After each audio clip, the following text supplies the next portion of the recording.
Thank everybody.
Hello.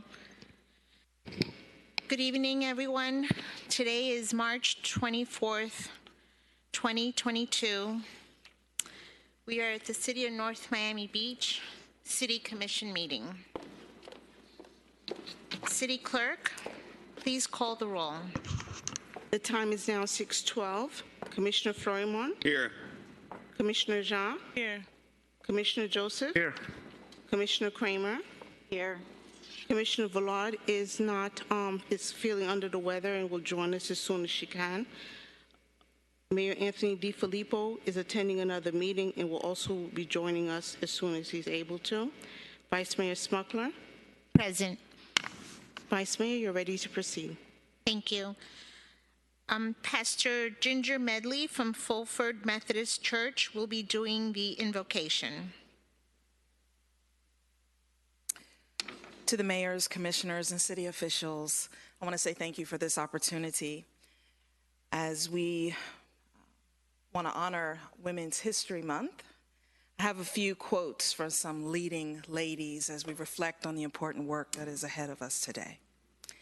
If your actions create a legacy that inspires others to dream more, learn more, do more, and become more, then you are an excellent leader. Dolly Parton, musician and philanthropist. Each and every one of us has the capacity to be an oppressor. I encourage each of us to interrogate how we might be an oppressor and how we might be able to become liberators for ourselves and for each other. Laverne Cox, actress, and LGBTQIA advocate. You may encounter many defeats, but you must not be defeated. In fact, it may be necessary to encounter the defeats so you can know who you are, what you can rise from, and how you can still come out of it. Maya Angelou, author and civil rights advocate. Just as a household falls apart without emotional labor, so does politics grind to a halt if no one is actually listening to one another or reading the briefings or making plans that have a chance of working. Hillary Rodham Clinton, former U.S. Secretary of State. And I leave you with this final quote from Ida B. Wells, journalist and activist. The way to right wrongs is to turn the light of truth upon them. God bless and thank you. Thank you. Thank you. That was beautiful. At this time, I would like to have a moment of silence. One of our employees at Public Works, Emmanuel Adedriran, forgive me if I pronounce that wrong, his daughter recently passed away, and I would like to hold just a moment of silence for her.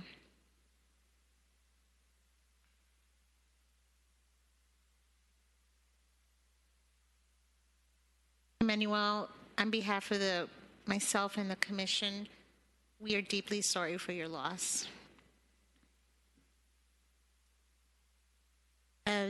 We are going to please stand for the Pledge of Allegiance.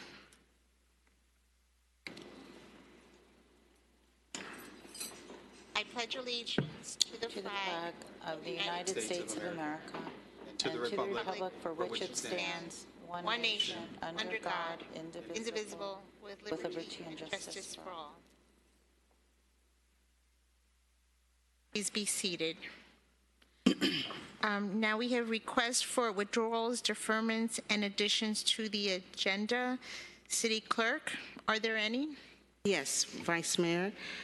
Per the request of Commissioner Florimon, the following discussion items will be added to the agenda and heard after appointment. The first item that's going to be added is the reinstatement of 2013 benefits for the current participants in the General Employee Pension Plan. Documents were left in your respective areas regarding this discussion item.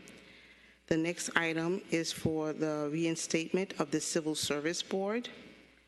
And for your information, an email was sent recently, and a hard copy has also been placed in your respective areas regarding item 11.5. Per the request of Commissioner Joseph, item number 10.2, which is under our quasi-judicial, he has requested for that to be deferred to our April meeting, and that item is for reference to Resolution R 2022-45. It's the, I don't know if I'm pronouncing it, Eshad Site Plan Request. Those are the only items that I have right now. I believe there may be a few more from the dais. Madam Vice Mayor, if I may be entertained. Yes. I also would like to add another item for discussion, salary and benefits of non-bargaining employees of the North Miami Beach Police Department. That's actually fantastic. Where would that be? And under discussions. Under discussions, okay. And then also, I'd like to defer item number 10.1 to our April meeting. All right. And I think by default, that moves up item number, 10.3. hold on a moment here. Yeah, I think that moves up item number 10.3 as well.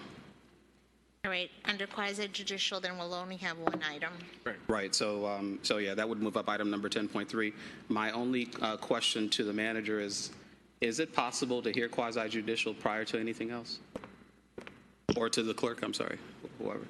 Yes, to the I attorney, for defer that to the attorney, but I think we can move up any quasi-judicial item we would like to move up. We just have to swear the people in ahead of time for the people that are speaking, but I don't think it's a problem if you guys vote to move something up. Because in the interest of time and the number of people that are here, I'd like to move up the item that is regarding Torres Semis prior to our consent agenda or right after our consent agenda.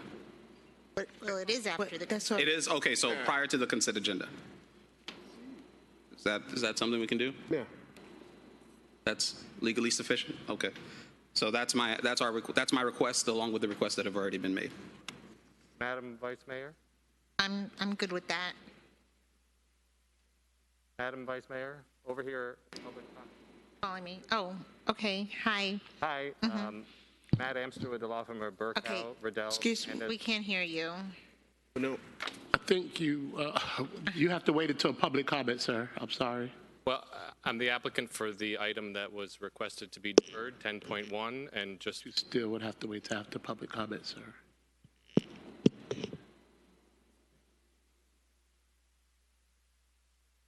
Okay.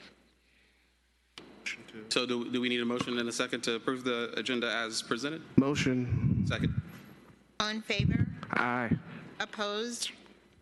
It passes unanimously.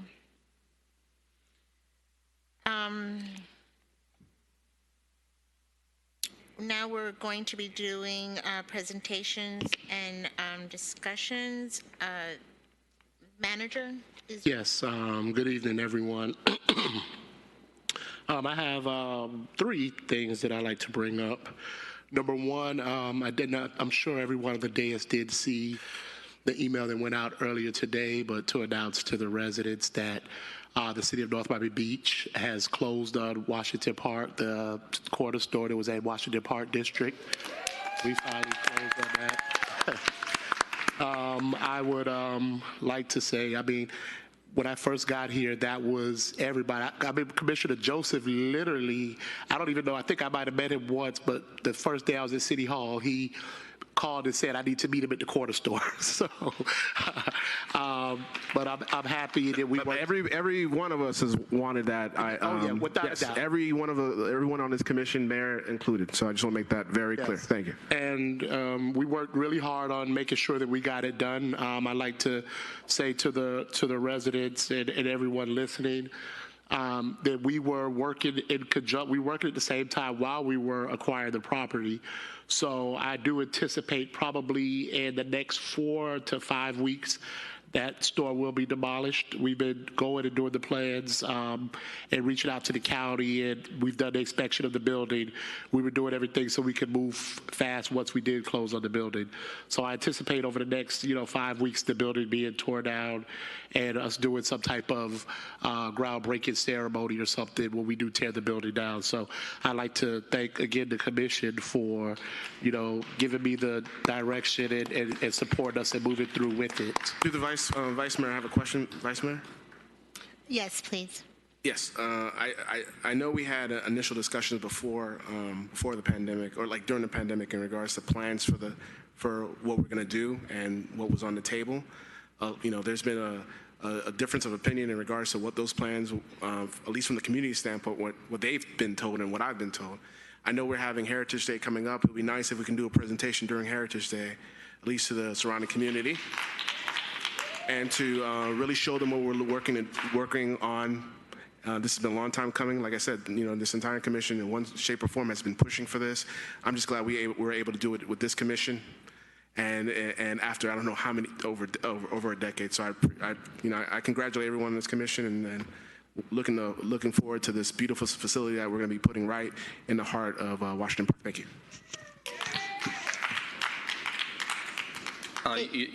Oh, sorry. I think Commissioner. Thank you. Formand My and hand was Commissioner up. Kramer. Okay. No, I just wanted to say I remember in 2011 having this discussion about the community center during my run for city council. In 2011, and even prior to that, the conversation was going on for years. So I don't know if this is 20 years plus that 30 years. Okay. Right. So well over 30 years that the promises have been made, and so it's such a great thing to see that we're going to put shovel in the ground and begin making some moves, and also not only beautifying the community but making it safer, which is very, very important. So congratulations. Commissioner Kramer. Thank you. So first of all, congratulations to us. Big achievement here. I do hope that we can now make a proper Dr. Martin Luther King Jr. Park, and it's not in a abandoned alleyway. So we should find a special place there where we can recognize a great leader appropriately. I'd just like to know, what was the end result as far as the cost of the property? The end result, we paid approximately, I want to say right out $800,000 for the property. There were, what we did do, I think we agreed in the same thing we did with a couple other places. We did, to get the deal done, we did wipe away the liens, and that was a factor in it as well. So we did what we needed to do. I think we voted at this day it's not to exceed $800,000, I believe it was. So we did close the deal with the price that we agreed to here. So everything's done with that. Of course, we did make some concessions, like I said, on the liens, but the cost-benefit analysis, with the liens and the person not wanting to make the deal without the liens, it's just way better for us to waive the liens and get the deal done and move forward. I know the previous administration was working on it for a couple of years and they couldn't come up with an agreement. So it was just, something that we moved forward with administratively and got it done to make sure that we just moved forward at the time. Thank you. Thank you. Can I go with my next announcement? I also, I really want to thank Mr. Willis Howard, who was our chief of staff, now, but he really was instrumental in working with the attorney's office and with Ms. Solomon on getting the deal done. So I want to thank him publicly for taking care of that. The next one, I'd like to introduce Mr. Agnew Jean-Pierre. I think he's in the back. He could just wave his hand back there. Our new finance director. So I want to welcome him to the team. I know, the great thing for everyone here is Mr. Jean-Pierre is a resident of North Miami Beach. So you have one of your own that will be here, and he comes from the city of Pompano Beach, where he's been the finance director there for the last 4.5 years.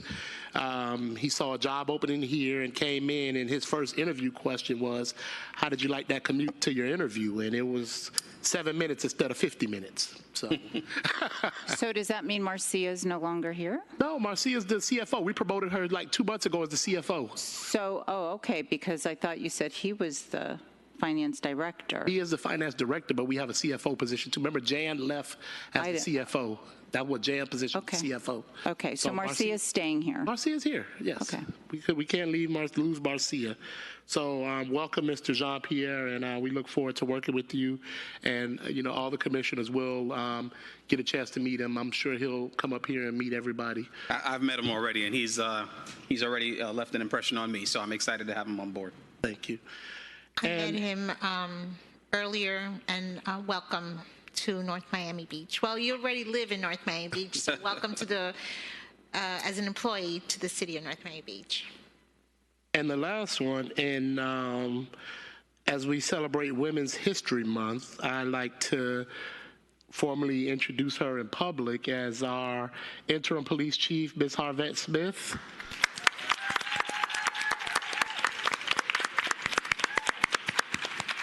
And that is, I'll tell you, it's since I've gotten here, every time I need something from the police, everybody says, wait a minute, let's call Harvette. Let's call Harvette. After a while, I'm like, well, who is Harvette? And, I met Harvette, and she has been with North Miami Beach Police for about 34 years.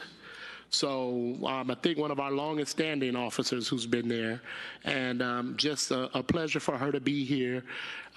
When, we did have Chief Rand leave, and I interviewed all of the majors and Harvette, and you just had to be in the room to hear Harvette speak on an impromptu interview, and just that courage and confidence that was there. So I look forward to her serving us as the interim chief. One of the major decisions, Harvette has been in charge of accreditation here at North Miami Beach for years.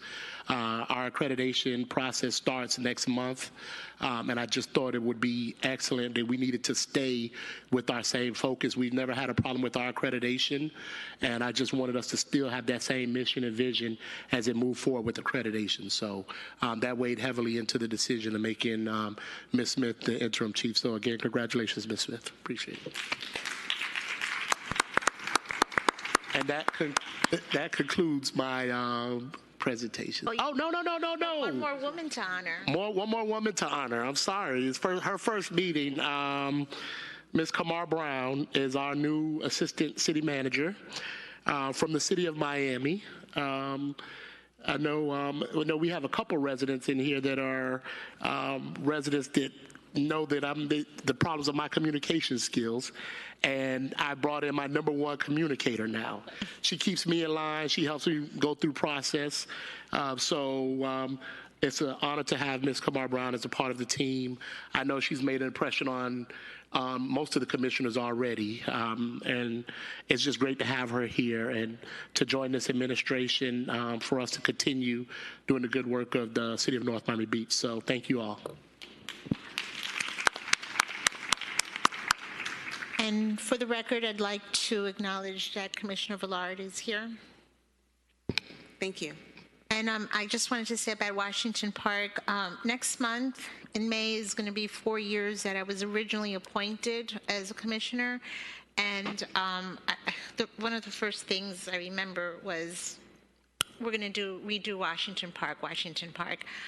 I never understood how 4 years later there is no Washington Park new community center. So I just asked the manager, I don't even want to wait 4 months, 4 days, but it never can this happen again, please. It doesn't take 4 years to do what was done. So thank you for the progress, and please continue with that progress. Right, thank you, City Clerk. We're going to open up the floor to public comment. Yes.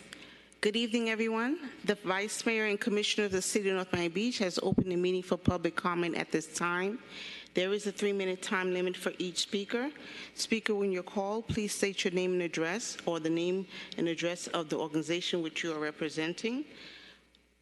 The Mayor Commissioner of the City of North Miami Beach recognizes the importance of civility. The City of North Miami Beach requests that all in attendance to exercise civility. And our first speaker is Marilyn Baumule, and then Keith Myers.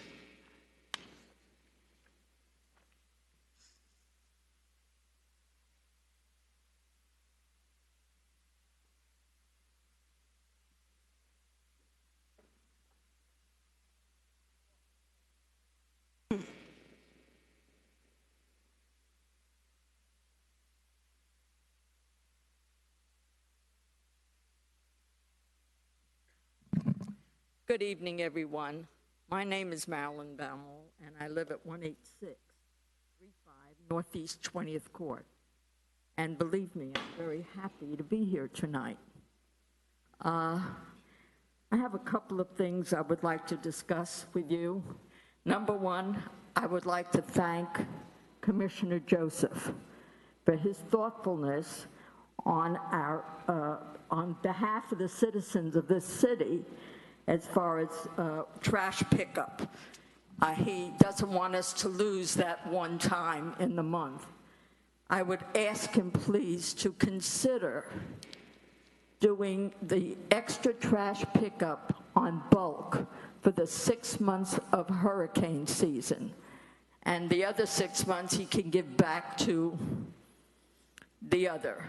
I would ask him, please, to consider it. Thank you very much, sir. The next thing I'd like to discuss is Commissioner Polly Villard. I recently saw a blue material bag with her name on it, and also incorrectly saying Vice Mayor. And of course, her picture was on it. At the time, she gave out the $200 gift cards to the people of this city. On the list of gift cards, there was somebody from Miramar. Miramar is not in our city. It's not even in our county. So I would think that the Ethics Commission and State Attorney and her staff look into this, because I think this was very unethical and very illegal. The city's name is not on the bag and not on the gift cards, and the city put out the money, and the person or department that signed this through should also be reprimanded or fired. Here we want to do wonderful things in our city. Thank God, finally, Washington Park is being taken care of. Thank God we have, I've been talking for this for 30 years. I've been coming across every city commission that's sitting here and argued for the people of this city. Money has to be used for everybody, and this is not being used by this commission. All of us need to be kept informed and taken care of, and our properties too, and our water department. Your time has ended. And I thank you all for letting me vent. Have a very good evening. Thank you. Vice Mayor? Yes. I just want, I was wondering if I can ask the city manager to clarify the trash. Yes, bulk pickup still remains once a month. It didn't change. Nothing changed for our bulk pickup. Okay. I think what might have been misunderstood, the recycling was that we go to recycling every other week. And I was requesting it to remain the same, exactly. and we voted as a commission to do it. Yeah, but the bulk pickup is the same. Nothing's changed with our bulk pickup, and just to put on the record with those comments, our staff, none of the commissioners were involved in doing gift card giveaways. That was administered by my staff, and I can assure nobody from Miramar got a gift card. anybody could request a public record to get the people who got the gift cards. The public record would have everyone's address and everything. So I believe that Miramar comment is something that someone may have read in a blog, and I just urge you to get your own information. If you'd like to, we could give you the public records request that shows every individual that received the gift card. Thank you. All right, thank you. Good morning. It's Keith Myers, 1440 Northeast 177th Street in North Miami Beach. And I just want to call up my grandmother for a second. She just turned 91. Ooh. So when she says she has sat in front of every city council, she pretty much has since the start of the city. Sorry. So I just want to add one other thing to those bags that's really concerning. And I have a picture of them right here. I mean, you guys have all seen it. Why is this not campaign material? Did we just pay for campaign material out of our taxpayer dollars? I have actually handed this bag to a few friends of mine who do not live in the city.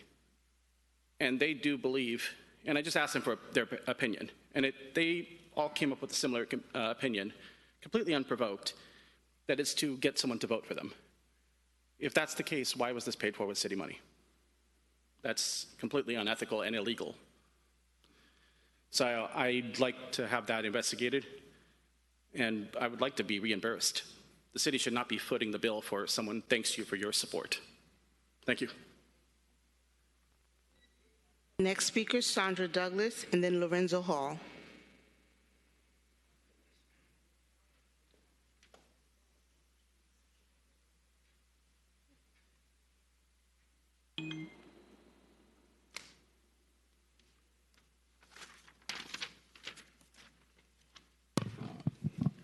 Good evening, Sandra Douglas, 1523 Northeast 152nd Street in Washington Park. After you made what you said, the announcement, what I wrote, I had to scratch through it. But thank you all for finally closing and making on that store and finally getting to the point where we can move forward with the new community center in Washington Park. It's been a long time coming, and thank you for allowing me to be able to see it in my lifetime. I appreciate that. We want to continue to do what is right for this city and for its citizens. And so therefore, we're looking to you to do what is right for this city and the citizens. We thank you again for, after many, many, many years of trying to get this off the ground, now it's finally off the ground, and now we're going to be able to see breaking ground. So we thank you so much. Don't forget April 23rd. We finally are able, after 2 years of hiatus, we're going to have our Washington Park Heritage Day. And we look forward to seeing you all there. Please put that on your calendar. And please don't try to put anything else there. We want to see you there. We want you to be with us and party with us all day. Okay? The other thing is Highland Village, my good friend Tricia Harris, and the playground. I see this is on the agenda, so I hope they get their playground just like we're going to get our community center. Thank you.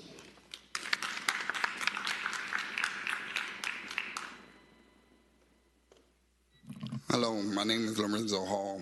My address is 1581 Northeast 151st Terrace, Washington Park.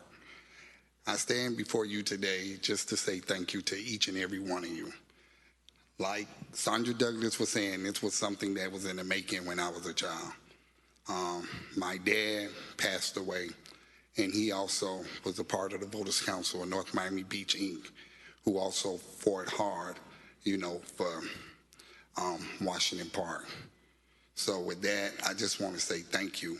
And even though the community center happens to be in Washington Park is still a part of the city of North Miami Beach.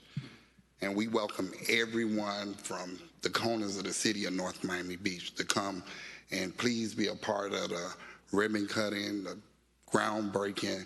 And once again, I just want to thank each and every one of you. And just to piggyback off of what was said about Willis Howard, when he first came here, I actually pulled him to the side, and that was my first thing is like about Washington Park and what was the plan. And he was like, just sit down, just take it easy. we gonna make sure it get done. And I know Kramer, you was definitely a part from the very beginning when they was talking about it. You was on the commission when they was talking. So once again, and Michael Joseph, Smuckler, Floymon, Danielle, and the city manager, I would just like to thank each and every one of y'all. This really means a lot. I work for the city, and I'm also active in the community. So you just don't know, this really means a lot. And once again, even though the community center is being built in Washington Park, it's still a new building that's going to be in the city of North Miami Beach. So it's a win for everybody.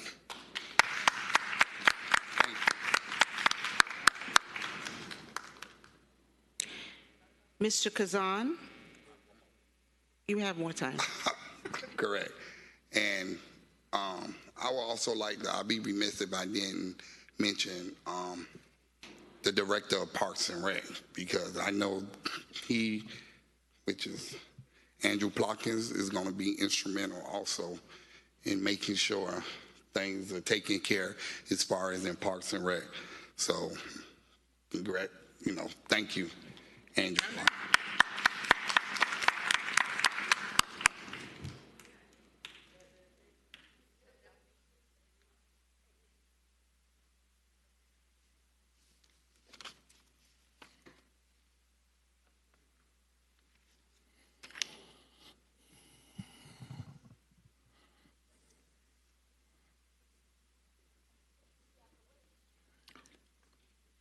Good evening, everyone. My name is Mubarak Kazan. Happy birthday, Ms. Bamel, 91st birthday. Yes, and I want to wish Chief Ran well with his leaving us, and we will miss him. And welcome the new interim chief. I want to also say that another name that should be added there for the Washington Park was Commissioner Barbara Kramer and Mayor Anthony DeFilippo. Without their votes, it would have been short. And I think Commissioner Phyllis Smith. Tonight I want to talk to you about, I knew Barbara Kramer for like 17 years. And I got to know her more and more as the years go by. And she's not a racist. That's a serious allegation. If she was a racist, and you could have proven that she was a racist by calling one commissioner a quarter of a man or a piece of a man, and you allegated it as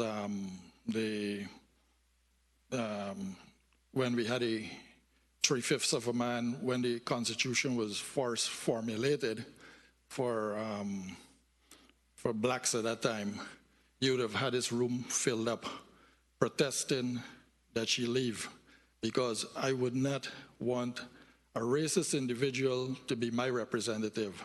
So, and I know for a fact that every meeting was recorded from 2017 onwards, every meeting. Whatever meeting you call, it was there.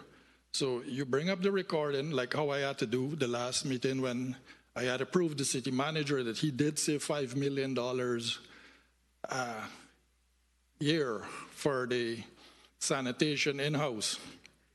And then all of a sudden, everyone got amnesia. They did not remember that.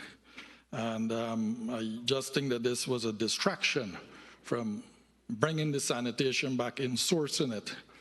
I saw the ridiculous figures, And it is unbelievable what, insurance, $7 million if we bring it back in-house from $3.6 or $7 million and nobody said anything. You have the city manager saying, Uber drivers, they prefer to work with Uber drivers. 15 seconds. North Miami Beach give pensions, health insurance, holidays, all holidays. Uber and them do not give that. Sick leave, everything we give. So we have a better deal attracting employees than Uber and the rest of them. But you have to advertise it on NMB website. You're not. And I think maybe some people would just want it to fail. And I thank you very much for having me. Thank you. Tricia Harris and then Mushkar Arias.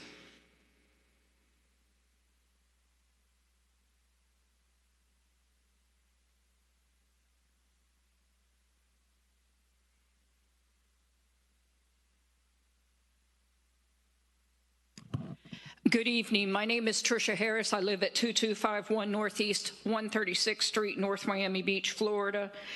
I'm a resident of Highland Village, and I see that we have Parks and Recs giving us possibly a new playground area for our children, and I hope that it gets an unanimous vote from you guys.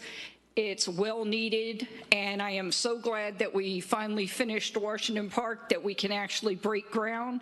It would be awesome if we could break one brick or something on Heritage Day to honor it in one day. It would be great. As far as the recycling that I heard a little bit about, if we're going to once every 2 weeks, are we going to get the larger garbage cans for recycling? Because we have small garbage cans in some of the area that I live in. Not sure about the rest of the areas, but they get filled up. So if we're going to every 2 weeks, are we going to get the larger cans, which are similar to the ones that we have for regular garbage? Thank you very much. Have a good evening. Excuse me, manager, can you answer that question? We're getting the information now. Give me 1 second. Okay. Oh, and by the way, I would like to honor Andres, since it's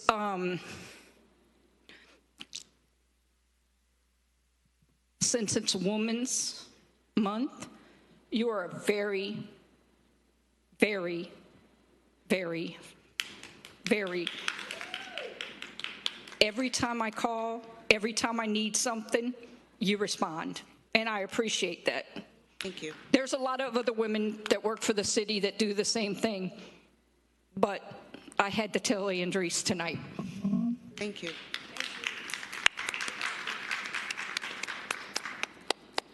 Mushkar Arias.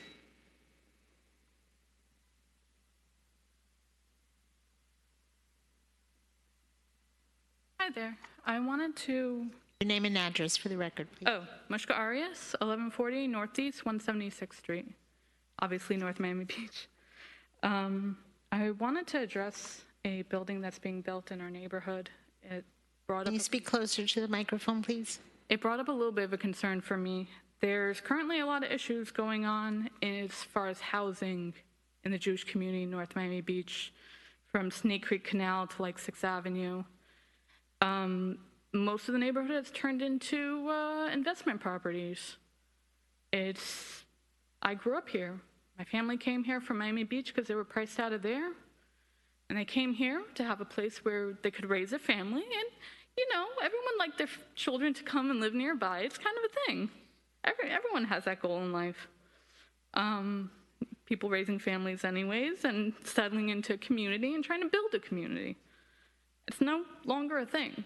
I only got my house because someone literally sold it to me $100K under its value to make sure I had a place to live because they grew up with me. Most of my friends who grew up here and really, really want to stay here, priced out. They're leaving. They're moving out. Families, communities, people with children. It's not a thing so much anymore. It concerns me that we're building something that's going to drag in more tourism. It concerns me that there's nothing being done that most of our neighborhoods investment properties. The houses are being bought out of people making reasonable offers, and everything is becoming bloated to a point that it's not sensible. It's not a community. This used to be a place where families lived. And I was just approached by a person investing in this, so it's a little difficult to say what my question, what my comment really is anymore, because it's a difficult situation to talk to somebody who's investing a lot, and their intention might not have been to drive things up further. But unless there's some kind of cap on what's being done as far as investment properties, where does that leave us? I'm priced out. If I had to rent in this neighborhood, I would be gone. We're teachers. I'm a secretary. I have a child at home. It's not an option. There's no way to make Florida wages and stay here in Florida in our community. And we have a further religious issue of we have to be in walking distance. We have to be in walking distance to shul. Not everywhere is zoned for shuls. Not everywhere can have it. And it's hard to get a community up around something new on a different side in a different place. Maybe this needs a 15 seconds. Longer meeting or something, but I just guess I want to know what's going to be done to keep housing for families, housing affordable for families who grew up and make normal wages here. Your time has ended. Next speaker. I just want to say that I feel for you. I really do. I'm not sure if there's anything we can do as a city. I don't know if my fellow commissioners want to give any opinions on this, but I really do feel for you. I'm not sure what we can do to help you. If anybody wants to speak. Vice Mayor. Okay. No, I was going to mention that. I'll wait for Commissioner Flourmont was before myself. Go ahead. Sorry, Commissioner. No problem. I just wanted to say we hear your comments. I'm not sure which building you're referencing, but I'm assuming it's near your area. They're building a hotel on 167th and 8th. Okay. All right. Okay, I know what you're talking about. It's just something that's getting scary about driving prices even worse. Understood. So we did have a meeting with a lot of the stakeholders within the Jewish community this past Monday, and many of the rabbis and stakeholders of the community were at that meeting, and one of the issues that came up was affordable housing.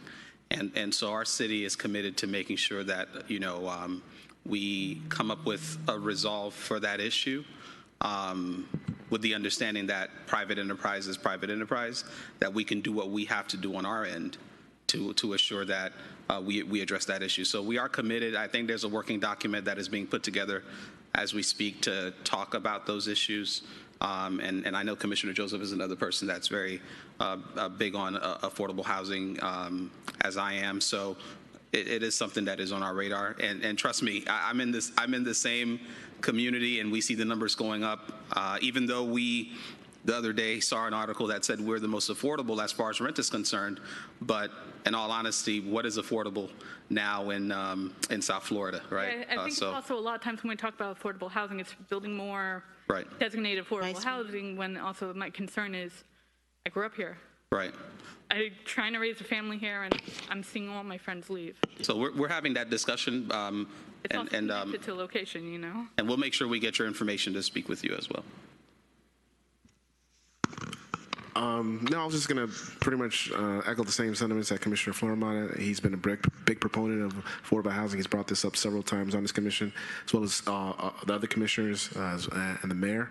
I know that the city manager knows this and will be coming back with some recommendations. One aspect of that is being able to allow the properties that we currently have to build more. And one of the reasons that we're not able to do so is because we have septic tanks that keep that limit the how much you can build on your particular lot. And the discussion of septic to sewer is going to help out a lot, given the ability to how much property you can put on your on North Miami Beach. So I know the city manager is working on that concept, and that, so I just echo the same sentiments, and believe me, this is on our radar as well as this entire South Florida. So thank you so very much. Commissioner Kramer? Okay, first I want to say normally during public comment, we're not supposed to be going back and forth, but I guess we're going out of protocol, which, is probably going to delay this meeting since we do have a lot in front of us. But what I did want to say is affordable housing is great, except that people don't want to rent. They want to buy. So if we're not going to have affordable, where people can purchase and own a home and own an investment or whatever it is, something they can leave to their children, then, the affordable housing as far as rent goes, I don't think is what many people are thinking about at this time. Nobody wants to rent in perpetuity. They want to own something.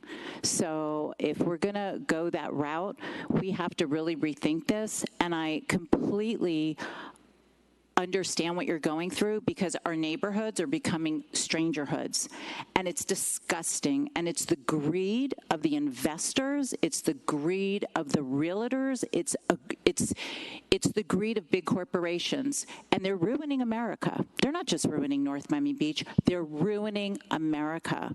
And we're going to have to do something, and I don't know what that is, but I'd be real happy to figure it out with you and lead on that. Thank you very much. And this is not the protocol that we usually follow. We usually don't answer back. And I was going to talk about that. I just, I really did feel for you, and I just wanted to allow my commissioners to express their opinions to you. So thank you for bringing it forward. And now we're going to move on.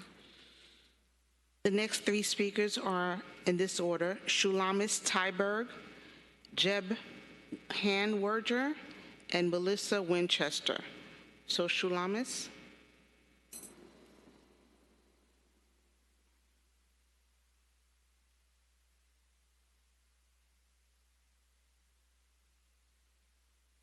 Hello, my name is Shulamis Tyberg, 900 Northeast 177th Street. I hope that you will give me the same courtesy that you gave my previous speaker to also discuss back and forth, because my situation is very similar to hers. I live in North Miami Beach. On my house, on my block, we have 3 vacation rentals, and I think what her concern is a bigger picture where basically a lot of investors are coming here, and instead of renting out to residents, they're renting it out to vacation rentals, which come and go. So it's difficult because a lot of people that have children would like to have friends and families to come over for events and stuff like that, and it's difficult because they're never the same people. I never knew who's walking down my block. However, what I wanted to mention was the resolution 10.2, which is the Echad site plan request. I think that would be huge beneficial for our community. A lot of the people that come here are coming for vacation. They're coming to enjoy themselves. We have a large community. We have a lot of nice stuff here.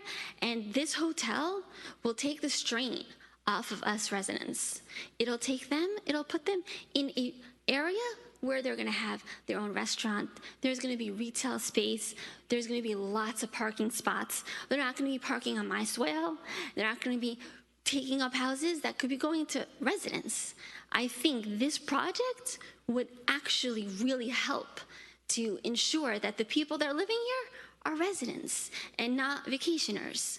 And this way, everyone that comes here, it'll help the community. It's going to bring in a lot of revenue. It's going to be able to help. I saw the plans. It looks beautiful. And it's a great location. I think it'll bring a lot of more investors to our neighborhood. And I think it'll help us so that I could have friends for my children. And I know there's not like a lot of people here, but I wrote onto my the little women's chat, and we're all in agreement to this. We all need somewhere for our friends to come and visit us. When we have big families, when we have an event or it's called a simcha in Hebrew, like a party, we have nowhere for our families to stay because everything is bought out. When we have a hotel, they could all go there. It'll be just such a easy, much more simpler situation. I understand what she's going through.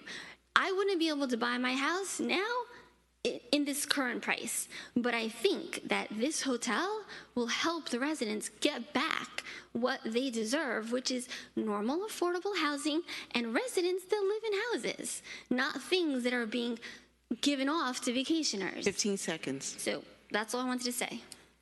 All right, thank you. That was it? Okay.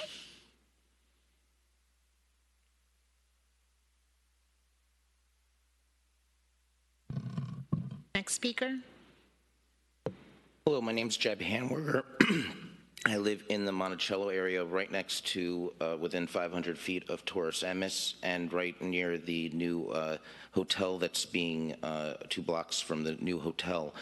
Monticello is an area that's located in the commercial region. We've kind of been ignored. If you look at the capital improvement projects over the last 15 years, we've not had one in our Monticello area. But we are incredibly supportive of the residents of Taurus Emis. We've had to deal with lots of traffic, carpool issues, so the expansion will hopefully alleviate those traffic issues in the Monticello area. We're also very supportive in the Monticello of the new hotel plan. People think that, oh, it's the greedy investors. The investors look where to make money. There's a free market. And when we think, oh, we're going to intervene, the government, we might actually exacerbate the problem.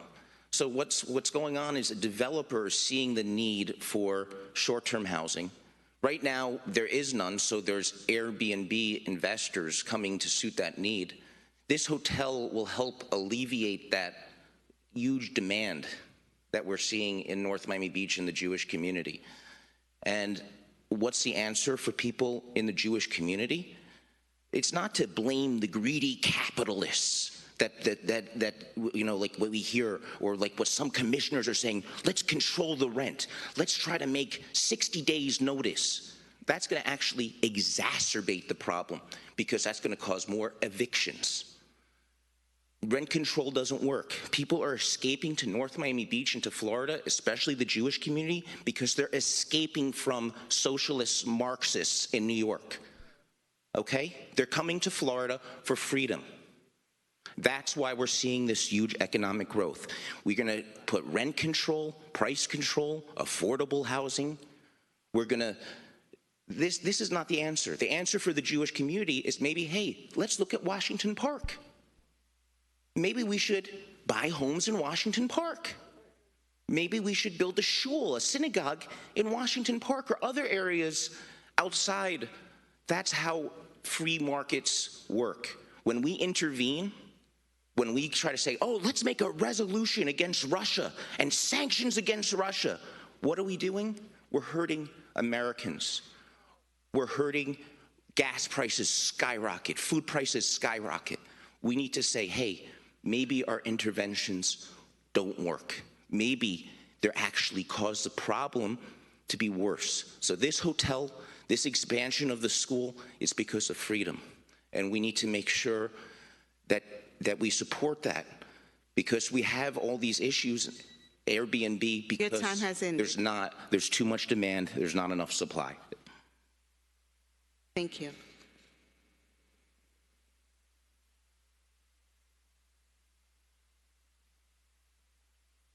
Good afternoon, everyone. I'm Melissa Winchester, 1764 Northeast 159th Street. Now that is Allen Park, but born and raised in Washington Park. Thank you. I want to say thank you to all that's up here today, the councilman, vice council, and Michael Joseph, my peace offering. Thank you. From our last discussion that we had. Yes, ma'am. I said I will see you in 3 weeks and a day. Yes, So I was ma'am. coming to see you on Monday. Yes, ma'am. But I'm glad for this moment right now. Backstory. I was actually the president for the teen committee at Washington Park under Marvin Phillips, under Melissa Williams, way back when. Learning the history of Washington Park Community Center, that neighborhood, from Miss Hazel Crawford. Beautiful knowing that, because my family is I'm American descent. However, my family is from Trinidad and Tobago. So learning the history of your community is important. It is, and I'm happy to see this moment. And thank y'all again. But I also have to say, congratulations. You may not remember me. It's been a long time, and of course, I've changed a lot.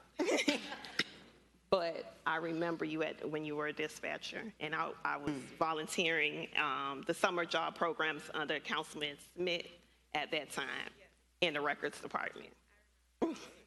And now I'm with I see y'all off on the other side because I'm with Miami-Dade County Corrections now.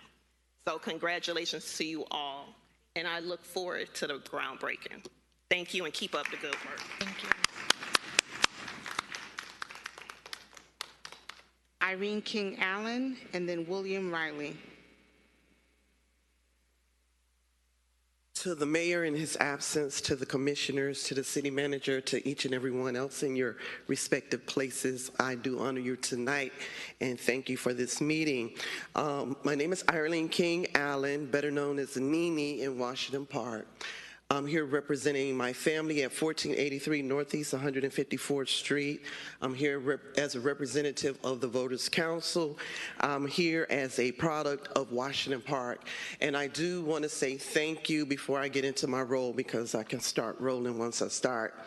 I want to thank you for all that you've done and all that you're doing and all that I'm praying that you will do to help all communities in the city of North Miami Beach. But I'm just glad to see Washington Park on the map, on the radar.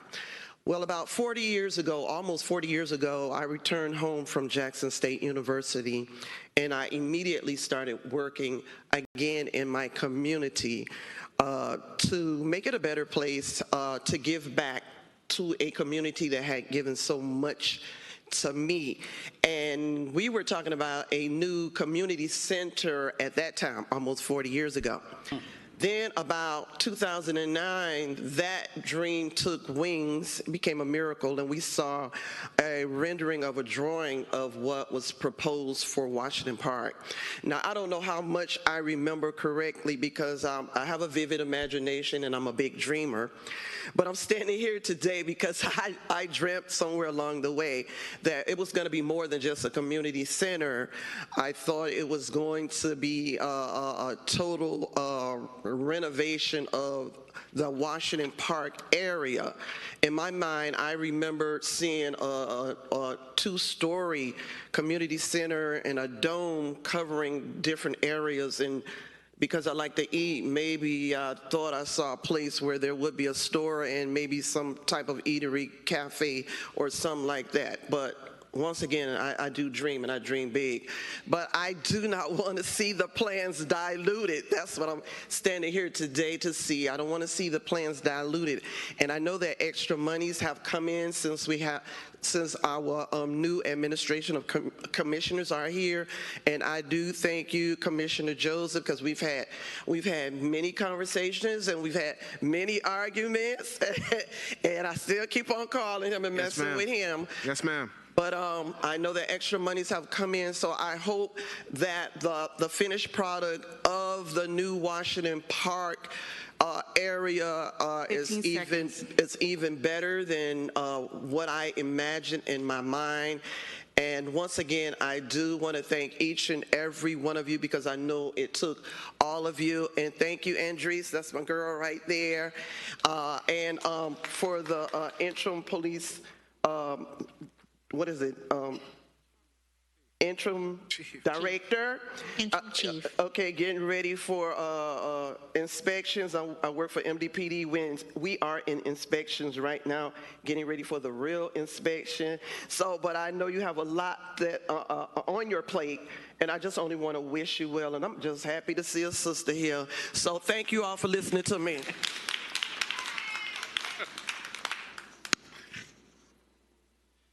Good evening, Vice Mayor, Commissioners. For the record, my name is William Riley.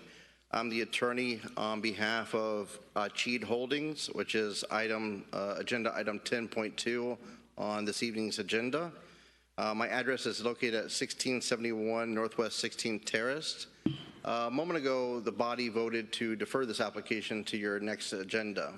I'm respectfully asking the body to reconsider that motion for three important reasons.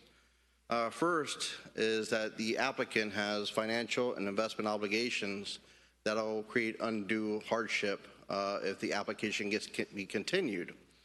Second, and a continuation of that reasoning, is this application has been in process for several years and last appeared at a public hearing in October of last year before your Planning and Zoning Appeals Board, which we received a recommendation of approval for. So the application has a long history. We've been very diligent working with your professional staff to get here today. But most importantly, the third reason is that we have, which you've heard from a moment ago, local stakeholders and our professionals that came out this evening. And we really support the people, we really thank the people that supported us by speaking earlier. And we have more that would like to speak. And they came out here today to support us. In consideration of their time, we would ask the body to reconsider that deferral respectfully. And if the body would reconsider it, we would appreciate that very much. Thank you for your time.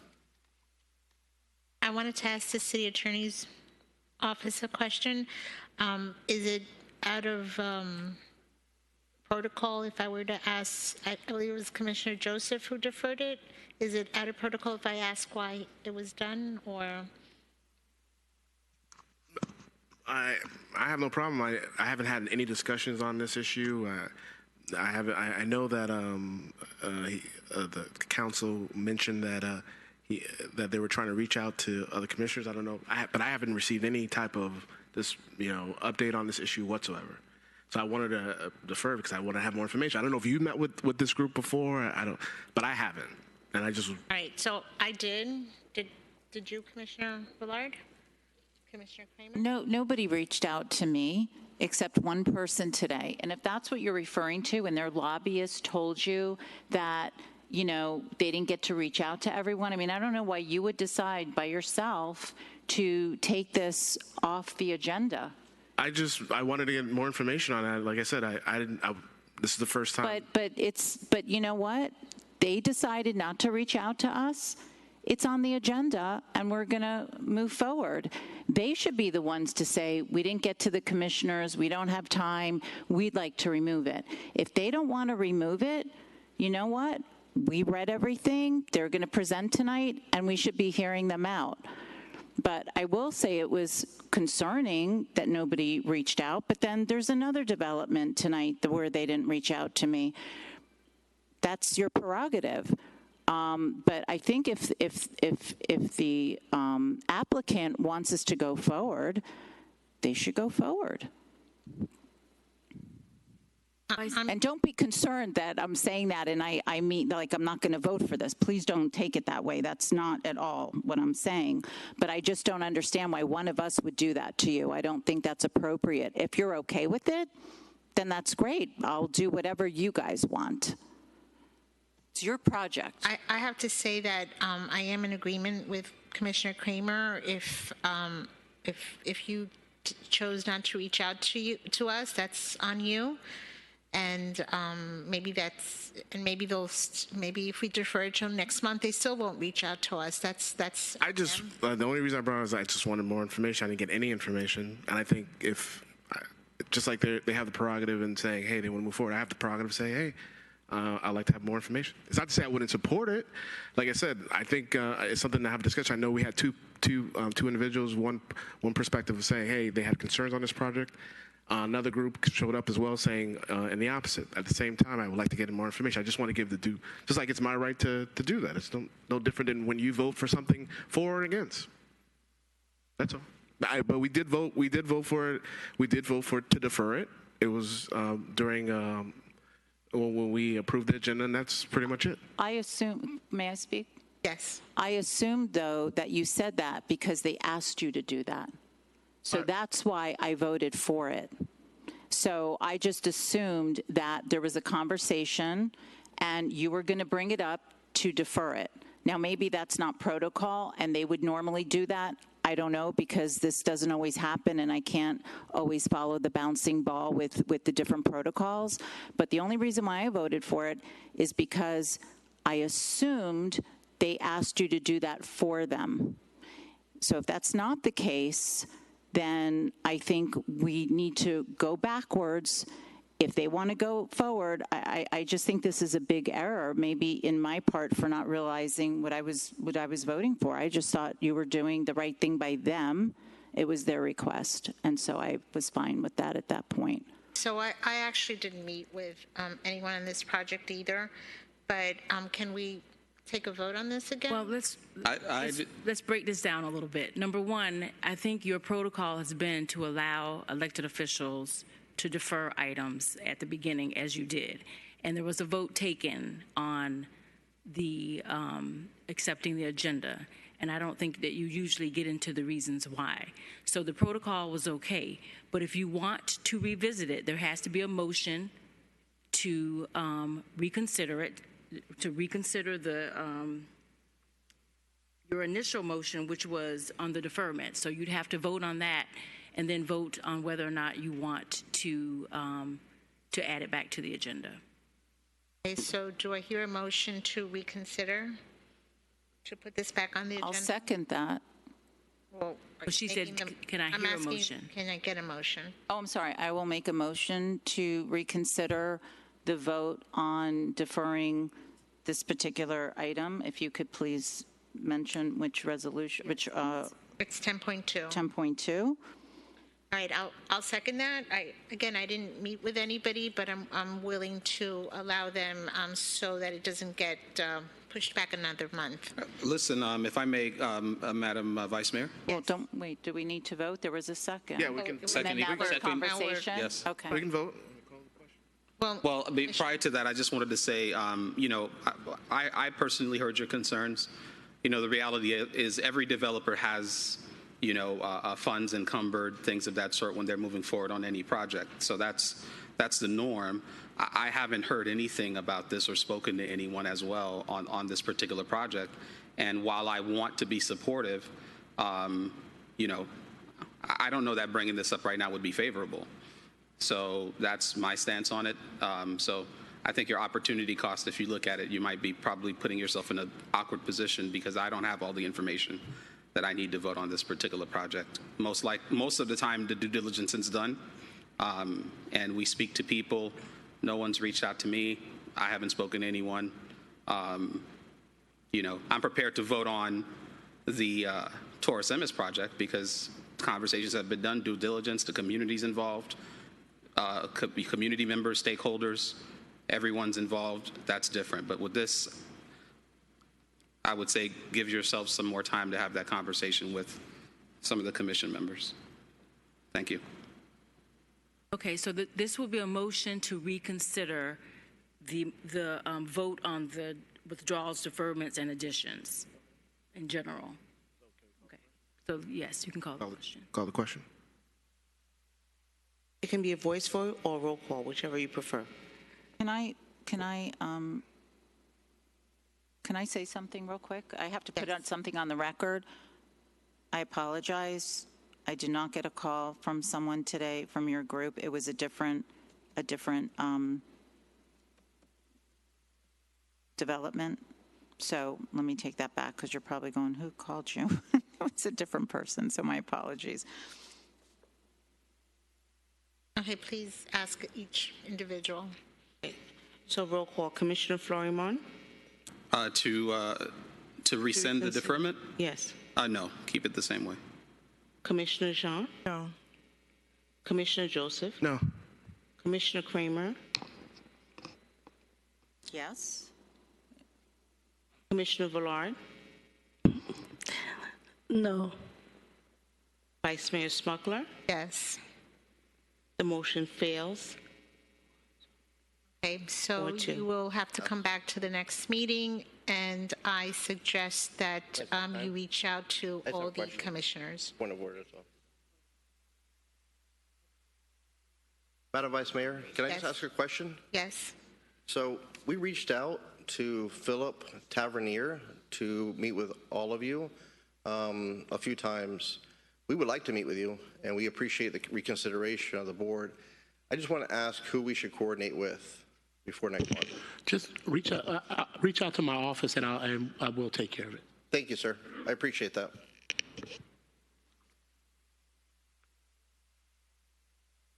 All right, thank you so much.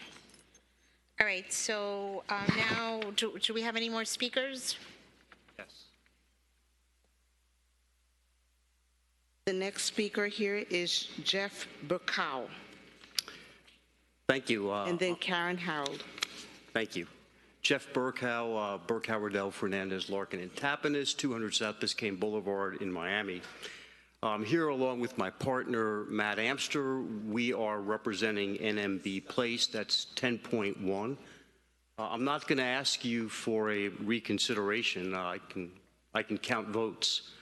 But I have to tell you that we were here earlier when the matter got deferred, and we were denied due process by not being allowed to speak on the deferral, and that's inappropriate. We should have been allowed to speak. We've been denied our due process rights. Our client has been in this process for close to a year. He has been working with the administration.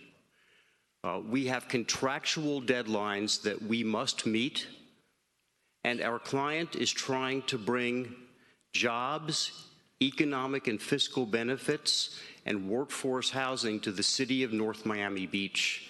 And by your deferring that project this evening, you are endangering the possibility of all of those things happening without due process. We'll be back next month. Thank you.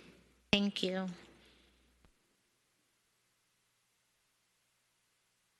Ms. Harold.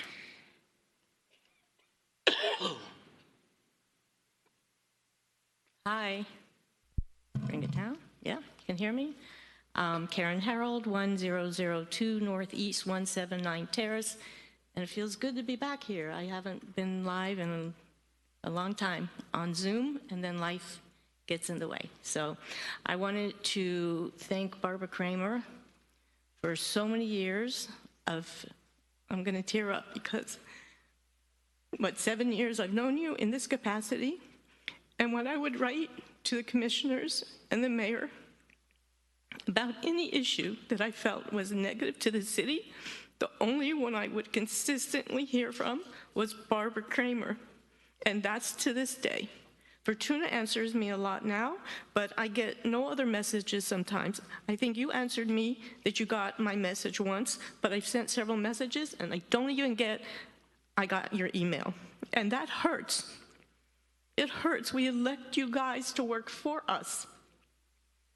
And it really hurts when you don't. So I'm sorry you're turned out, Barbara, because you've been the only one that's been fair across the board to everyone I've ever seen in this community, no matter the color of their skin or their religion or where they were born. You've been fair, and I wanted that on the record, and I'm emotional. Thank you. I also wanted to thank Chief Rand, because where I get involved is when it comes to security, or where I feel the families or the community would be infected in a negative way. So after the rabbi was killed, I developed a 179th Terrace Neighborhood Watch. It's the only one in my area, even though I try to get more people involved to do the same. A lot of hours of work, we're still the only one. And I have direct contact with Detective Gonzalez, Chief Rand, Commander Flamone, and now I look forward to a meeting with the interim Chief Smith and to working with her. I have a WhatsApp for my group to have that direct connection with the community. I think that's so, so important. And it's hard work, and you don't get a lot of people that want to get involved. So I'm grateful for the people that will get involved and help in those areas of security. I want to thank Chief Rand because he was always there for us. Day or night, I had a cell phone, he was always available. What else? So I wanted to also just say, as far as housing, wherever I've lived, it's always been a matter of supply and demand. If you live in an area, we were moving up towards Atlanta once, if you live closer to where the expressways were for people that had to get to business, those houses were more expensive.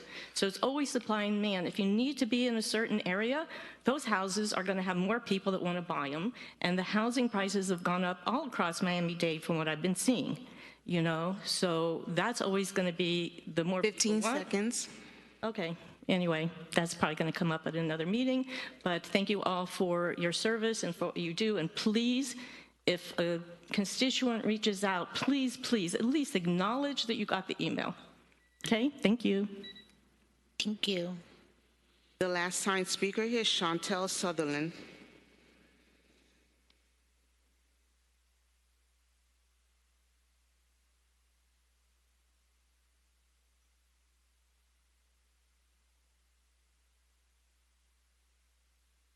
Good evening. My name is Chantel Sutherland Kirkland. I'm here on behalf of my father, Arnold Sutherland, 15180 Northeast 16th Avenue in the Washington Park area. I was born and raised in Washington Park, and my question is just actually in reference to the housing, I believe it was the housing rehabilitation program applications that were given out on March the 1st. My dad was actually hospitalized. He was unable to get his application, but I did go to the permitting department in an attempt to get an application for him. And once I got there, there was just pretty much a sign-in sheet or a notepad where they wanted us to leave the resident's name, email address, and also a telephone number for contact. And we haven't received any communication as of yet. I just wanted to know if anyone will be getting back to, or if the program is still, if you're still going forward with the program, or if you're allowing any more applications to be given out. And aside from that, I just wanted to thank the city of North Miami Beach. Those of you that know what recently occurred and how you all helped me and showed up and showed out for myself and my family, I'm greatly appreciative. Like I said, I was born and raised in NMB. No matter where I go, still NMB, Washington Park. I thank you all for the redevelopment program that you're doing as far as the store and as far as the community center. And that's all I have. You step straight back. The young lady back there will help you out. Thank you. Is that the last of the speakers? Vice Mayor, that was last signed speaker. Okay. Anyone else? Okay, public comment is closed, and we are ready for announcements from Public Affairs.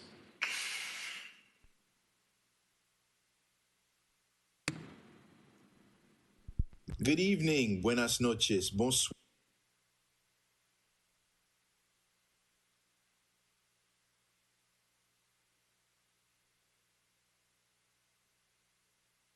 And guests of the city of North Miami Beach. We'd like to share with you a few of the wonderful events from the Public Affairs Department on behalf of the mayor and commissioners that have taken place and will be taking place in the city of North Miami Beach throughout the rest of this month, and give you an insight into some of the things coming up in the future. Calling all NMB seniors.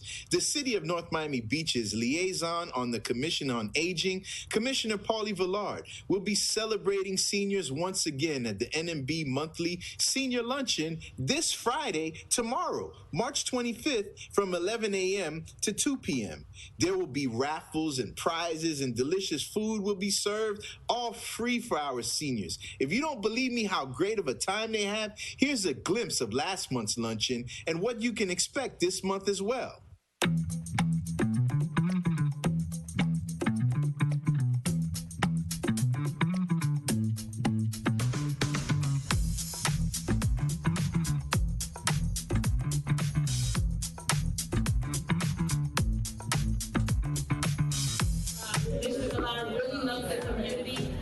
Everything she posts on social media, every time she speaks, she always speaks about the community and the seniors that she really does, so it's a pleasure to partner with her.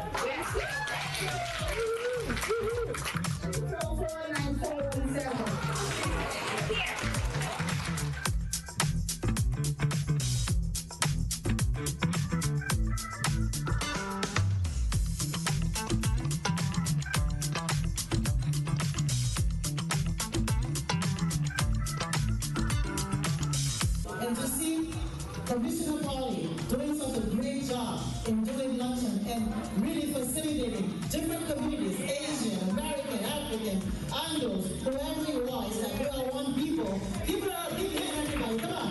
Give her a big hand, yes, yes, very good. Thank you very much.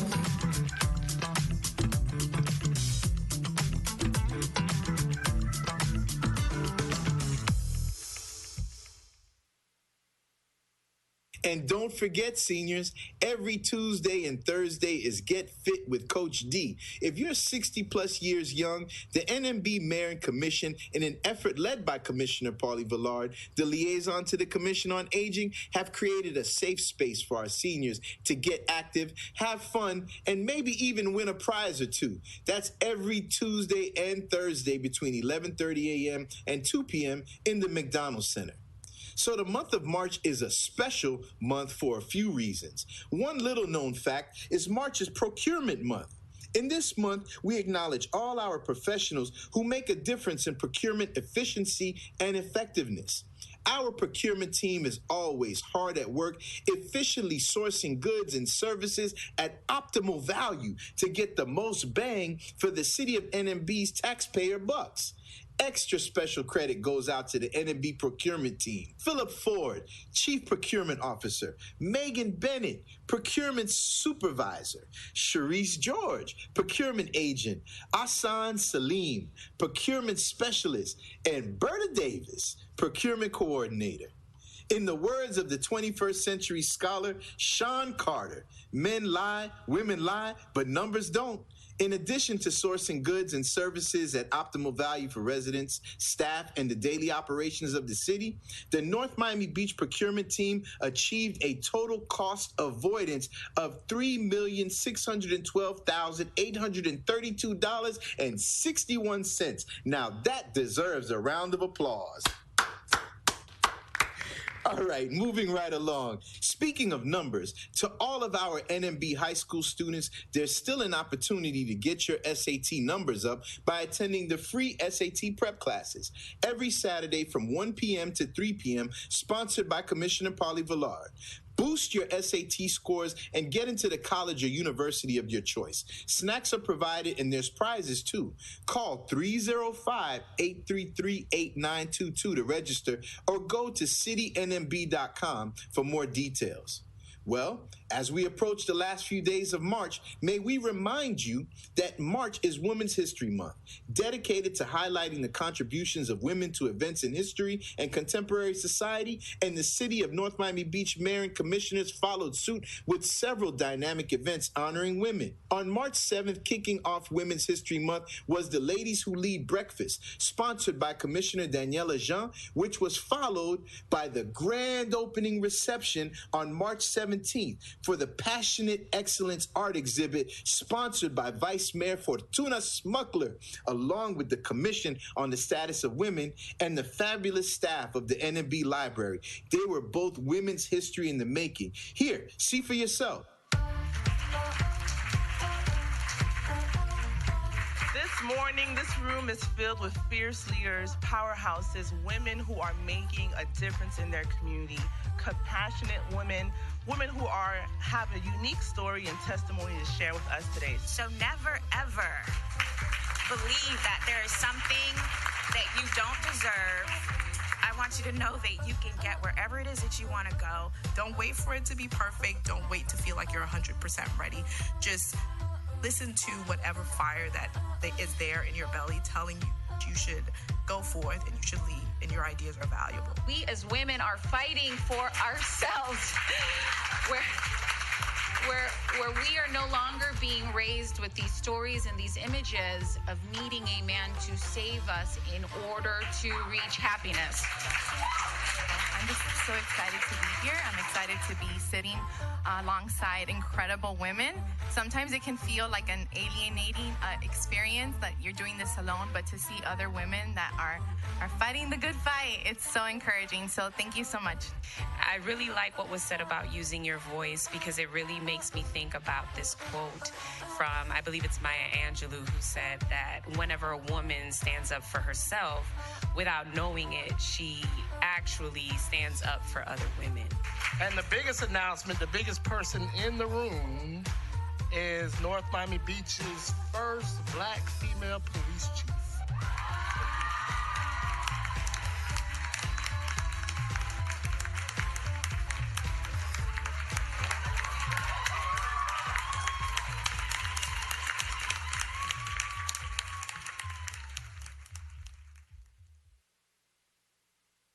And Women's History Month is not over yet. On the contrary, the City of NMB Mayor and Commission, spearheaded by Commissioner Paulie Villard, will celebrate the second annual Unsung Heroes celebration honoring quintessential women of South Florida on March 31st, 2022 from 6 p.m. to 9 p.m. right here in the Julius Littman Theater. The Unsung Heroes is a free annual event and was created to recognize leaders, frontline workers, and trailblazing women who help make a difference in our community during Women's History Month. It will be a night to remember, so please come and bring a loved one. Now, as we approach the end of our announcements, please pay close attention to these next few messages, as they may be worth tens of thousands of dollars to your friendly neighborhood NMB resident. The City of NMB Mayor and Commissioners, in conjunction with the NMB CRA, have several programs to take a close look at. Number one is the Driveway Approach Program, providing assistance for qualified residents in need of driveway construction support. Applications will be accepted from April 1st through May 2nd and are available at the NMB Building Department. On the city website, you can also go and get the application at citynmb.com, or you can call the Public Works Department at 305-947-7581, extension 7979. Simply pull out your smartphone right now and scan the QR code that's on the screen. Right there where it says scan me, see it? Technology can be pretty cool, right? Number two, and here's another one to pay close attention to: Mortgage and Rental Assistance Program. This new program will benefit residents who reside in North Miami Beach by assisting homeowners that are experiencing difficulties paying their mortgage or rent to receive an award up to $7,500. Residents must qualify by meeting the criteria, and residents must meet that criteria, which can be found on the city website, and applications will only be available on Friday, April 1st, 2022, and must be picked up in person from 9 a.m. to 4 p.m. at 17050 Northeast 19th Avenue. For additional information, you can contact the City of North Miami Beach at 305-948-2900. And did I mention you can get most of this information at www.citynmb.com. Well, a few more special events that are happening. This year, the 25th annual Florida Tour de Force bicycle ride is set to launch April 4th through April 8th, 2022. The annual event is a 270-mile charity bicycle ride from North Miami Beach, Florida, all the way to Daytona Beach Shores, Florida. The ride is done to honor and raise money for Florida's law enforcement's fallen heroes. The ride is organized and manned by devoted volunteers of the law enforcement community, and all monies are raised and donated to the families of Florida's fallen heroes. For more information, please visit FloridaTourDeForce.org. That's Florida, TOURDE Force.org. We hope to see you there. And big salute to NMB's finest for creating this event 25 years ago and keeping the torch lit for the families of those who have been lost. Now, many people in our community are still struggling from the inflationary costs of food. And have you seen gas prices lately? Well, Vice Mayor Smuckler is once again joining with the good people at FarmShare to provide some food security for many of our residents. The first FarmShare distribution will take place on Tuesday, April 19th at Ulita Park. Put it on your calendar. Share it with your friends and neighbors. Vice Mayor Smuckler has already planned a few more in the months to come, and we'll be sure to keep you informed with those dates as well. And just a few other save the dates to be mindful of. Arbor Day Tree Giveaway. The City of North Miami Beach Beautification Committee and Commissioner Liaison Barbara Kramer present the Arbor Day Tree Giveaway that's coming up at the end of April, but just want you to be mindful that you can come pick up, if you're an NMB resident, some free avocado trees, mango trees, orange, star fruit, jaboticaba. I want one of those trees. Anyhow, that's something to be mindful of. And also is coming up is the first annual NMB Small Business Expo from 9 a.m. to 4 p.m. on May 10th, 2022. And just a few days before the first annual NMB Small Business Expo presented by Commissioner Daniela Jean and the Shop Local effort and initiative. A few days before that is, and just a few days before the NMB Small Business Expo will be what? I love my mama because she's my favorite girl. It's Mother's Day coming up, everybody. You only get one mama. And Mother's Day celebration this year will be just as big as last year.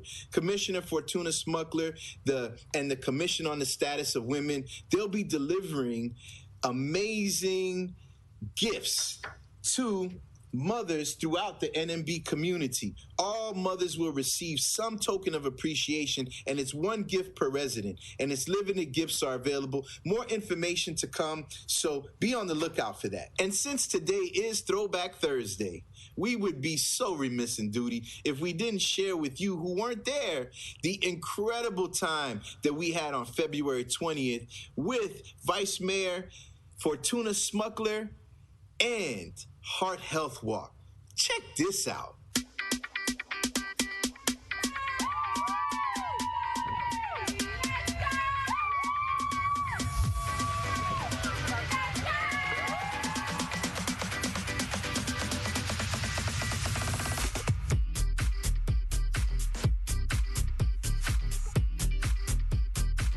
I can't hear you guys. Good morning, everybody. All right.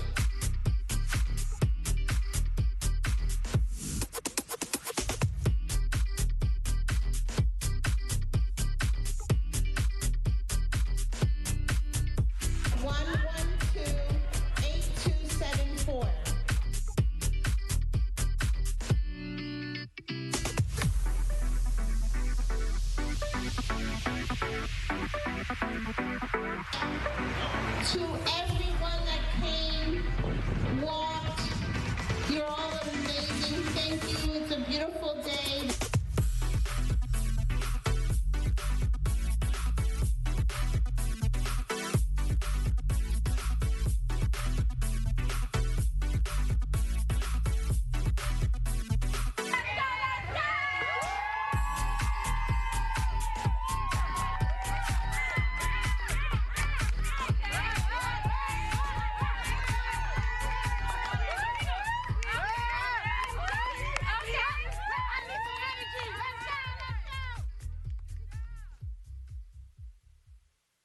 And as we approach the end of the announcements for real this time, March was also Florida's Bicycle Month, and the North Miami Beach Mayor and Commission celebrated the 6th annual bike ride in the 305, led by Mayor Anthony DeFilippo. The community came out in droves for the famed 3-mile community bike ride around Snake Creek.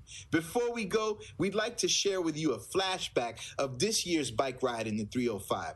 Special thanks to our sponsors, Walmart, Endurance Culture, Miami Bikes and Repair, and Miami-Dade County District 2 Commissioner Jean Monestine. Here, check it out and see for yourself the great time that we had. And we thank each and every employee, our director, everybody who played a role, Public Works. You know, all of you are just a fascinating team to work with and really bring it all together. For so many of the riders that we have here that have come out this afternoon and the rest of the afternoon, we're so blessed to have a beautiful day to enjoy. What a day, huh?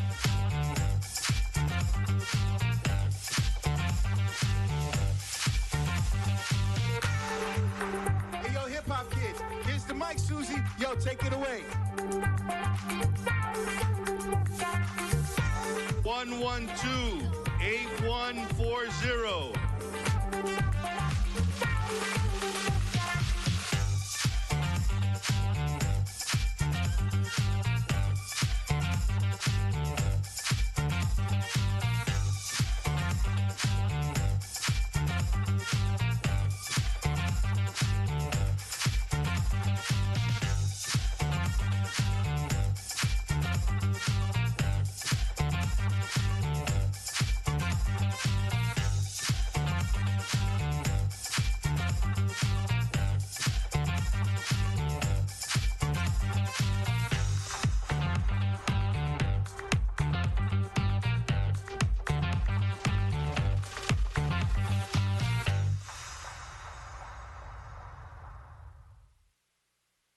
In the words of another 21st century philosopher, O'Shea Jackson, it was a good day.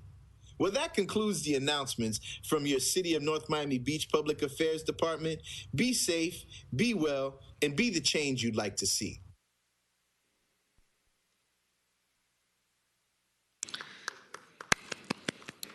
Thank you, Philip. A great job once again. Now we are on to City Commission reports. City Clerk. Commissioner Florimon. Thank you, Madam Clerk, and thank you, everyone, for being here tonight. First of all, I'd like to thank the manager and the police department and all of my fellow elected officials for taking part in a stakeholders meeting that we had this Monday with stakeholders and members of the Jewish community, rabbis, educators, etc., that participated in this meeting on Monday, where we discussed a lot of the concerns, safety-related, housing-related, and just from a community organizing perspective, what we can do to make sure that we make ourselves available to responding to some of the main concerns of the Jewish community. So thank you for everyone who participated. I know there's a working document that's being produced so that we can make sure we address some of the concerns. And so I wanted to personally say thank you to everyone who participated in that meeting. Also, Women's History Month, I wanted to highlight Ketanji Brown Jackson, who is the nominee for the United States Supreme Court, and all of her accomplishments, especially being from South Florida, Miami, the Palmetto area. One of our own is most likely going to be on that bench for a very long time, and we're very proud of that. We had an opportunity to go to the P3 conference this past week, the Public-Private Partnership Conference, as we're looking at partnering with the private sector to bring various programming and development to the city of North Miami Beach. So I was happy to participate in that and get a lot of good information. And so I'm looking forward to a very expedient and good meeting. Thank you, everyone, and have a good night. Commissioner Jean. Thank you, Madam Clerk. Good evening, everyone. Commissioner Florimon, you took all my notes, but happy Women's History Month to all of my fellow lady commissioners here on the dais and everyone in this room. And again, a special congratulations to Interim Chief Smith and our new ACM, Mrs. Brown. Welcome to the team. Again, wanted to celebrate our Supreme Court nominee as well, and I'm hoping her great luck. I wanted to thank everyone for the birthday wishes that were extended to me, and I also want to thank PR Wire for honoring me as Sisters Who Succeed, and also Women Mean Business International Conference, who is honoring me tomorrow as a trailblazer.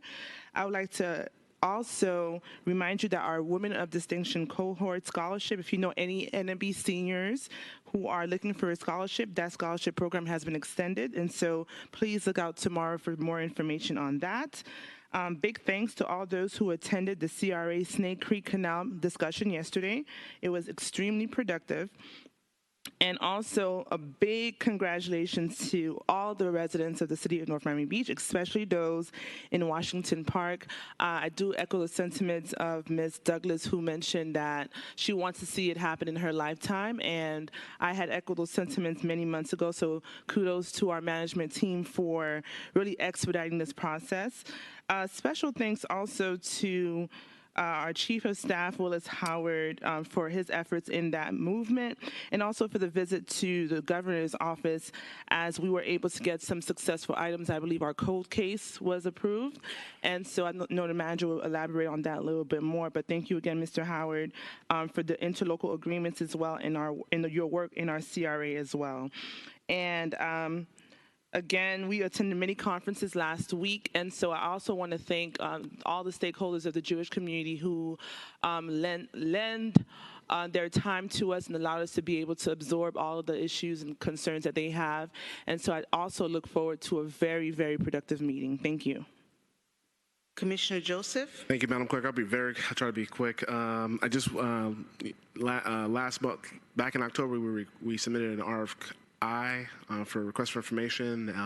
Boring Company submitted a proposal. We got a lot of interest in that. I know the managers and still collecting information because it's exploratory.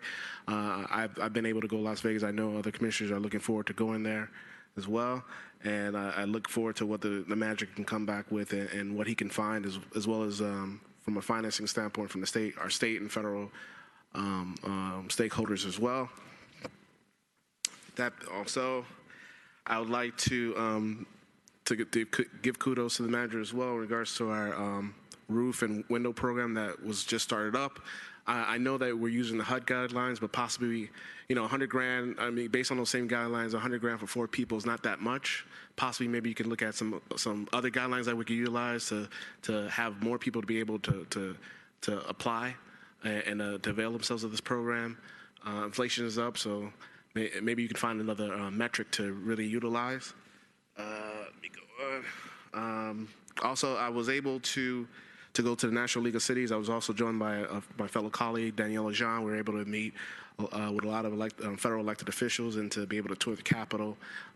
We give kudos to our Congressman Frederica Wilson, as well as Congressman Sheila Surface McCormick for getting this opportunity to view the Capitol and to see the federal government at work, as well as being able to meet and congregate with other elected officials throughout the nation and to get some good ideas to bring them back. I was able to meet with the new CEO of Jackson North not too long ago. I think she's the second Black woman to run to be the CEO over at Jackson North. I know she's looking forward to meeting each one of us on this commission, as well as the mayor, and to see how much more Jackson North can do. I know a while back they were trying to utilize our pool to do some rehab. It's an Olympic-sized pool. We're like the closest pool to them. I know they're going to be engaging you. Hopefully you guys can come up with some agreement from the administration side to make that possible. Give kudos to Christopher Benjamin. Commissioner Jean mentioned the fact that he was able to, with his sponsorship, as well as on the Senate side with Senator Pizzo, to get us over $100,000 from the state, or to put it into the budget. We're waiting to see if it's going to be approved once the governor gets his eye on it. Thank you to Congressman Wilson. She was able to give us over $1 million in this last omnibus bill. I told the manager, I requested the manager if he could pick a day out to celebrate that achievement. That's a lot of money.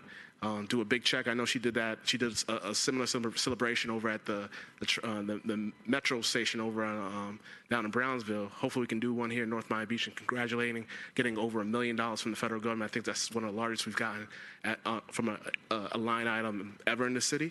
So kudos to Congresswoman Wilson. And finally, blessed Ramadan Mubarak, happy Easter, and good Pesach. Thank you. Commissioner Kramer. Good evening. I do also want to welcome our new assistant city manager. I've met her tonight for the first time. I want to welcome Interim Chief Harvette Smith. It's great to have you.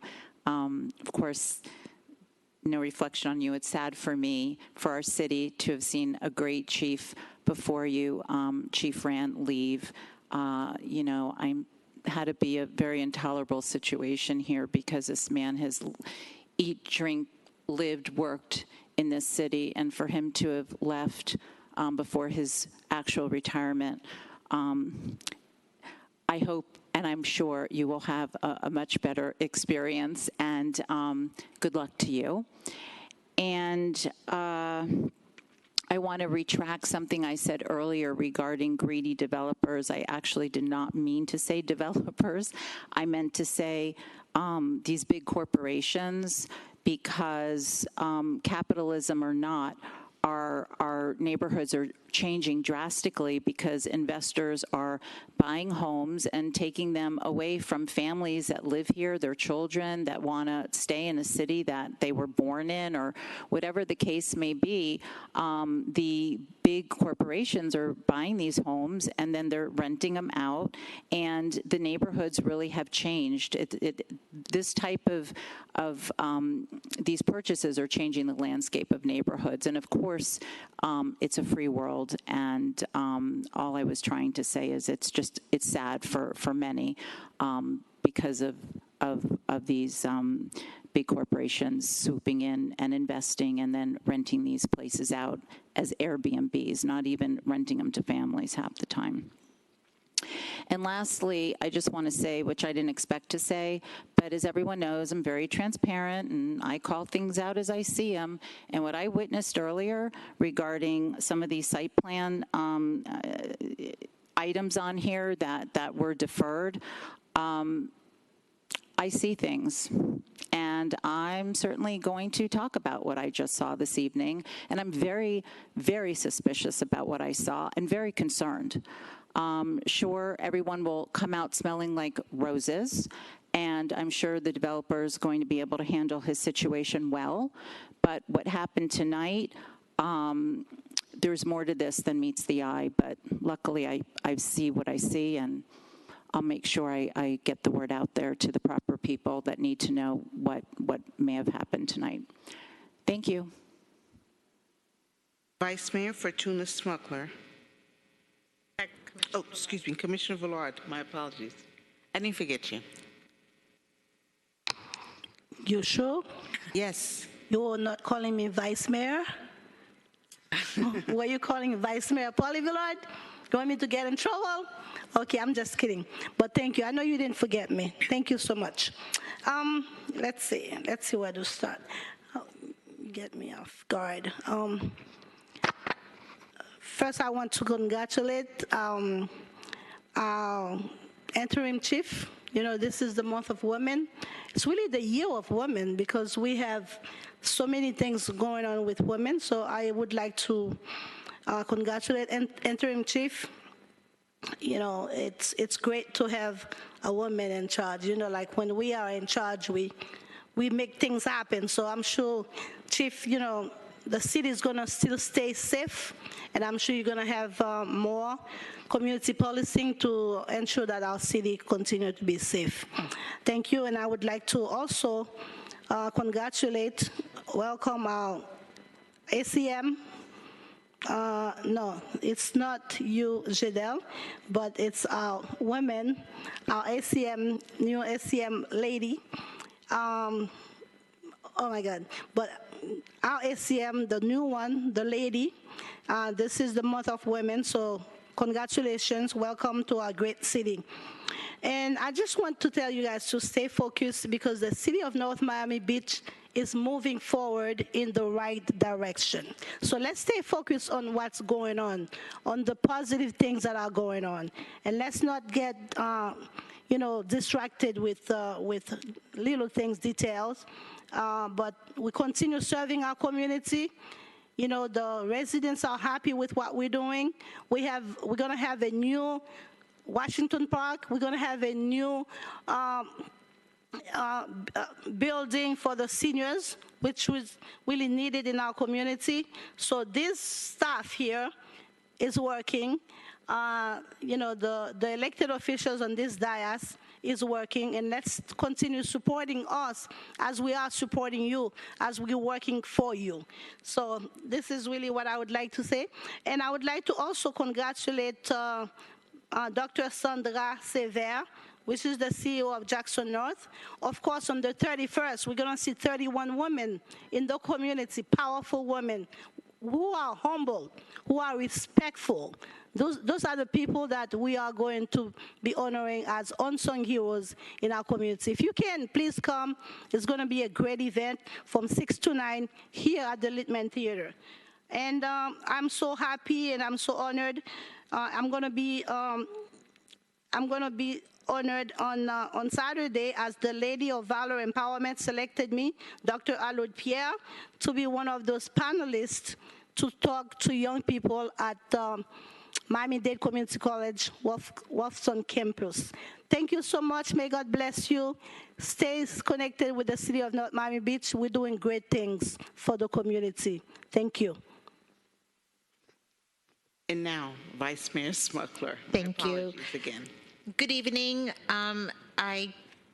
Last month, Ina Trachtenberg, the mother of Anthony Resnick, came and spoke to us. And I just wanted to let my fellow commissioners know that it did not pass in Tallahassee. So I know it's horrible, but it is what it is. Thank you, Parks and Rec, Public Affairs, Police Department, Human Resources, and the Commission on the Status of Women Board for making the Heart Health Walk so successful. I have been bringing some food distributions to the city of North Miami Beach, and we've been feeding 500 families. I'm bringing back 4 more, and this time we're going to be feeding 1,000 families on April 19th at Ulita, and the other dates have been determined, but the locations have not. May 21st, June 18th, and July 16th. And I will also be having the free mammogram mobiles, one on May 14th and another one on October 1st, and hopefully some more in between that. We did have, as some of the commissioners mentioned, we had 2 wonderful meetings this week, on Monday with the Jewish community and last night with the CRA. And I just wanted to also congratulate Hervette Smith on becoming our interim chief of police. And I want to welcome our new assistant city manager and our new finance director. Happy Ramadan, happy Easter, good Easter, and happy Passover, and local voices make local choices. Thank you. Now we're going to skip the consent agenda for now and go to item 10.3. Just point of privilege, Madam Vice Mayor. Did we check on the mayor to make sure that he's still coming? I know you said he was on his way. Have we gotten an update? No, the mayor is in a meeting. He told me he would be here as soon as possible, and that was the last that I've heard. Okay. All right. Thank you. Okay. For item 10.3, Resolution R 2022-46, Taurus MS Site Plan Request. Kent Walia, Director of Community Development. Vice Mayor? Yes. Respectfully, the title should be read into the record. The attorney will do that. Absolutely. Thank you. A resolution of the Mayor and City Commission of the City of North Miami Beach, Florida, approving the site plan application and 16 related variances from the Zoning and Land Development Code for the construction of a 74,918 square foot religious educational facility, which consists of a 1-story gymnasium with a 22-space surface parking lot, Phase 1, and a 4-story education building, Phase 2, with 32 classrooms, kitchen, dining room, prayer room, specialty spaces, and recreational roof deck, situated on lots 3, 4, and 8 through 16, Block 9 of Monticello Park Unit 1, according to the plat thereof as recorded in Plat Book 40, page 65 of the Public Records of Miami-Dade County, Florida, located at 16415 Northeast 11th Avenue, 1136 Northeast 165th Street, 1150 Northeast 165th Street, confirming expiration and limitation of approval, providing for conflicts, and providing for an effective date. All right, thank you. Madam Clerk, do we need to do the Jennings disclosure first? Yes, we should do the Jennings disclosure. Okay.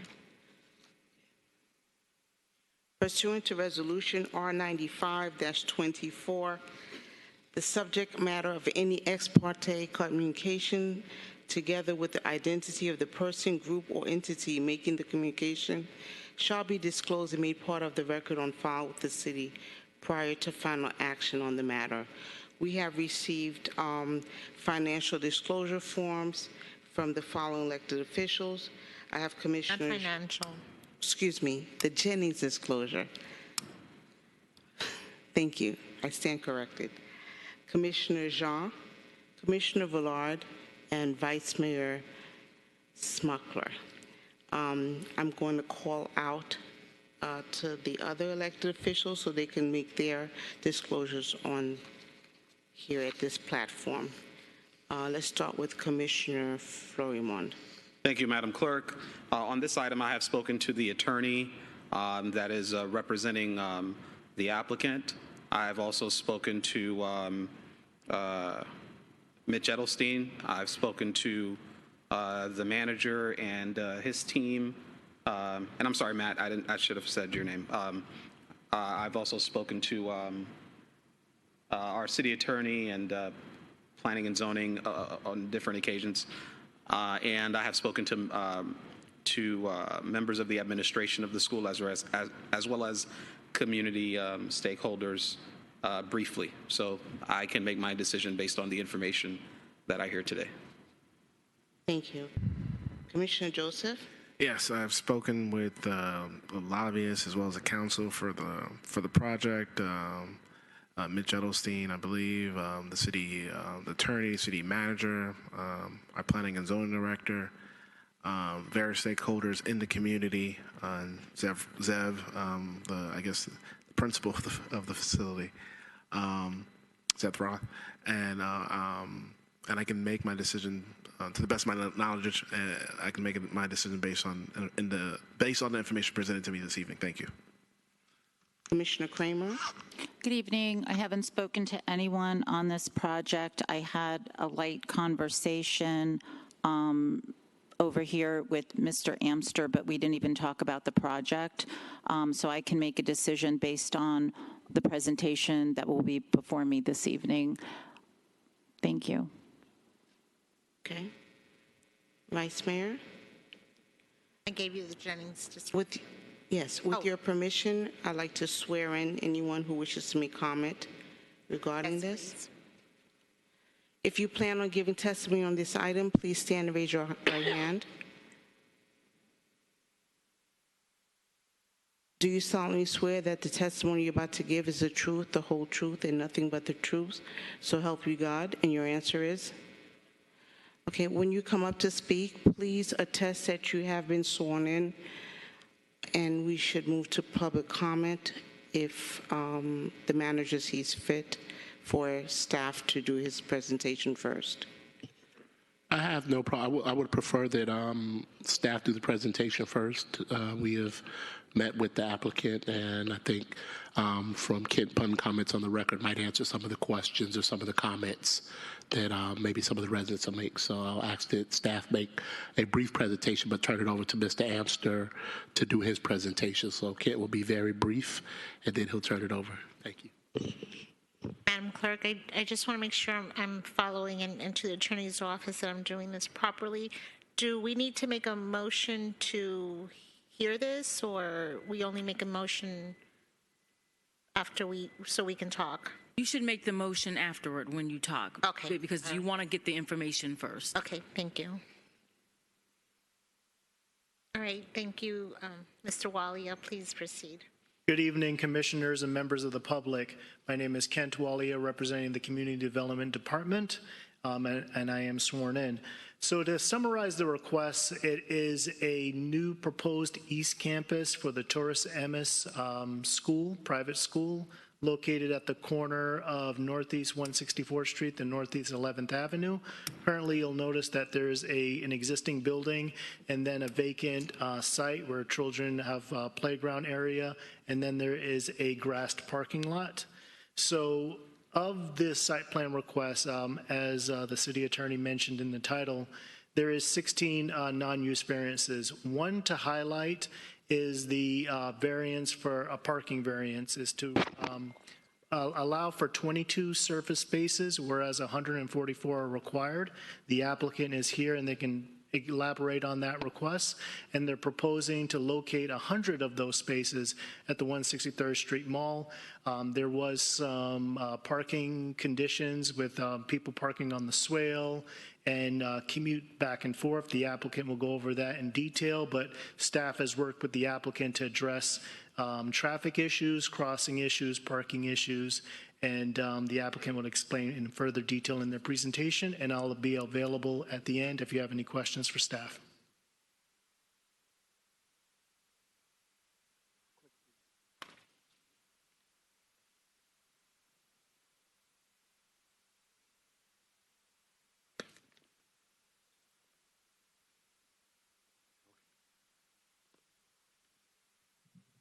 Good evening.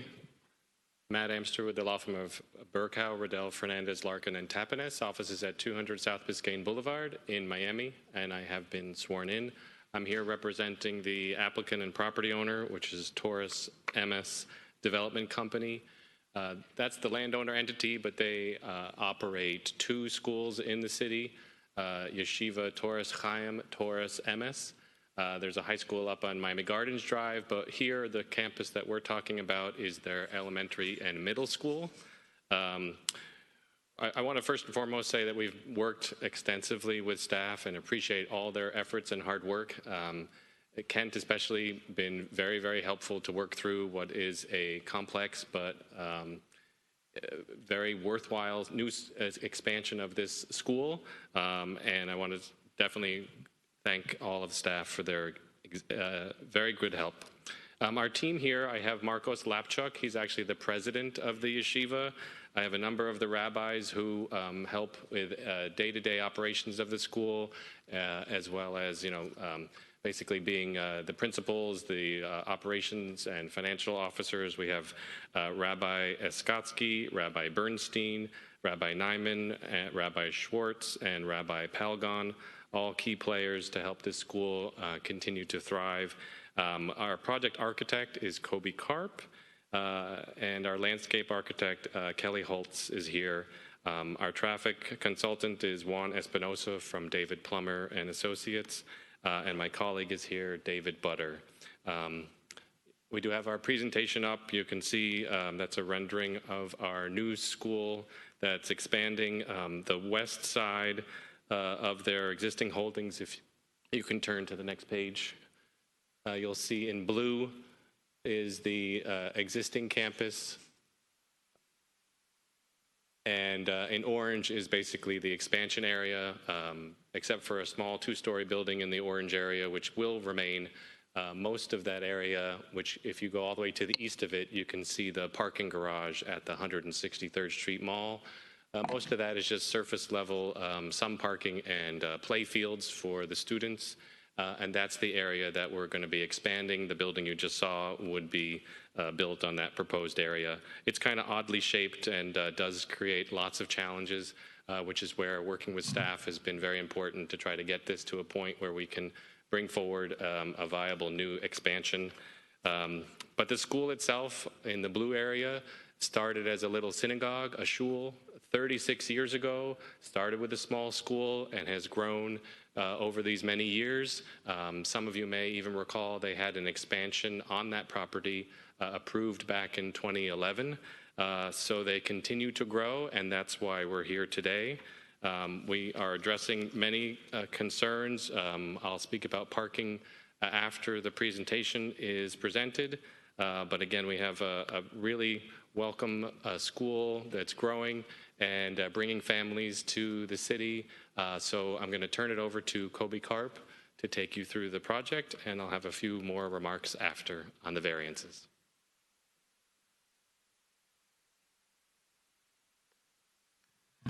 Hi, good evening. Thank you for your time. My name is Kobe Karp, and I have been sworn in. And if you would give me a minute, I'd like to take you through some images of the project to share with you. Next image, please.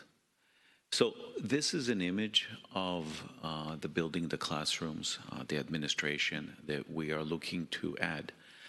We have here an opportunity to be in context with the neighborhood in the design and in the height and in relationship and also the traffic. If you go to the next image, we have the low-rise structure in the front is the gymnasium.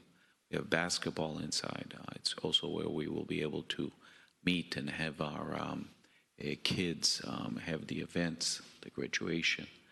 The building in the background is the administration in the classroom. And as you saw in the site plan, we have an opportunity to really circulate around the site. So what we did is we created a place so when the drop-off and pickup comes for the kids in the morning, it has a longer stacking area. Next image, please. This is a close-up of the building and the materials. We have been working with your staff for an extended period of time. They have been very, very gracious with their time and their knowledge and experience, helped us to work on the building, not only on the massing, not only on the circulation, but also on the materiality of the building itself. Next image, please. This is the building, and you can see the drop-off area. You can see the landscaped area on the upper side of the building. I have a great landscape architect here from North Miami Beach. Whitkin and Kelly's here. Next image, please. We can't hear you, Mr. Karp. Sorry about that. I will get closer to the microphone, Your Honor. Thank you. Yes, sir. And basically, you can see here is what we did is we have it in phases, and we have an opportunity to really bring this building to fruition. Working with your staff, you can see on the upper side is where we have the landscaping wrapping all the way around the site. Next image, please. This is how you can see where the yellow, the classrooms would be. The blue in the middle is the drop-off lobby area. And then the beige on the right-hand side is the gymnasium. You can see where we have the outdoor spaces that wrap all the way around. And you can also see how we have been able to bring the traffic and the circulation around the whole site. Next image, please. This is in yellow, the classrooms, double loaded to let the light into the classrooms. Next image, please. This is again how the classrooms congregate. Next image, please. And the breakdown of the spaces. And we have the glass on both sides, and it's very successful. Next image, please. Rooftop and amenity areas. Next image, please. So you can see that we have taken great care to work with your staff and in detail. And if you have any questions or no suggestions, I'm here. And I just want to say thank you very much for your time and your service. It's very much appreciated. I think that this city is one of the best municipalities to work with. Your staff has been extremely professional on every level, and it's really an honor to be here. Thank you so much for your time. Thank you.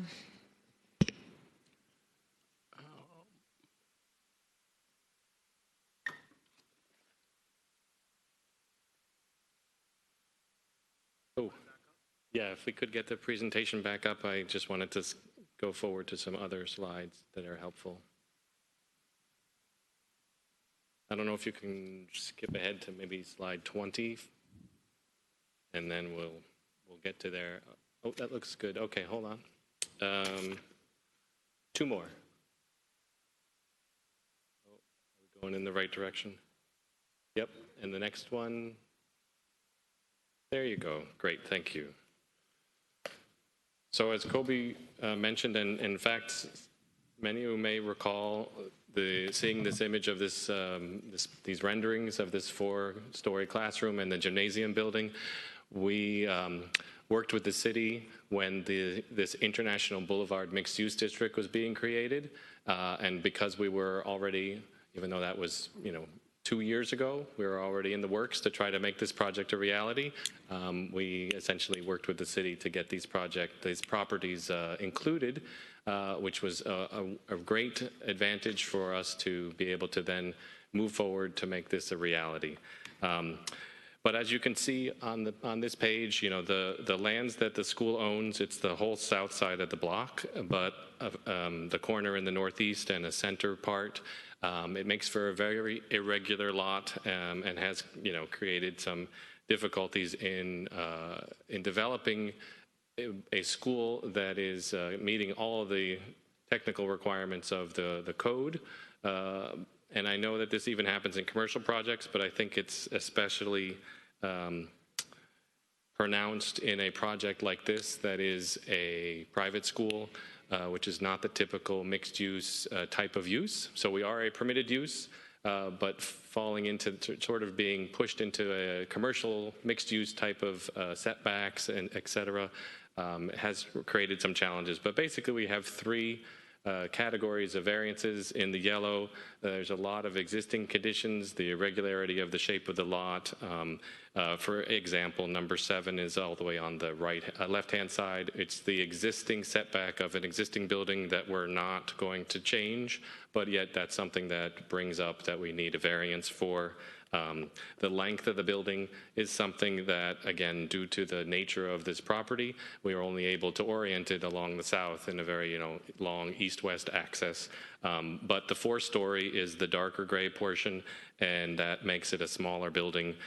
It's our sort of central office cafeteria on the right-hand side and our gymnasium. Those are 1-story structures. They help break up the massing. All around the outside, we have beautiful fences with decorative panels that match the images that you had on the building itself. So that will be decorative. It's not just a chain link fence.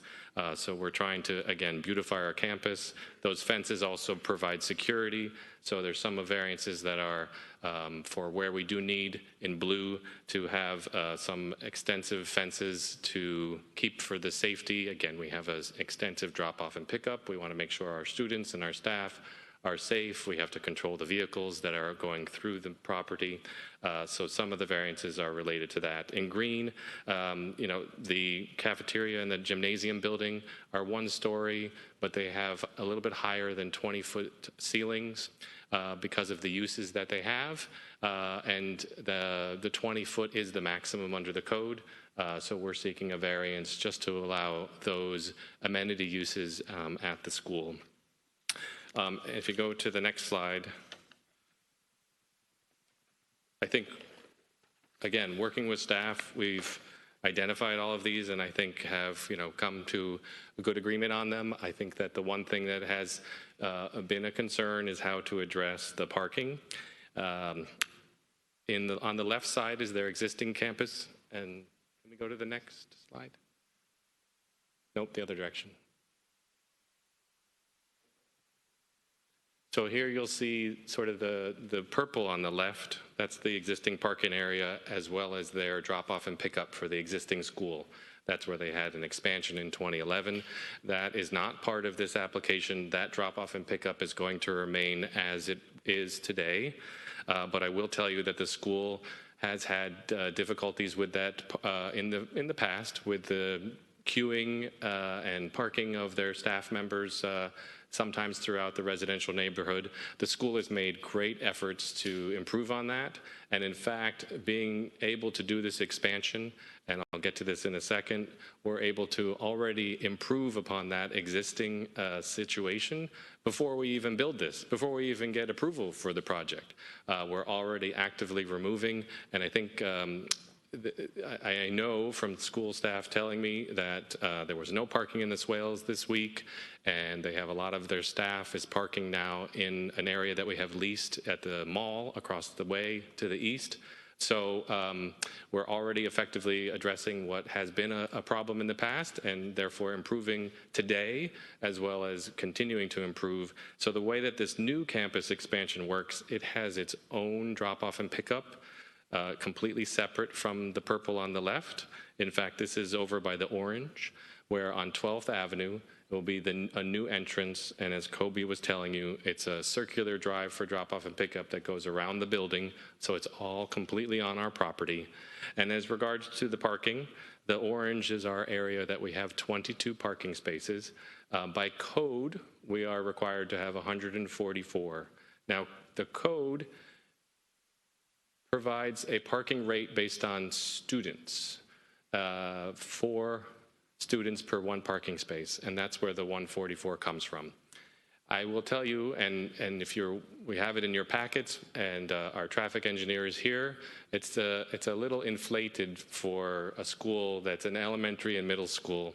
None of the students actually drive, and in fact, they're with our drop-off and pickup area. That's where the majority come, but just for vehicles to come and circulate through and then leave. And so there really isn't a need for even a significant number of parents to park. The real parking is actually based on the faculty and the staff.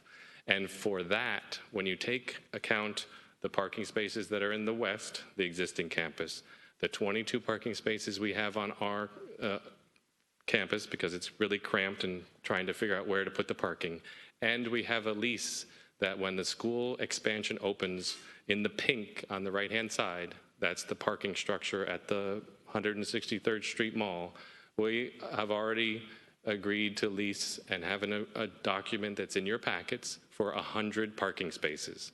So all told, when you look at staff, there's essentially a total of 87, I believe it is, in the west side. Let me just tell you big numbers.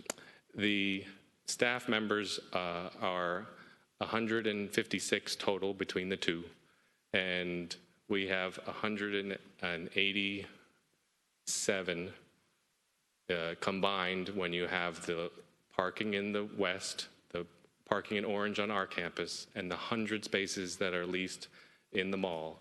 And so actually what you have is a 29 space surplus, meaning there will be spaces, and we're going to encourage all of our staff to move to the 100 spaces in the parking garage so that on the campus itself, those 22 spaces can be free during the day for guests, visitors, right, parents who sometimes do need to come, parent-teacher conference, et cetera.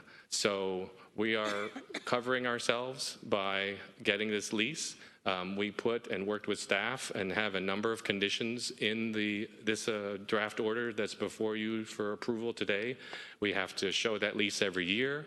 If we're going to be modifying, trying to relocate some of that parking on our own properties, we have to meet with staff. That may require us to come back through the process to really show you where and how we're going to manage it.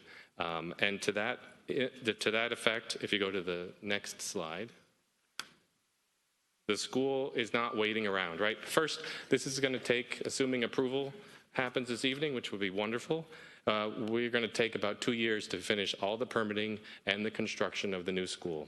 But we're not going to wait for that 2 years to end. The school actually has already purchased other properties that over this 2-year period, they're going to figure out how to bring them into this basically expansion project. Think of tonight as phase 1 and think of that as the next phase, phase 2. So blue they own, orange in the middle they own, but next to the orange you can see 2 purple lots that they've already purchased at the corner of the orange, which is more fields, could be a few parking spaces.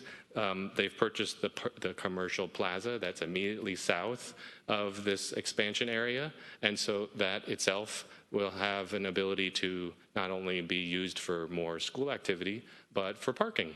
And so today is where we need the lease.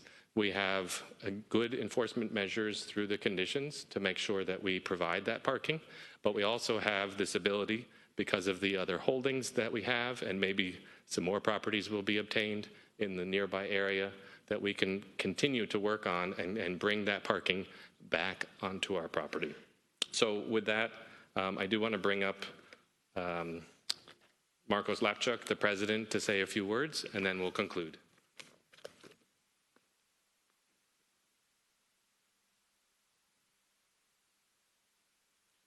Good evening. My name is Marcos Lapchuk, and I have been sworn. Thank you very much, Madam Vice Mayor, Commissioners, Mr. City Commissioner, Mr. City Manager, and the rest of the staff. I want to perhaps give you a little bit of insight and background information as to how we get here and where we want to go in absolute and total partnership with the city of North Miami Beach. Our yeshiva has been in this community for the last 40 years. It started literally as a almost as a one-classroom school in Miami Beach on 41st Street.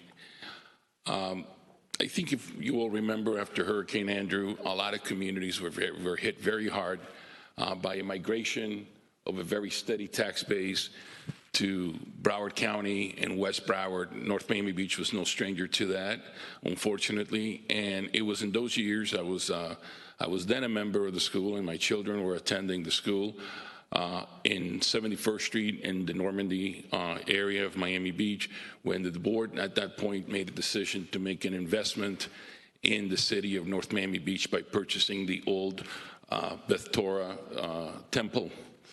At that point, there was a flight of people coming in here, and we were moving in here. A lot of people thought that we were crazy for moving here, but we stuck to our guns, and we felt that this was the right move. And obviously, some 20 years hence, our move to the city of North Miami Beach has been vindicated, and really this is one of the treasures in Dade County whose time has come, for good and for bad, as that was mentioned early with development and other issues. Another thing that I'd like to highlight about our school is that 5 years ago, when we started seeing this unprecedented growth and we knew that we needed a new campus, we also made a decision to stick to the city of North Miami Beach for the long term and for the long haul. Our school is not a rich school. Approximately 40% of our income comes from direct tuition.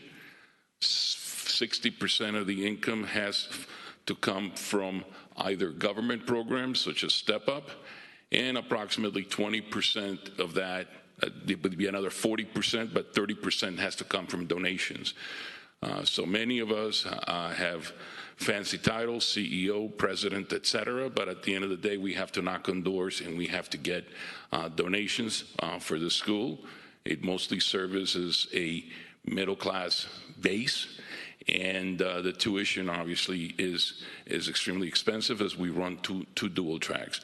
Thank God we were able to be successful in a fundraising campaign, which encompasses approximately $30 million. And we have made a commitment to stick to North Miami Beach, invest all that money here in this particular city, grow the city, and make sure that we continue to be one of those catalysts that is a force for good and in the city.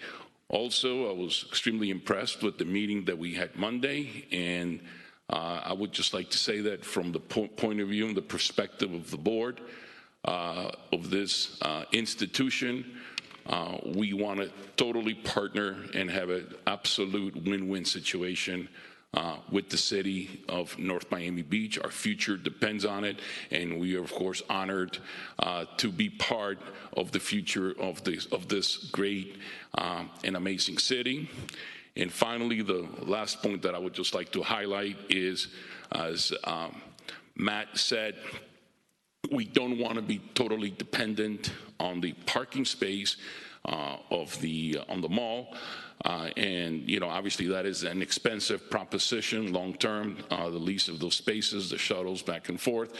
So we want to definitely continue to work with the city in making the necessary arrangements and adjustments to make sure that the bulk of our parking is on site. And as Matt said, there will be new items that will come to you, so you will yet have another bite at the apple in making sure that some of the properties that we currently do own can of course be used for the necessary traffic and the necessary aesthetics.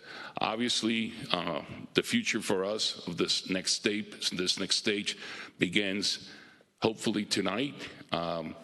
We thank you for your attention, and we look forward to continuing to work with the city of North Miami Beach in helping us house in this city one of the great institutions of Jewish learning in the entire United States of America. Thank you so much.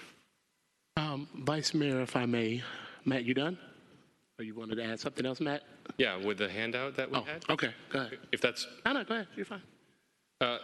So of all of the numerous conditions which we've worked together with staff, many rounds and good meetings to make sure to, again, provide the right conditions for the school to operate successfully, to be a good neighbor, and also for the city to ensure that that's how the school is operating. We only have one minor requested change. The traffic study that was done, which is vetted both by our expert and the city has its own traffic reviewer, shows that because of the new traffic patterns that the expansion will have, there's an extension of a turn lane on 163rd at 10th Avenue. And we are going forward to make sure to put in the application to make that extension happen. All this is doing is added if approved by FDOT, because it's a Florida Department of Transportation roadway, and we are completely under, that's out of our control whether they will actually approve either the extension as completely shown, maybe it'll be modified. So we just wanted to reference that there is an approval needed that's outside both the city's control and our control, but we will work to make that happen to, again, resolve any traffic concerns that will happen. With that, again, our entire team is here. We have all the rabbis that know the day-to-day operations. We can talk about the parking and the lease, should you have any questions. Kobe is here to talk about the design of this beautiful new building. But we're hoping, and again, we've definitely made great strides in improving the existing conditions today with the arrangements that are now going to even continue to be an improvement for the neighborhood and for bringing in and helping the school expand, bringing in new families to the city and the benefits that that provides. And I just wish to respectfully request your approval, and we wish to save time for rebuttal if necessary. Vice Mayor, if I may, before we open up for public hearing. Staff has worked with Mr. Amster and actually met with several of the rabbis that work at the school, and I definitely want to thank them. The parking was a very big issue for myself and the staff at the beginning. We did work through that problem with Mr. Amster. We have been speaking to everyone about it. One thing that might not have been explained here. I know they've purchased several of the homes next to the school. So they've purchased the homes right across, and they're working on purchasing a couple more of the homes. What we are going to do, and I do understand, and we heard some of the residents who did come out at planning and zoning about the parking in the swale areas, and I went out and I did a site visit myself with the staff. What we did talk to Mr. Amster about, they did secure their lease, but we will be coming back with something to turn that district, just those swales, into residential parking only, to really, I don't want to say almost force the issue, but it helps give actually the school and the teacher and the administrators the ability to take them out of the mix. So it'll make it where we can ticket or have cars towed if people park in the swale areas or in front of people's houses and blocking their driveways. So I just wanted to put that on the record. I know residents spoke about it. We've spoken to Matt and we've spoken to the individuals at the school. Everybody is on the same page. We did work through it. That was our only hiccup that we had with the project. We are in, I don't want to say we're in full support, but we really appreciate them working with us to get this parking situation taken care of. And I just wanted to put that on the record before we move forward with public comment, so everybody knows that we have addressed that issue, and we will be turning that into a residential-only parking district on those swales and in front of those individuals' homes that are close to the school. Thank you. Thank you. Thank you, Mr. Amster.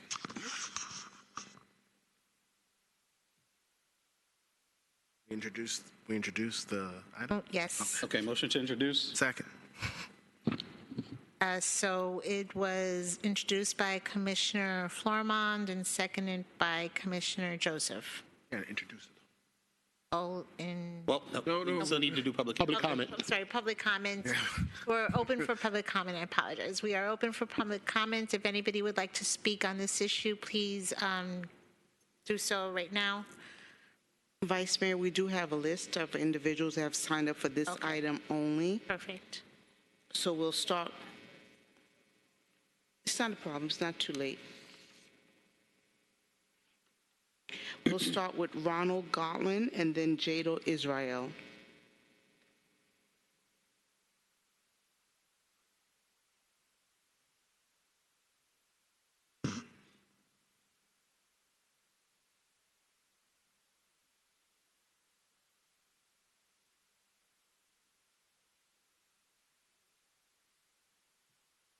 How are you?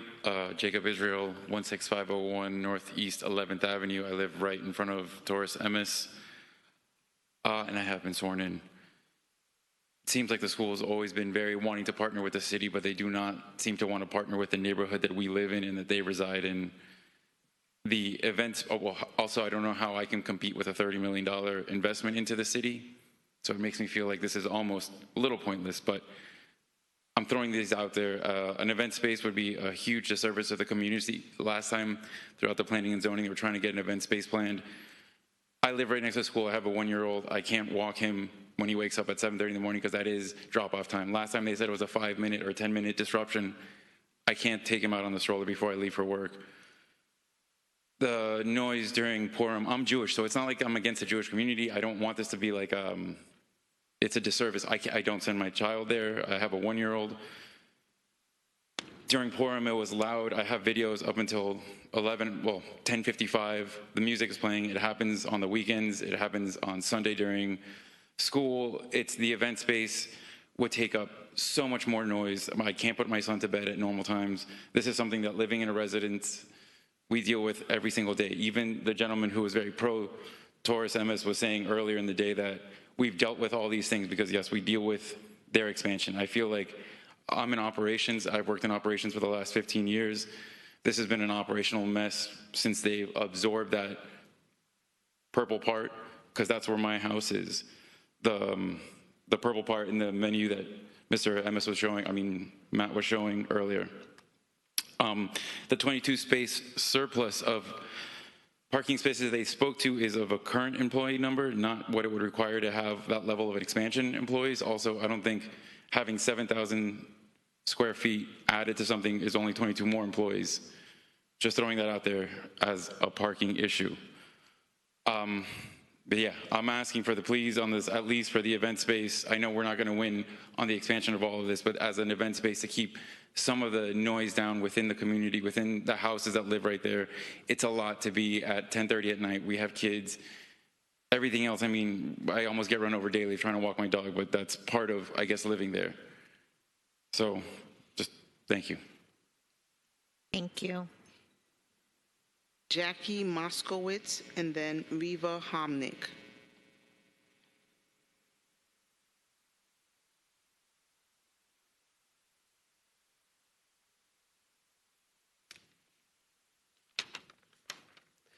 Good evening, and thank you all very much for your time this evening to be able to address everyone. My name is Jackie Moskowitz. I live at 1271 Northeast 175th Street, and yes, I've been sworn in. And I just would like to say that, I'm coming here as a proud parent in the school. I've been living in North Miami Beach for the last 6 years, and my children attend the school, and there's a reason why so many people want to send their children to the school. The school has incredible teachers, has incredible staff, has incredible programming, and has an amazing, amazing overall education. And that's why it's such a popular place. And essentially what's happening is that we don't have the space in the school because people want to send their children there. It's such a wonderful education, especially, when it comes to things that go in addition to the actual education, the specials, when it comes to arts, when it comes to music, when it comes to sports, when it comes to drama. We don't have space for that in the school right now. For the children to be able to expand themselves, to be able to expand their identities, to be able to grow in those areas, we don't have any of that space. A proper auditorium for the drama, etc. It doesn't exist.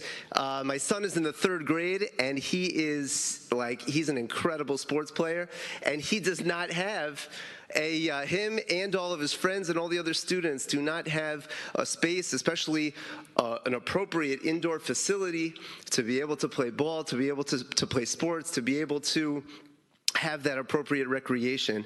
And it's really something that we need as far as our community and as far as the growth. And as was mentioned earlier, the issue with the parking is something that is being addressed right now. It's not something that the school is waiting around on. It's something that's being addressed with the rental of the spaces at the 163rd Street Mall and the shuttles that are taking place, taking staff over to the school after parking there as well. Additionally, it wasn't mentioned before, but the school has also put in a lot of money and effort into getting busing for children to be able to minimize the amount of cars that come into the area, that come into the school, to be able to minimize that so that this way it could be easier on the neighborhood overall. So we really, really hope that you're able to approve this tonight for the sake of the community, for the sake of our children, for the sake of their education and their growth. Thank you very much. Thank you. Next speaker. Hi, good evening. I'll keep it short and sweet. I want to thank you very much for listening to us. I'm Riva Homnick. I have been sworn in. I live on 174th and 11th Avenue. My husband and I and 5 children have lived in North Miami Beach for over 22 years, so I moved when I was 3. Kidding. All of our children went to Torres Emis. Our sons went to Torres Chaim on Miami Gardens Drive. Our daughters went to Torres Emis. Our daughter got married to a beautiful person, moved to Queens, and as the school grew, she had an opportunity to come back to North Miami Beach, purchase her first home, and her husband are teachers in North Miami Beach. Our grandchildren are now going to Torres Emis. Our granddaughter said, "Bobby, I'm the 7th kindergarten. I'm number 7. I said, "Oh my goodness, when your mommy was in kindergarten, she only had 1 other class." We've grown tremendously. They love the school. I'd like to address the gentleman that is uncomfortable with the noise and he's concerned about the event space. Their event space right now is in a ginormous tent. That tent doesn't hold any sound. If we have an event space, it'll be indoors with the proper acoustics and the proper sound barriers so it won't disturb our neighbors. It is a beautiful school. It's a school filled with happiness and joy, and the music is singing when the kids come into school. I didn't have that when I went to school. If I did, maybe I would be a little happier. I'm kidding. It's a magnificent, fabulous place. I'd like to also address Commissioner Kramer, who said she doesn't like the fact that the houses are being purchased for rental space. Our young children who would like to move back as young married couples would like to be able to purchase a house, and those rental spaces are driving up the cost of the homes to a place where our kids can't do that. So I agree with you, Commissioner, that we should try to figure out a way to limit that. But we've been very blessed that our married daughter has been able to move back. Our married son is considering it. We have 2 single children that would like to live in the neighborhood. This is a viable, tremendous, fantastic school, and I thank you very, very much for the opportunity to speak. Thank you. Mosh Learfield, and then Jacob Mormer.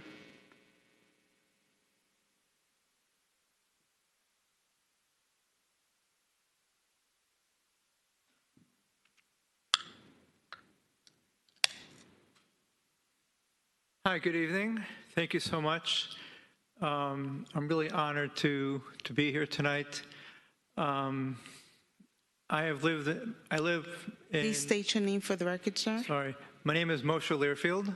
I live at 1310 Northeast 173rd Street. I have been sworn in. I'm the vice president of the school. I grew up in South Beach, and when we got married, we made a conscious decision to move to North Miami Beach. We've been here for about 30 years. And I've been involved with the school probably for 25 years. The school literally is a crown jewel of our community. We have close to 1,100 kids in the school. As the speakers before me pointed out, we really have no room for the kids. There was an article in the Wall Street Journal about a month ago. It was actually the front page of the Wall Street Journal. And the Wall Street Journal, the main point of the Wall Street Journal, literally, it spoke about our school. And they were focusing on an interview with Rabbi Moshe Bernstein, who's the CEO of the school. and they were the Wall Street Journal was pointing out that tons of families are moving to our neighborhood because of the school. And it's a very unfortunate thing that many of the families who wanted to move down here came down, looked at it, and ended up we couldn't take their children. We just didn't have the room. The school literally, like I said, is a crown jewel of our community. People are moving in only because of the school. People move to North Miami Beach from New York, New Jersey, Connecticut. They're only moving here because of the school. And if we can't service them, they're not going to move here. And the school literally makes their neighborhood into a wonderful neighborhood. It's, you know, when the school started expanding maybe 20 years ago, the neighborhood was not what it is today. It was, you know, on shaky ground. And the school literally solidified the neighborhood, and people just moved in droves. And the school now is, like everybody said, it's a phenomenal school. My children, all of my children attended the school. I now have 3 or 4 grandchildren in the school, and they love the school. But the problem 15 seconds. The problem is the school just doesn't have space. And so we're really begging the commission, the city, to give us the opportunity to properly serve our children, to properly serve the neighborhood, and to allow people to Your time has ended. Move into the neighborhood. Thank you very much. Thank you. Jacob Marmer.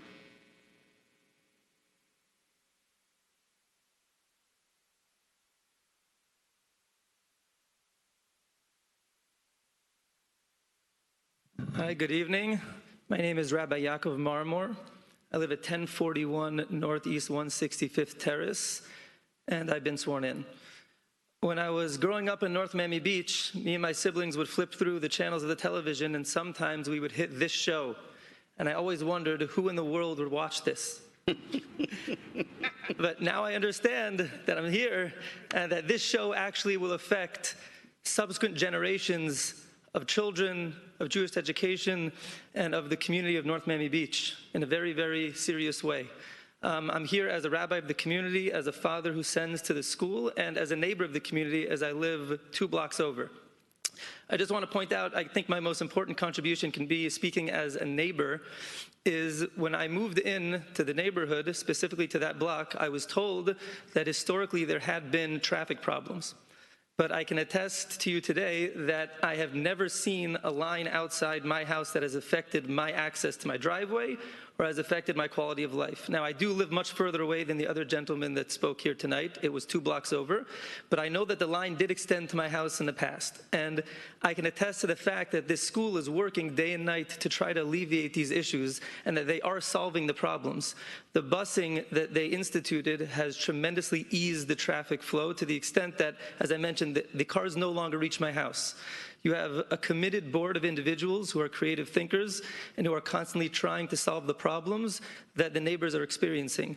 And with a board like this and with an institution like this, you can rest assured that they will do everything in their power to solve these issues and that they are solving them. And that they do have answers to all of the issues that are addressed, and they are trying to reach out to the community and do what they can to take care of these issues. I think that the plan that's in front of us is one that is absolutely necessary, as everybody spoke to the fact that there is no room for these children. And unfortunately, there will be some inconvenience, but inconvenience at the expense of generations of education and of the growth of the community is sometimes necessary, and the school will do everything in its power to alleviate that inconvenience, and it has, and it will, and it is succeeding.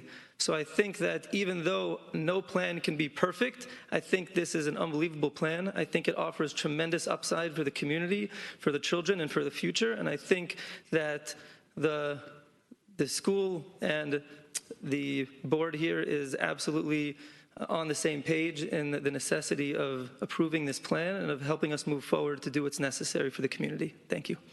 Thank you. Jeb Hanwerger, and then Marilyn Baumule.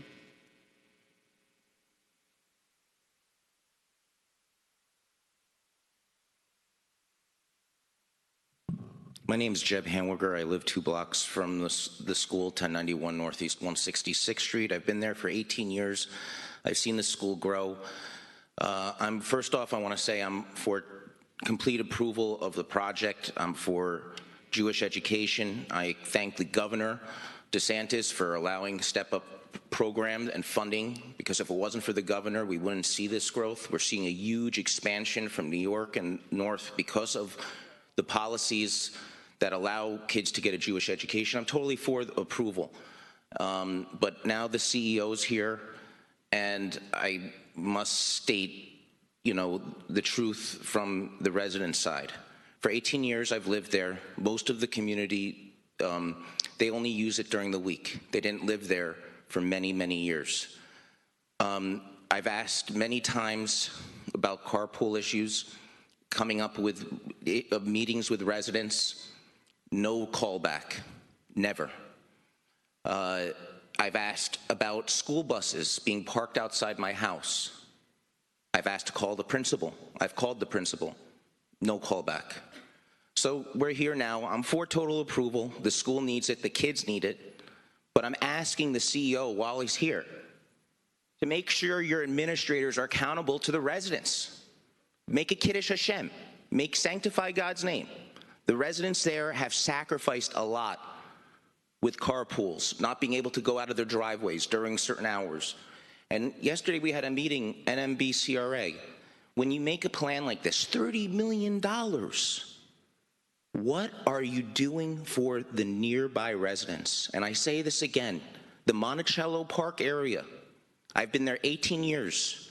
Not once have we had a capital improvement project. Our roads are declining, our streets are not disrepair, we are the forgotten neighborhood. I mean, we've heard Washington Park is a forgotten neighborhood. Monticello Park, do you guys even know that there's Monticello Park? Yes. A lot of people, police officers, don't even know it. I call up, hey, City NMB, we live in NMB. Yes, I have a black garbage can. No, you're a Miami-Dade unincorporated. No, we're City NMB, okay? And I've had to do this for 18 years. I pay all these taxes. Most of the people that go to the school live in unincorporated. So we need a balance. We need to have the approval, because this is the gem of the community, and they're buying up houses. And these are the people that are buying up the houses that's causing this skyrocketing prices. But I'm not against that. I'm for that. That's what's good for NMB. But let's have meetings with residents. Let's have the administrators held accountable to the nearby neighbors. Thank you. Ms. Marilyn Balmule.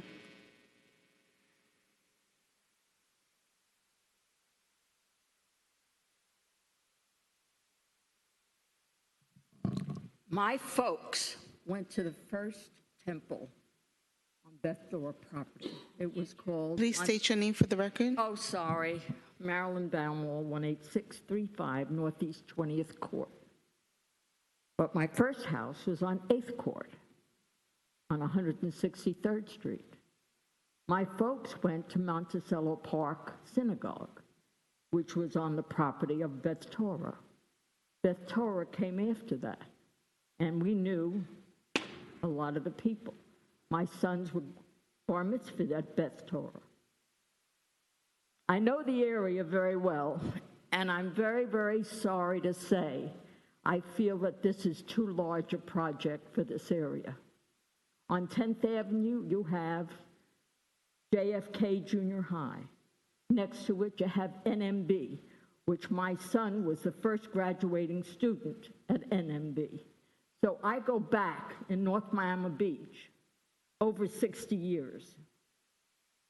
When we went to Beth Torah, there was no parking, and we parked all over the streets and everywhere else. They're going to have the same problem here. What happens if that shopping center decides to sell? If that shopping center decides to sell, they lose those 100 and something spaces. This is a beautiful area. The homes are lovely. The people are lovely. Well, everybody in North Miami Beach is great because I think that way. But I think that it has to be done. We have wonderful gymnasiums. Washington Park's probably going to have the best. And every other area, Ulita, we have pools. We have everything in the city. Don't build a gymnasium. Take your children to our gymnasium. Make there more room for parking and other things. All schools are important for everyone, no matter what your religion is. But you really have to think about the people that live around you. There will be children coming out of that junior high. There will be children coming out of that high school. Then some of those children in that high school are driving. There will be too much traffic in that area. And if that shopping center decides to get sold, they've lost those spaces. Please think ahead, and I thank you so much. Vice Mayor, we do not have any other signed speakers. Okay, thank you. 1 second, I see one coming.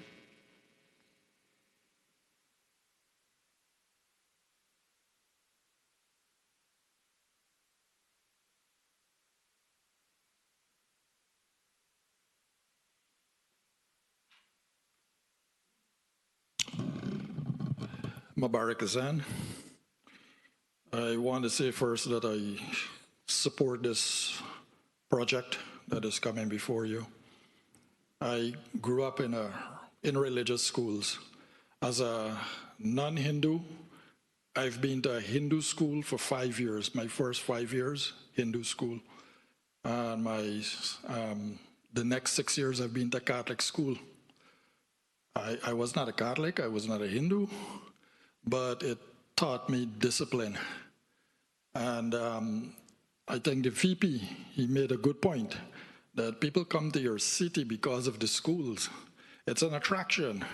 I think the young man says he's having a noise problem, but if they design the school properly, it would be able to contain the noise within the school. I'm living on a busy road, and I put up hurricane windows, and I do not hear the traffic outside. You know, my other neighbors may be telling me, oh, you heard what happened? No, I did not hear anything.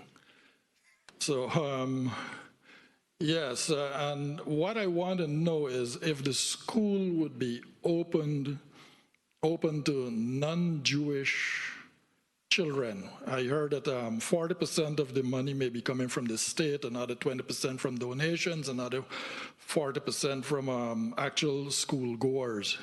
But are you willing to allow non-Jewish children to come to your school? I think it would be great learning Judaism and learning. I learned Hinduism in my school that I went to, and I learned Catechism, and it did me pretty well.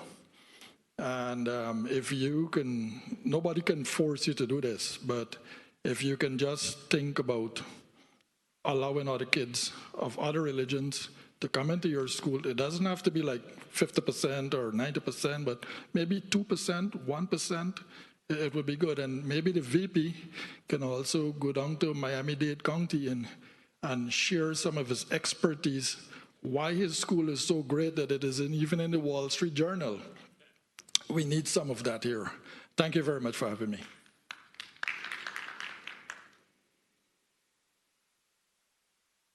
Anyone else want to speak during public comment?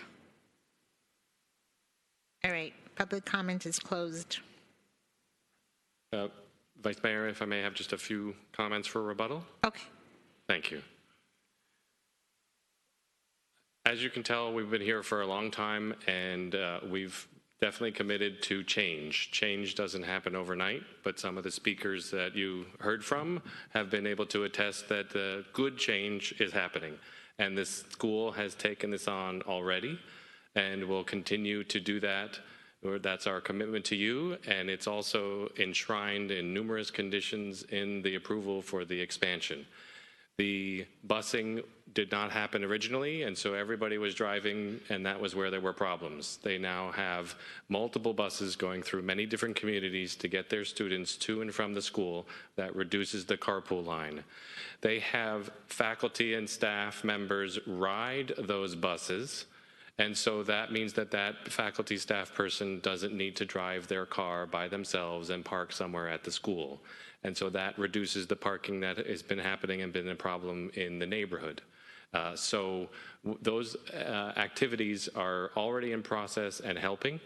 The school is presently leasing 50 of those 100 spaces at the mall and actively using them for staff to park at, and they have a shuttle, a nice big van that makes multiple trips in both the morning and the afternoon to take and help those people so they don't, while they could get the exercise, it helps to get them quicker to the existing campus, which is all the way on the west side at the moment. It'll be closer when the expansion building is built, but then it'll increase to the 100 full spaces, and still they'll have the shuttles. And there's conditions about the shuttles being required, as well as what the manager was saying, to not have parking in the swales. I think working with the city, that will actually help, because part of what our challenge is human behavior, trying to have people understand that they're not supposed to park in that residential neighborhood, but the school is making progress on that.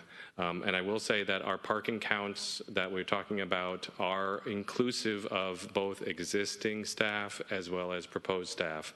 And that's where, again, in combination of the existing spaces in the west today, the new spaces for the expansion, and the 100 at the parking garage, there will be a surplus of 29 spaces, and that's worst case scenario if every staff member drove a single car by themselves, which is not the case because we have some of them riding buses.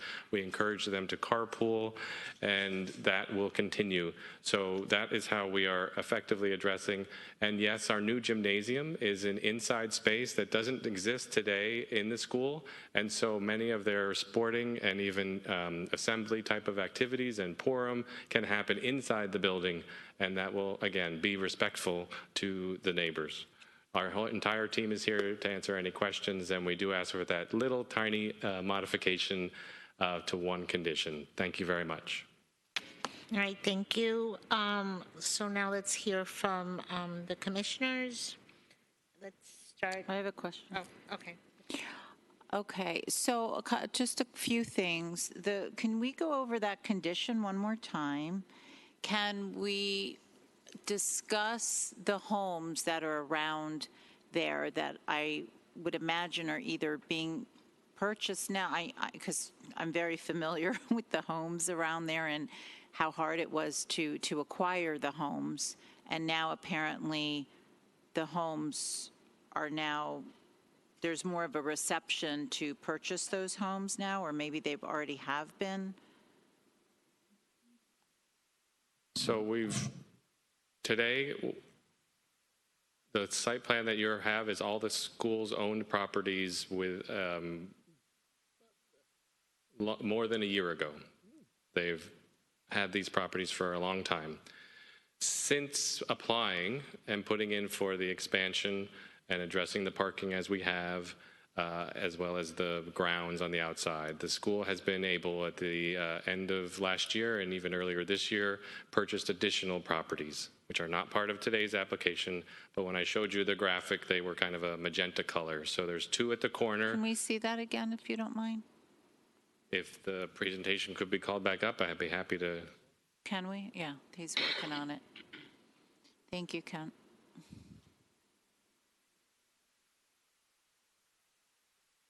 So while he's calling that up, there's 2 properties at the blue area on the west was our existing campus on 11th Avenue. And right across from that is that little 2-story building that is part of the campus today.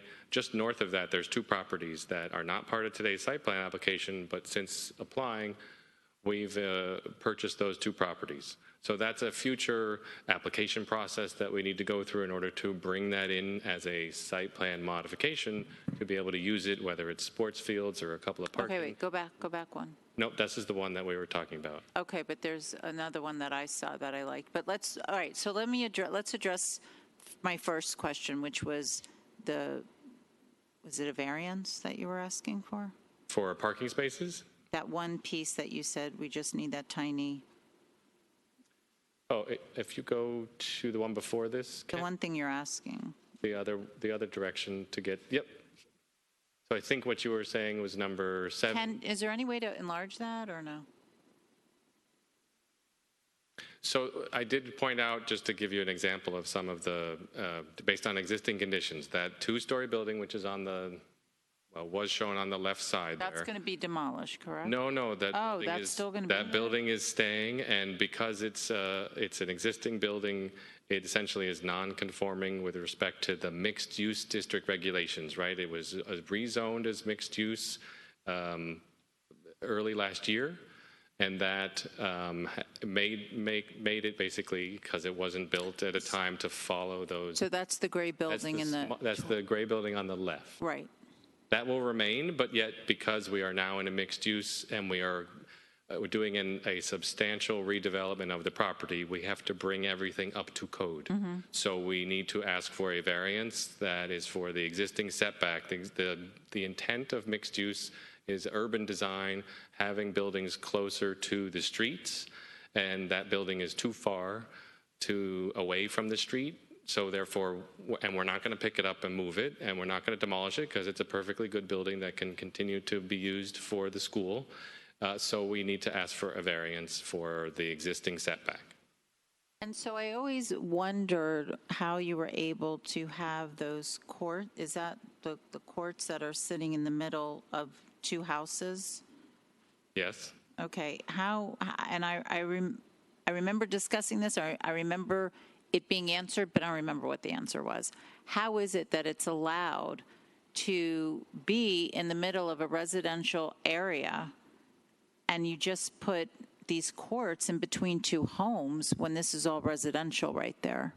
So these courts are accessory to the private school, which is a permitted use in the mixed-use district, and those extension of their property that those courts are on, it was rezoned to mixed use, so it's a permitted use. And in fact, we don't have any variances associated with the placement of those, but we've worked with staff and definitely with Kobe's office and our Witkin-Holzer landscape to provide for centralizing those courts, providing good green buffer around the outside. Yeah, because people are leaving. If you're not purchasing the houses on either side yet, and people are home and they're hearing this basketball and playing and screaming and. So to the left of those courts, those are the two properties that the school has since bought. So they are now the schools. Right.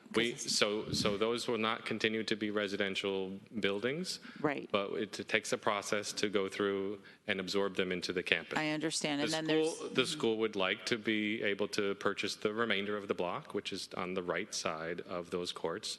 But we can't, predict the future that would be wonderful if we could, but it may not happen. Right. But that's where we have a wall in between those uses to help those neighbors both with sound and the visual aspect as well as landscaping. So there are definite safeguards, as well as we're not building anything tall and with people being able to see over into the yards. That's a very surface level use to be as respectful. Plus the school, there's a little bit of after school activity and then everybody goes home. And this is a Jewish school. They don't do anything on Saturday. So it's daytime activities. It's recess, essentially, when these are being used, but no nighttime use. And evidently nobody has said anything about, I haven't gotten any letters about these people being against. So and just so you're aware, where the dark building is in the middle and to the right side, and that like L that's shown as parking, that today is already all of their outdoor recreation spaces on the side. So they're having, we're basically confining it to a smaller area and also building now an indoor court area. And there's also houses across the street that you're not showing, correct? There's houses across the street from that basketball court and those houses that are going to be acquired or not. Okay. And I want to let you know, we sent out letters to everybody on that block that's to the north, the ones that are here that are on this block, and everyone I think it's actually the 2 blocks to the north, and a little bit further to the west side. We sent out letters to invite everybody it was more certainly COVID times, to invite them to a Zoom meeting, and we had a Zoom neighbor meeting before we went to planning and zoning. So it was early January, I believe, when we had neighbors come. A few of them actually spoke today, but we had a good conversation with our neighbors. It's not that we haven't reached out at all. The school has, over the years, been receptive to and tried to address neighbors' concerns. I can't say that they've spoken to everybody, but I know that we've definitely done outreach both individually as well as at that group of nearby, people that would be associated with this change happening in their neighborhood. And let's just say you were not using the mall's parking. It wasn't available. Do they have enough parking without the mall there? No, they do not. So what is the plan? Because we all know that mall is going to be redeveloped.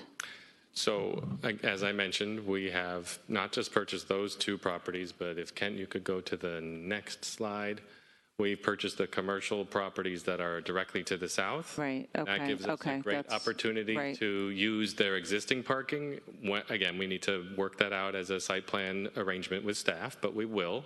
But we have 2 years to address this. The parking, the 50 parking spaces that we have now is just a benefit to help us with our existing campus. The 100 kicks in when the new building is open, which is not for about 2 years, assuming we get approval and we go through the permit process and nothing causes delay. So we are already purchased properties that we need to be looking at. We have a great architect and an operations team that's learned from how they operate today, that's made this existing campus work, that they can do the same. We have a great traffic engineering firm that's already been out multiple times to help them be more efficient with their current operation, which has now been transferred and learning to how to do this expansion. We're going to do the same thing to figure out how best to utilize and bring some of that or all of that parking from the mall to our own property. It just takes time to make that work. And, we have a lease, actually, the lease for the 50 and 100 parking spaces at the mall is for 2 years, and with the ability to, renew, and we will get notice from them. And I know people think about, just look at us. It's going to take us 2 years to actually need the other 50 spaces at the mall. The mall is making money off of a lease. It's amazing, isn't it? So I don't think they're going to give that up right away. It's going to take them a number of years to figure out, okay, a new owner, a new site plan, a new approval process, and then eventually demolition, and then the parking spaces go away. I don't see that happening in the very near future. But of course, obviously, it has to be addressed should the mall get sold, and just everything has to fall into place. Otherwise, there's going to be some sort of a standstill, but that's in the future. And I assume the city, we have our. So to add to that, it kind of puts the pressure back on the applicant. Right. So in the resolution approving the project, they're required to have these 100 spaces for as long as the use is there. Right. So the moment that they can put the spaces back onto their property because they purchased so much extra property, they're requiring to have to develop the other surrounding areas to put the property back on their site in the event that the mall were to sell or get redeveloped or of that nature. And 2 more things. One is, the traffic. So we all know that there is a considerable amount of traffic there. And at what point does the city step in when there are complaints such as, the gentleman that spoke before, where the city isn't doing that the applicant, that Taurus Emis isn't doing anything about it. I had a relative who since passed away, since this was, a big to-do way back, and was very concerned about the traffic. It was bad. And while we can't maybe as a city do anything necessary, when there's these issues or people are parking on the swales or waiting carpool, they don't want to get in the line, so they're going to wait in somebody's yard. Where is the city, if not the applicant? Where is the relationship that we could be, that in perpetuity, everything I'm saying and they're saying tonight is going to help alleviate anybody who's going to complain about issues that are going to arise with people just not, following, nice behavior by not being on people's. The one thing that I agree with you 100%. When I did talk with Mr. Amster, that was the parking and the blocking of people's driveways was a huge issue. And we will be coming back, we as administration will be coming back to this board to designate that area as residential parking only. That's the teeth that we're going to put in place that will go on in perpetuity, that anything in that neighborhood is residential parking only, gives the residents the teeth to call and report people parked and blocking in their driveways. And I think we will change the culture of the people that are parking there. We'll continuously work with the police department to work on the traffic in the area. I mean, we can't do much about the traffic, but the parking is something that we're going to address immediately. I anticipate us being back with something within the next 2 meetings, that we'll have something on the table to move forward far before they even finish their plans. Probably we're going to be done. So that's we're going to have that in place immediately, really to give those residents that are there now the relief that they're asking for. We've Right, heard the because I residents think a about it. lot of them, truthfully, are afraid. And I know this for a fact. I agree with you 100%. They're afraid. They're Jewish, they're religious, they're, they don't want to tell on you. They don't want to have any conflicts. And we need to be very cognizant. Just because they're not here tonight and maybe they're not calling you, it's very political. Every organization, religion, there's politics, and they don't want to be called out and, oh, you're not for, the school or whatever. I don't want to make up a story. I'm not saying that's, we really have to be, we have to mind that. We have to keep that in mind, that there are people that don't necessarily, they're happy about it, but they're not happy about it. Of course, everyone wants this major, great education. The school is amazing. It's filling up. I know, I've toured it, and I appreciate it. But you still have to take care of the neighbors and the people that live there. And that, to me, is of utmost importance. And then the last comment I'm going to make, first of all, Kobe, as always, you did an amazing job. It's gorgeous. It's beautiful. The old main sanctuary that is, I don't know, it's your school or what, your social, I don't even know what it is. It's, I think, part of maybe whatever. It's the old Beth Torah main sanctuary. Are you ever going to incorporate and do something more with that, as well as the old two-story building that's there? You're doing this beautiful, and it's not you're doing this beautiful renovation, beautiful development, but what about the old part of the school, and the one particularly that faces 163rd Street, that while it was redone, you really still didn't finish ever a certain part of it that is facing our main thoroughfare on 163rd Street. So I wonder if that's ever going to get addressed. I'm going to have Marcos answer that. So a couple of comments. The first comment I wanted to, when I made my presentation, I wanted to give a little perspective on the yeshiva. As of the last 7 years, a new board of directors has been configured, and as the yeshiva has grown, we definitely have had growing pains, but we, thank God, over the last 2-3 years have reached a point in which we have a very solidly established board of directors with the proper governance across the entire spectrum of issues, both I guess perhaps we don't get into education, but we do get into many of the managerial issues that has to do with that, and quite frankly, for an issue such as the parking, the buck stops here. The issue of the parking is one of those issues that we have addressed, and the reason why I expressed earlier the fact that the school is not a rich school, it's not a wealthy school, is the fact that in the last 7 years, the last 5 years, as a result of the rabid anti-Semitism, we got to take $600,000 of education and put it into security guards. Whereas before we had one security guard, now the atmosphere in this country calls for us to take $600,000 for teacher salaries from education and put it into that. Just think about what a sick world we live in. We don't get money from the state. Of course, the Step Up program has been fantastic and everything, but the state is not giving us money for armed security guards, and we cannot get the $14 an hour armed security guards because of all the liability issues.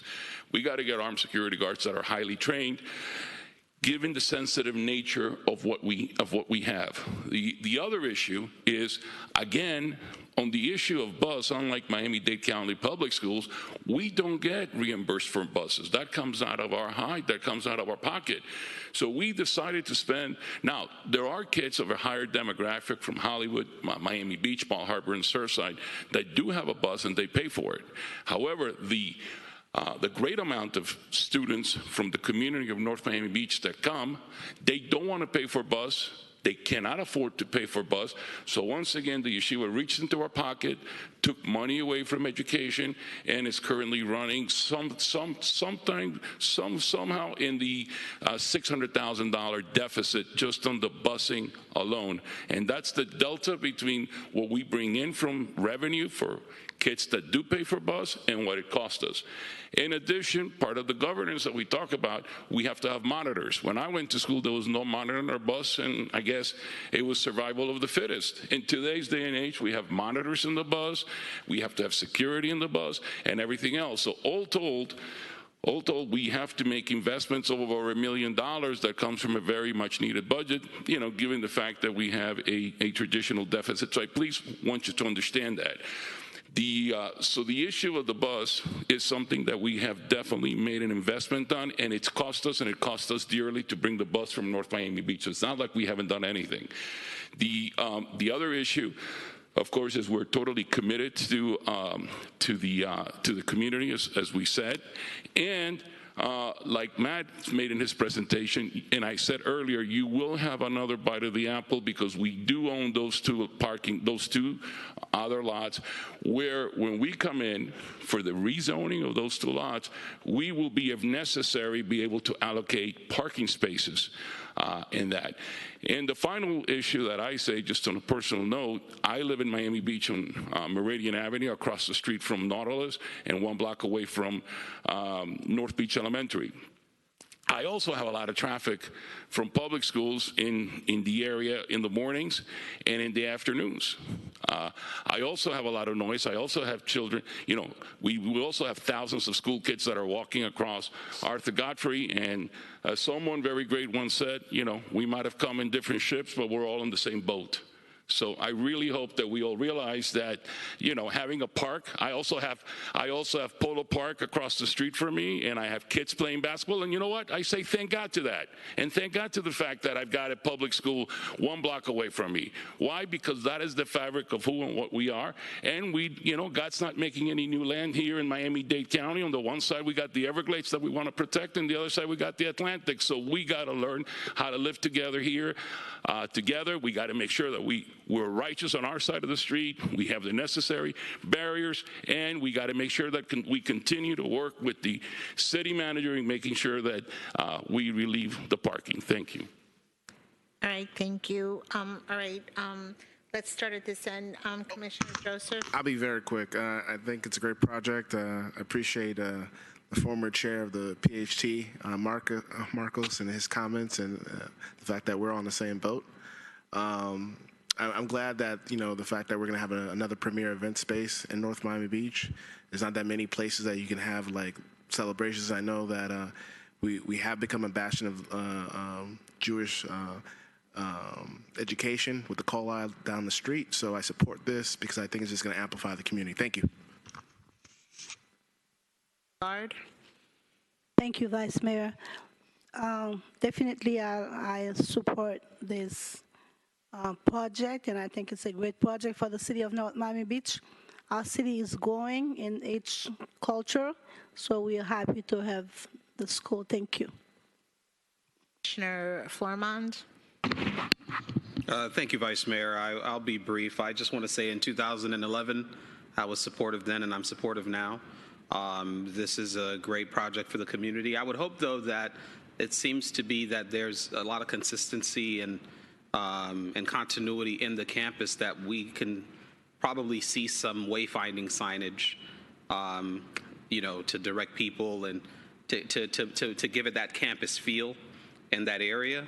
I know you have the landscape architect and everything that's working on that, but maybe some wayfinding signage that tells people this is where elementary is, this is where the activity center is, this is where the gym is, and to begin to make it really feel campus-like in the area. So that's basically the only thing. Aside from that, great job on the design, Mr. Karp. Let's see here. There's one more thing I had. The parking issue, I see that's being resolved with our city commissions. With our city manager and his staff, and you guys are being proactive as it relates to the parking. So I really do support it, and I'm glad that there's actual conversation happening with different members and sectors of the community to make sure that there's that there's a lot of support for this. So while I've heard some of the concerns, I see they're being addressed, and I'm supportive of this item. Thank you. Commissioner Jean. So much. I just want to say that I had a chance to tour the school a couple months, when I first started my tenure here, and I was very impressed with the culture, and I'm excited to see that it's going to perpetuate. I have a deep respect for the Jewish community, and it's going to be exciting to see how this project propels forward. I do want to echo the sentiments of Commissioner Kramer, though, that we're a community, and it's that open dialogue between the residents and also this growing school is important for us to keep that marriage working together in a perfect synergy. So I would want to see that we continue to have that open dialogue, which yields to more results. But again, I had a pleasure of visiting one of the art classrooms there, and very small, but I can see that there's a potential for there to be so much more done at that campus. So I'm excited to see what will happen. And also the question about whether or not students or children who are from non-Jewish backgrounds are able to have that opportunity, that was a question that was not answered. And again, during our stakeholders meeting, we did talk about the traffic issue when the kids are crossing. So I want to make sure that we address that with the county. Again, I had a pleasure of speaking to the transportation director of the county. That's something that they're working towards, but I want to see that expedited a little bit more, Mr. Manager, so if you can help with that. And again, I'm excited. And I also wanted to know about the noise ordinance, if you can speak to the time frame of what that is. And thank you so much for the great presentation. So currently the City of North Miami Beach noise ordinance is from 11 p.m. to 7 a.m. And I think, I know the gentleman that did speak about the noise said that they end about 10:55. So I think the school will, keep this in mind now that they heard it. But I don't think the police has received any call and complaints after hours, after our noise ordinance goes into effect at 11 p.m. So, but we will keep an eye on that, and I'm sure the school now is on notice of the time that the noise ordinance goes into effect. Thank you. So that means that IHOP is leaving us? Is that? Maybe. All right. Thank you so much. All right. So I think it was Kazan that mentioned the impact windows. Is that something that you will be doing? I think it's great to have impact windows, not just because of hurricanes, but because of noise reduction. So you will be taking care of that. Okay. Also, I took a tour of the school 2 years ago, right before COVID came. So I'm glad that this is finally here today, because this was something that should have been done also 2 years ago. So I'm happy that you guys are here tonight. And I also was going to originally ask about the mall, what happened if it was taken over or sold or change of plans. But, I don't know if they're still using it, but the mall was also allowing Chrysler to park, the Dodge dealership to park their cars there. this was about 2 years ago, so 2 or 3 years ago, so I don't know if they're still doing it, but they also park their cars there in the parking garage, like on the top floor.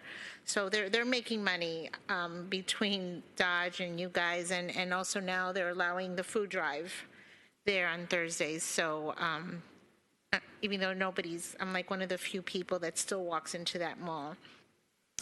So, but I would like the question answered about allowing non-Jews there. And I know I'm just going to say right now, before you answer that question, I went to a Lubavitch from kindergarten to 3rd grade, and my kids went to Lerman and to Hillel. So I definitely understand that for a non-Jew to go to such an Orthodox school, that it would be really hard on them there's so much Judaism being taught, and which is great for everyone to learn, of course, but it's just it's difficult when you're not an observant Orthodox Jew to go to an Orthodox school. So I definitely could understand that whether you're allowed or not, that it's something that is not really just wouldn't really work out for a non-Orthodox family to even a non-Orthodox Jewish family to even be going there. But please answer the question.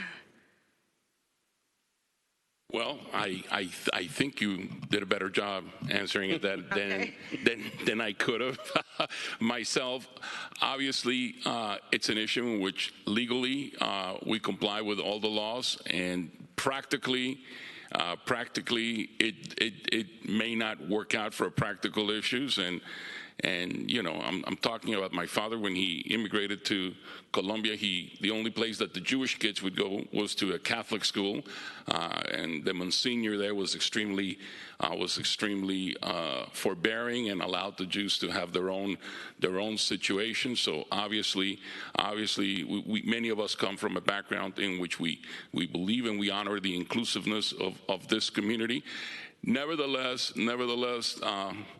Embedded in what you said is something which I think is critically important to discuss in a forum in which we don't have to do it in a 30-second zoning hearing, as a result of the fact that it has great complexities and great practical applications as to why probably is not going to work out for that particular student, not for the school necessarily, because obviously the school gains. And I would just say that we have students from some 30 countries. We have students from Colombia. I myself am from Colombia. My mother's from Peru. We have students from France. We have students from England. We have students from Israel. So in our own little way, we do our best to contribute however we can and with the means that we have to the incredible diversity of this community. All right. So much. I'd like to make a motion to approve. Second. All right. Roll. Madam Vice Chair? Yes. I'm sorry, I was waiting for a minute. In reading the traffic conditions, the addition of to number 20, if I could offer an amendment for you to consider. Right now, it says if approved by DOT.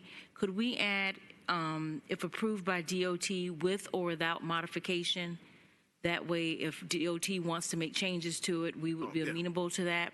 And also a sentence that says the city shall participate in discussions with FDOT to make sure that we're a part of the process as well. Okay. Commissioner Jean would have to amend her motion, please. I make my motion with that amendment added. I second it. All right, so it has been motioned by Commissioner Jean and seconded by Commissioner Joseph. And let's do a roll vote, please. Commissioner Jean? Yes. Commissioner Joseph? Yes. Commissioner Kramer? Yes. Commissioner Villard? Yes. Commissioner Florimon? Yes. Vice Mayor Smuggler? Yes. The item passes 6-0. Congratulations, it passed unanimously. Thank you all very much. And Mr. Carp, you owe us all dinner. I hear the dinners at your home are very legendary, so Yes, they are. Has a brand new facility down in Midtown. So Congratulations, guys. All right. Now we will go to the consent agenda. Yes.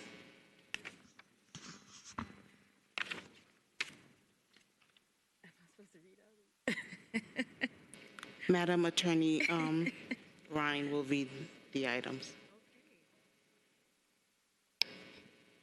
Okay, consent agenda. I'm trying to decide if I need my glasses or not. These are the items under consent. 9.1, special commission meeting minutes of February 8th, 2022. 9.2, regular commission meeting minutes of February 15th, 2022.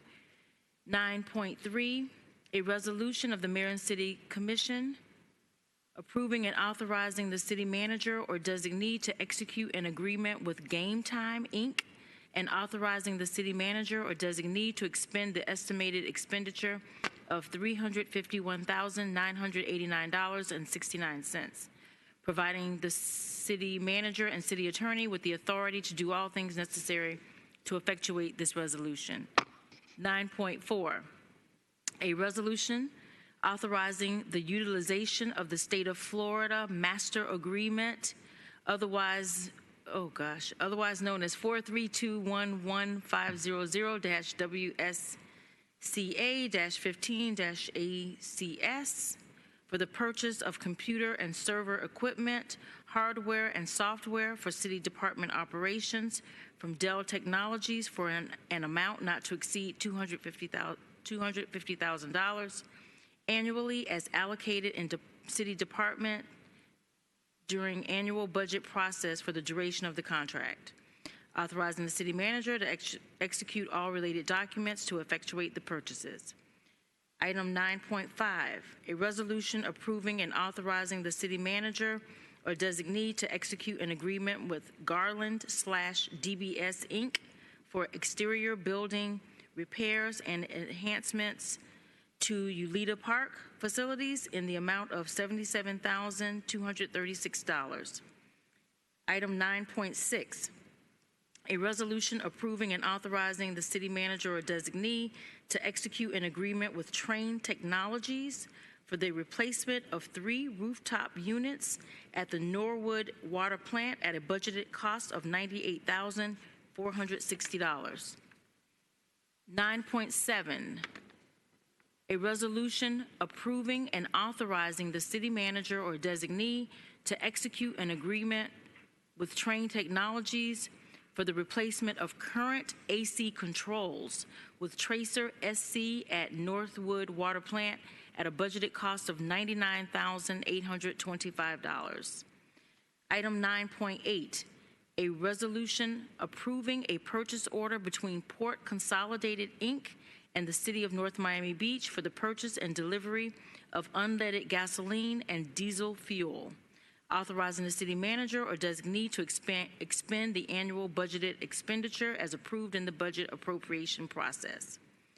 Item 9.9, a resolution of the Mayor and City Commission ratifying a change order for Continental Construction Company in the amount of $93,229.19 for additional work to finalize payments for works completed on the Northeast 183rd Street Water Main and Bike Lane project, authorizing the city manager or designee to do all things necessary to effectuate this resolution and providing for an effective date. Thank you, Madam Vice Mayor. Thank you. Do I hear a motion to approve? Motion to approve. Second. It's been motioned by Commissioner Joseph and seconded by Commissioner Florimond. Before I ask for a vote, I just want to say something. This bike path, we broke ground on this in November of 2019, and I'm just, we need to get this done. And Jadelle he was at the meeting last night when one of the residents came forward and said that now there's flooding there. So we need to make sure that we get rid of the flooding before we continue this. Yes, the bike path is actually done. There was some work that was done at the end that we had to do a change order for, so that's what it is. But I will make sure that Public Works does go out and investigate the flooding issue, if there is one, and that shouldn't be happening after the work has been complete. So we will probably have to get the contractor about it back out here to look at it. Okay, please, we don't want another flooding problem with the residents. So thank you. And it's a voice vote, so. All in favor? Aye. Any opposed? Passes unanimously.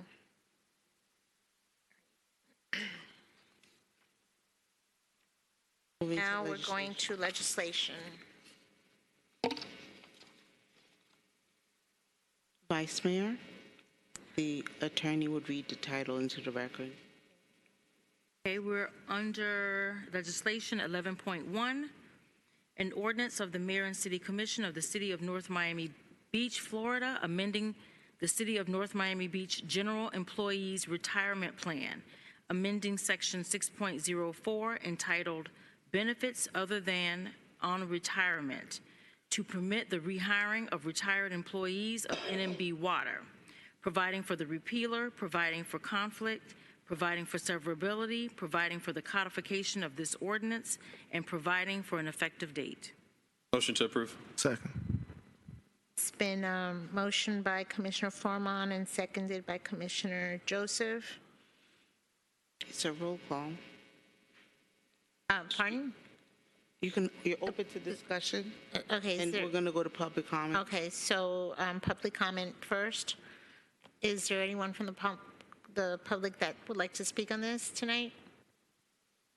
Nope. Okay. Let's start on this end. Commissioner, on my right side, Commissioner Jean? Yes. I vote to, well, is there a motion and second? No, is there something you would No, like to? none. Nothing. Okay, Commissioner Flourmont? Commissioner Kramer? He said no. Oh, sorry. Commissioner Villard? No. Commissioner Joseph? No. Okay, so let's take a vote. Motion to. It was already moved. We made a motion. Oh, okay. Yes, so now we're going to do the roll call vote. Commissioner Kramer? Yes. Commissioner Villard? Yes. Commissioner Florimon? Yes. Commissioner Jean? Yes. Commissioner Joseph? Yes. Vice Mayor Smuckler? Yes. Passes 6-0 unanimously. Perfect. Okay. 11.2.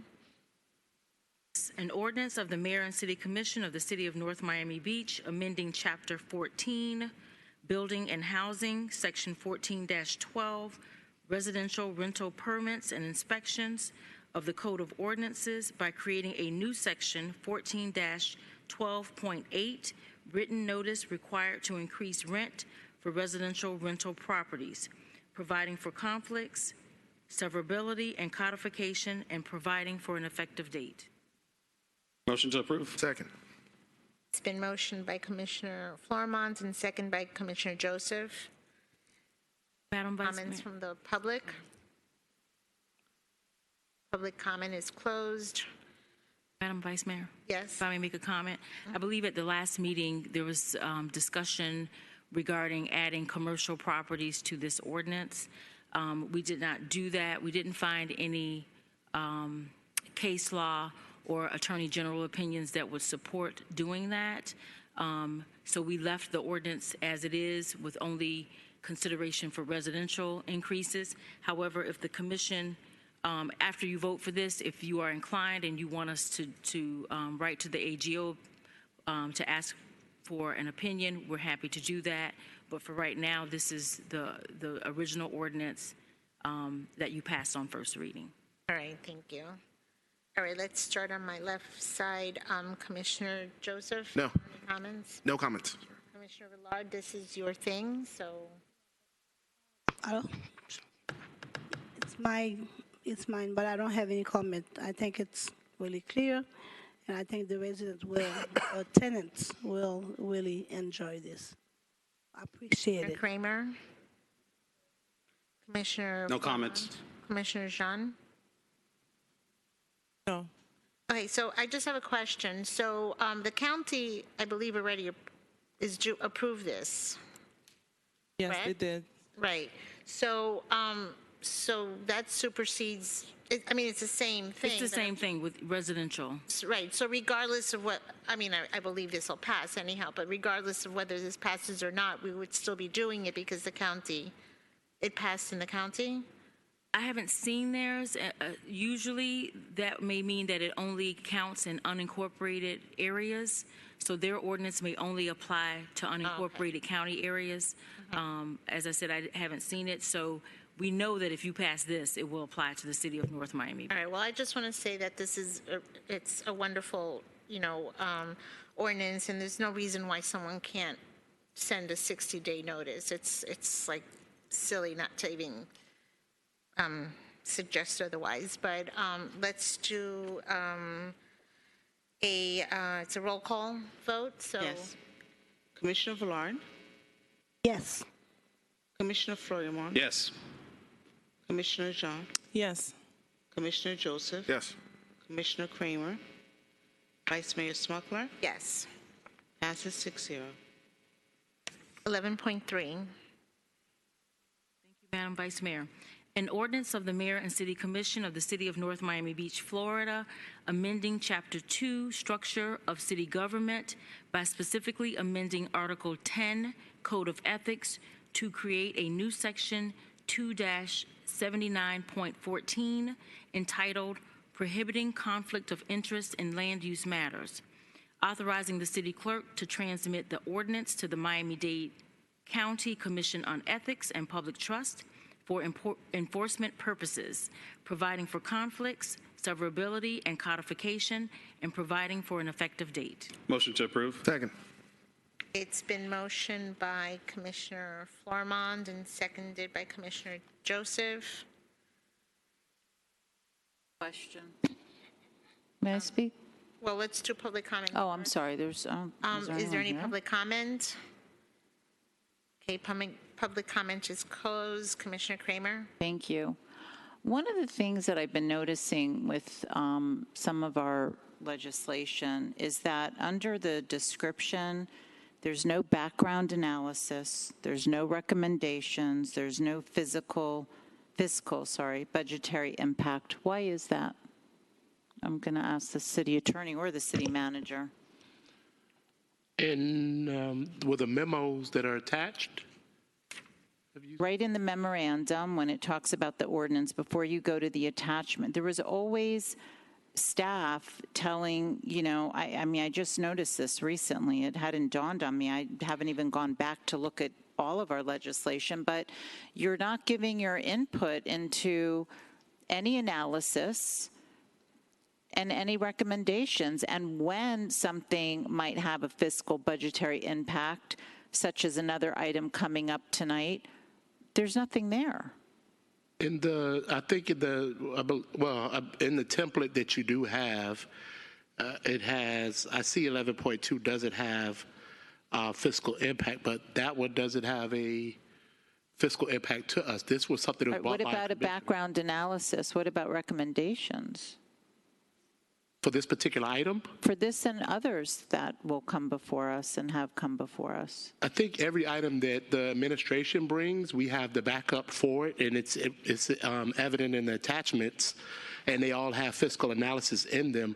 However, when an item is brought forth by a commissioner, we do not do the memo. The commissioner does the report and mentions what this was, a policy that was brought forward, so that's why it doesn't have that. Okay. But if you So look at maybe any of that's the difference that I'm That's- yes. noticing? On Okay. policy items, we do not put any recommendations from the staff because these policy items are recommended by this board. Thank you. All of the stuff that I do have, we have fiscal impact and everything. Okay, I just noticed it with this, but I think there's something else coming up, but I'll take a look at that. So one of my questions about this particular piece of legislation, this ordinance, is why are we honing in on realtors, listing agents? Why aren't we honing in on attorneys and contractors and anybody that is going to be related to a particular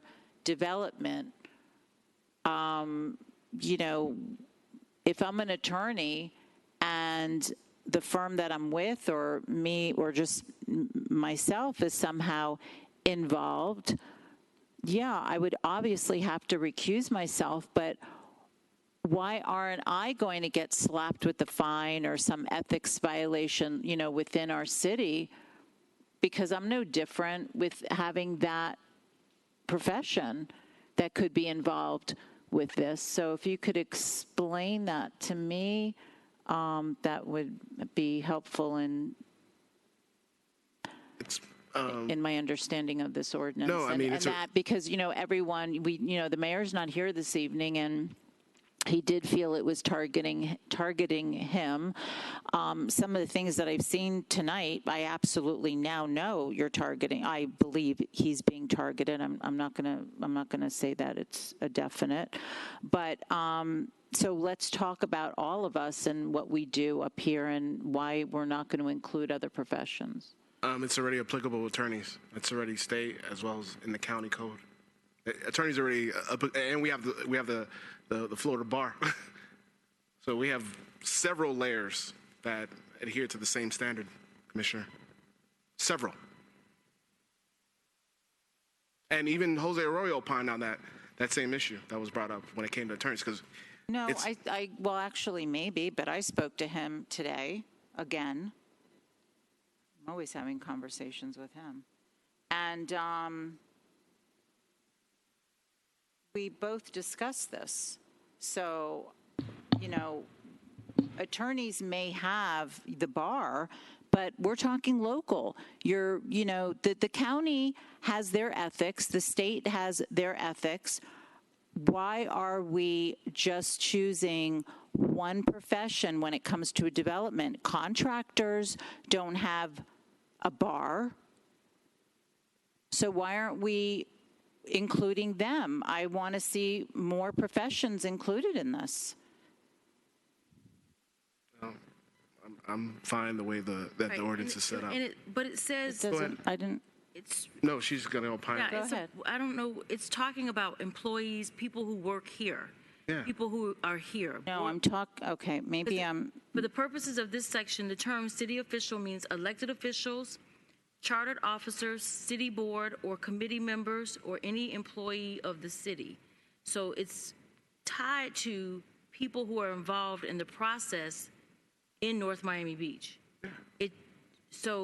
No, what I'm saying is because we're only targeting realtors that are involved in a transaction, how do we know? So in other words, if I'm a contractor and I sit here and I vote on a project and the project goes through and then they're looking for a contractor, now they're going out to bid, and I bid on it and I get it, am I allowed to do that? Because it's after the fact, and even though I was up here and I voted for it, I can still be a part of that project? I think it has to, you can't be a part of the project until CO is issued. Okay, I think you're misunderstanding me. The mayor, for instance, I'm focusing on that because he seems to think that this is very personal. He is a realtor. You're only discussing realtors, I guess, that are part of the transaction of the said property that comes before us for land use issues, right?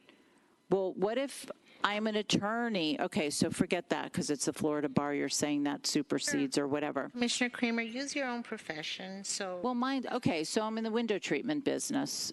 So we vote on a housing development, rental units, and 2 years, now they go out to bid the project for the window treatments, and I bid the project and I get the job.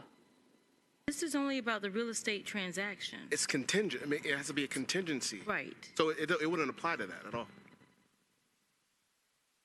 What she, Meaning that if this is about a contingency of an approval, meaning that what she mentioned is that it comes after the approval. Is not her involvement is not a contingency. It's not part of that contingency. Correct me if I'm wrong. Correct. That's what it says. So she's not in. It's proceeding to the sale, the transaction happening or not happening. So unless you're saying that. So, okay, I understand what you're saying. Yeah, that's all this is. So let me ask you, so let's just say that whoever up here is in the real estate business never walks them through, building and zoning, never just completely cuts themselves away from all of this, and they're, I don't know. Because they're supposed to do that anyway. They have to do that. It's state law anyways. Right. But this the term contingent means that the property is presented for review by the city commission or any other board for development purposes within a year of the sale of the property. So it's about the sale of the property and having to come before this board for approval. So let's say the mayor recuses himself. I shouldn't keep saying the mayor. One of us, whoever's the realtor, recuses ourselves like we would normally do and, get an opinion from ethics, and we do everything like we would do now accordingly. And we recuse ourselves, but we're still involved, and now we get fined or punished or whatever because this layer now is on top of the ethics, you know what I'm saying? Yes. But ethics finds that they did nothing. So in other words, ethics is going to find that we did something wrong because we just couldn't even recuse ourselves. It's just so.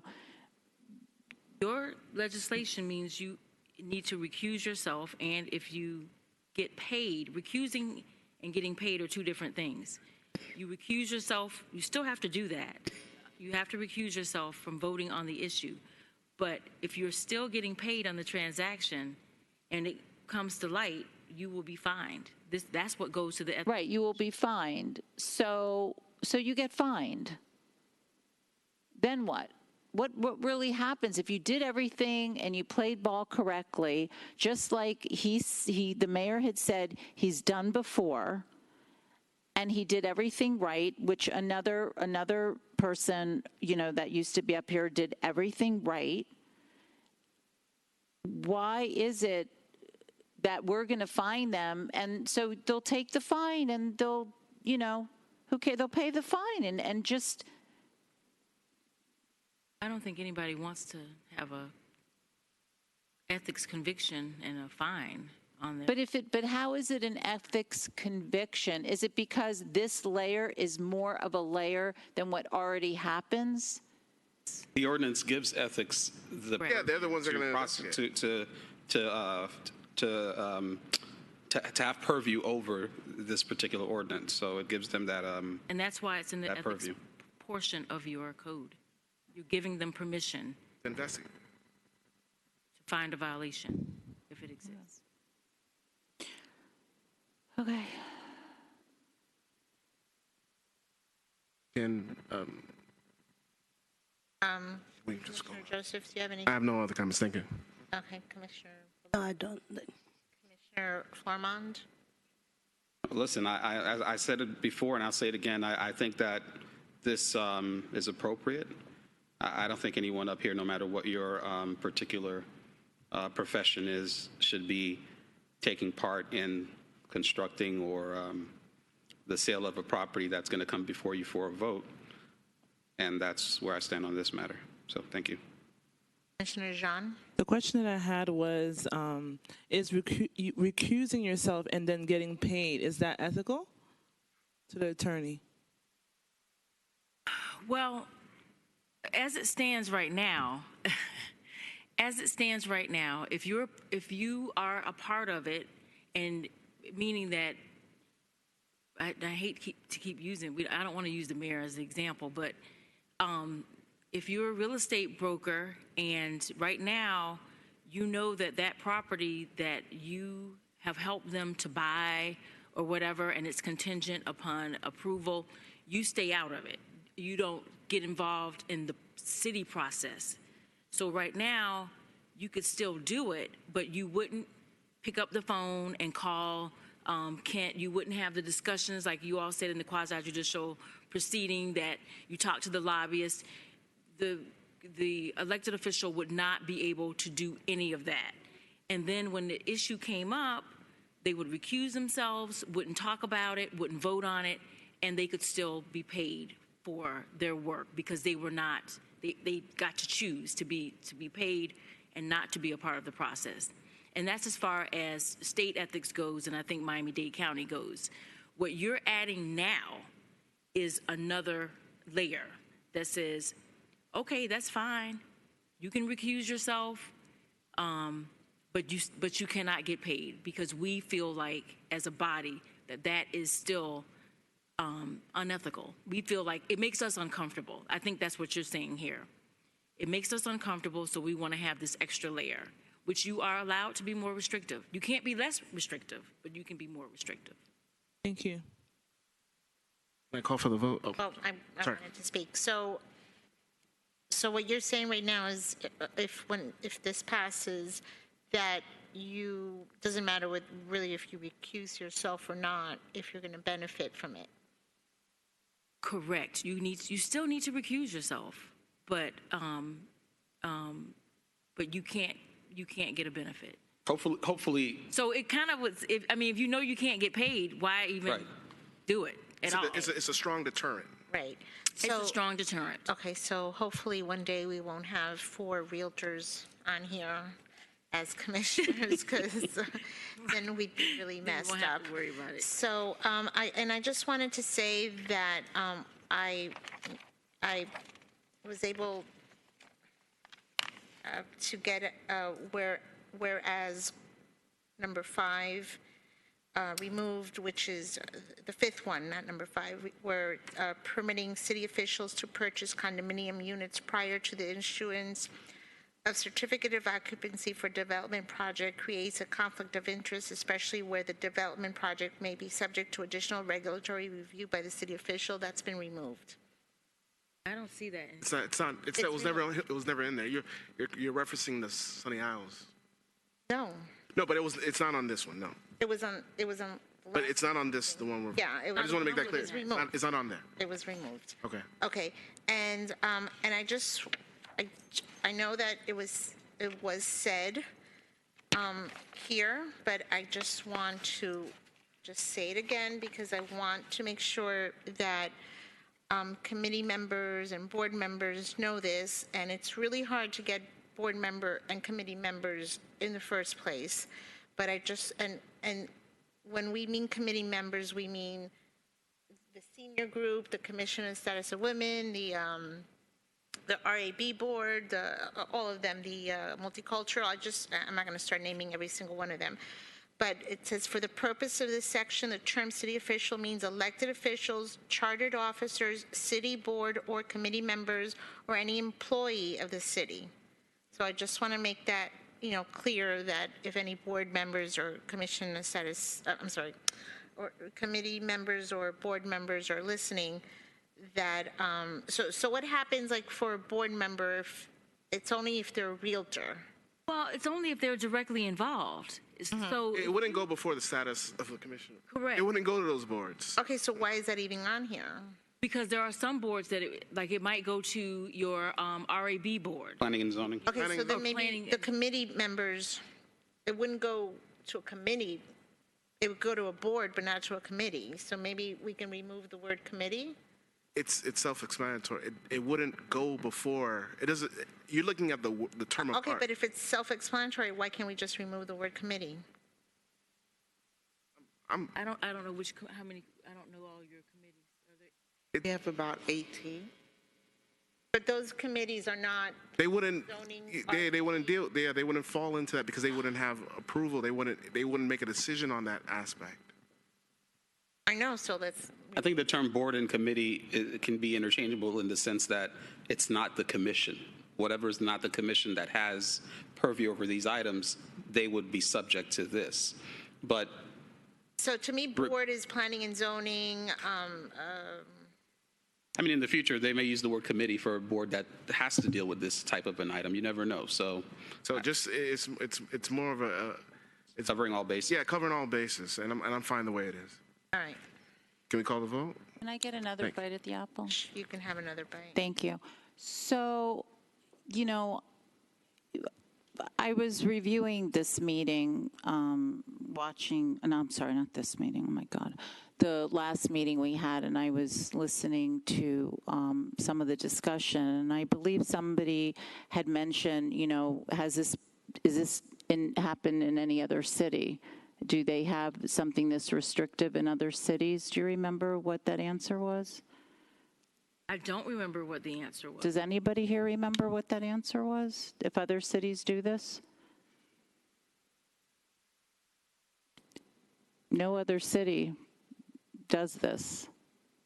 That was what the answer was. And, you know, I find it interesting because when I brought up an ordinance to switch it into the proper code of our city and put it into ethics, nobody wanted to do that. One of your questions, Commissioner Joseph, was, does anyone else do this? No, and nobody else does certain things until it happens, and then you realize there's a problem, and so you decide we need to make this change so it doesn't happen again. So I just think this whole thing is extremely disingenuous. I think that there are so many gray areas and so many things some of my colleagues vote on that I think, you know, you can attach yourselves and your livelihood to those things, and we do nothing about that. And I think that I remember Joe Santorino saying to me when I used to bring something like this up in the past to him, and he would say that the commissioners, you're entitled to make a living. You're entitled to make a living. And I know when Commissioner Smith was here as a realtor, she was in real estate for 40 years, and everybody knew her. And maybe she didn't do commercial real estate, but let's say she did.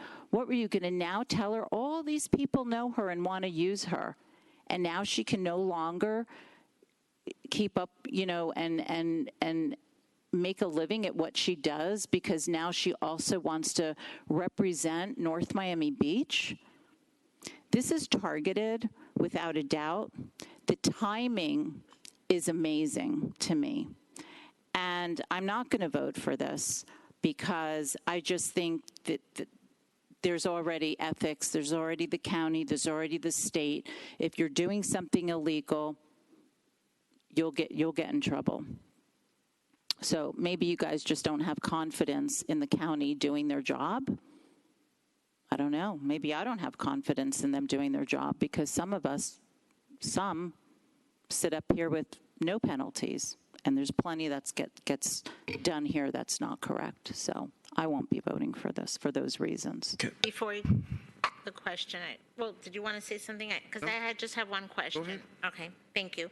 So I just want a clarification on 2-79.14, Section C.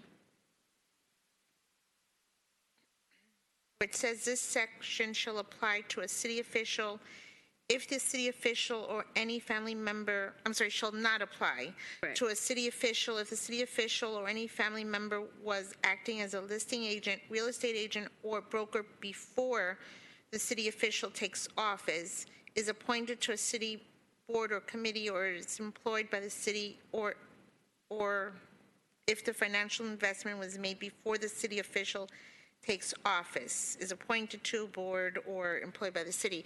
So if you're a realtor prior to becoming... All your deals will work through. If you were already working on a project before you became a an elected official or a board member, this section will not apply to you. You still have to recuse yourself, but this section would not apply to you. On one particular, on one project. Correct. If. Or however many projects you had going on before. That come before us. Yes. Right. But if they were a realtor prior and they become a commissioner and then a project comes in front of us, then it applies. This will apply. Correct. Can I call the vote, Vice Mayor? Yes. Thank you. Can I call the vote? Commissioner Florian? Yes. Commissioner Jean? Yes. Commissioner Joseph? Yes. Commissioner Kramer? Commissioner Villard? Yes. Vice Mayor Smuckler? Yes. The motion passes. 5-1. All right. Now we have 11.4.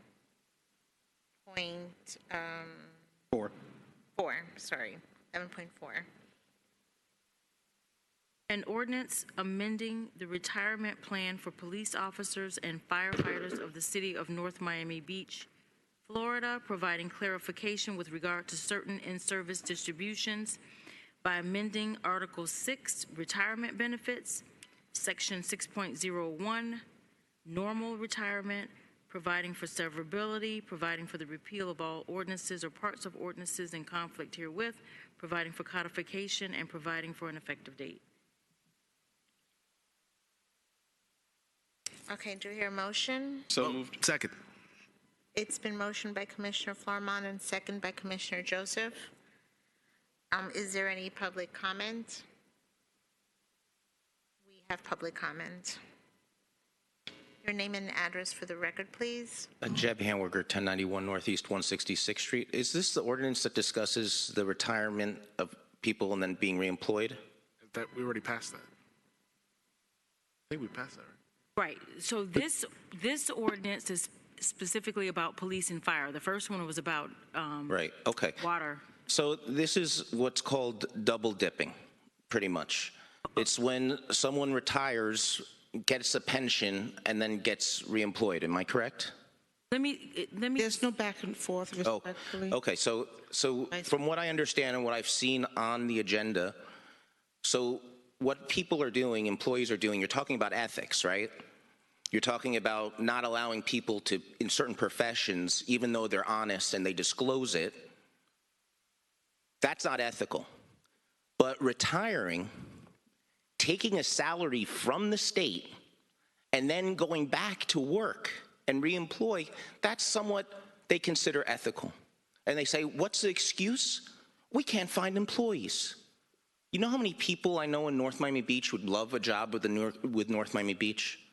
I don't buy it. It's good old cronyism coming to North Miami Beach. It's retiring. It's double dipping. It's what they do throughout Dade County. Talk about ethics. Once you retire and you're collecting from the state, you retire. That's that simple. You don't retire, stay out 6 months, and then come back in and double dip. That's what a lot of these government officials are doing and employees are doing. It's not right.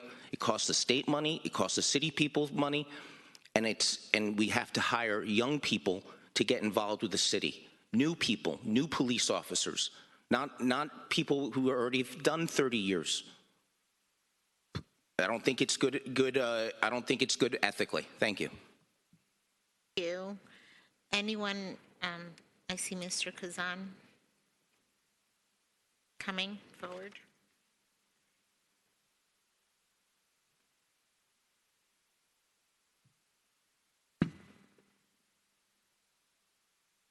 Good evening, everyone. My name is Mubarak Kazan. I want to delve on some of the points that the gentleman came here before me. Now, I've been looking at our job advertisement on our NMB website. I go there and I see these jobs advertised. The city manager at the last meeting, he says, a driver prefers to go and drive for Uber or Amazon for $25 an hour than to come and drive a garbage truck for North Miami Beach or any other city. Now, if you look on that website, you do not see the pensions being advertised. You do not see the holidays that we give our employees being advertised. You do not see the tuition that we give our employees being advertised. You do not see the health insurance that we give is not being advertised.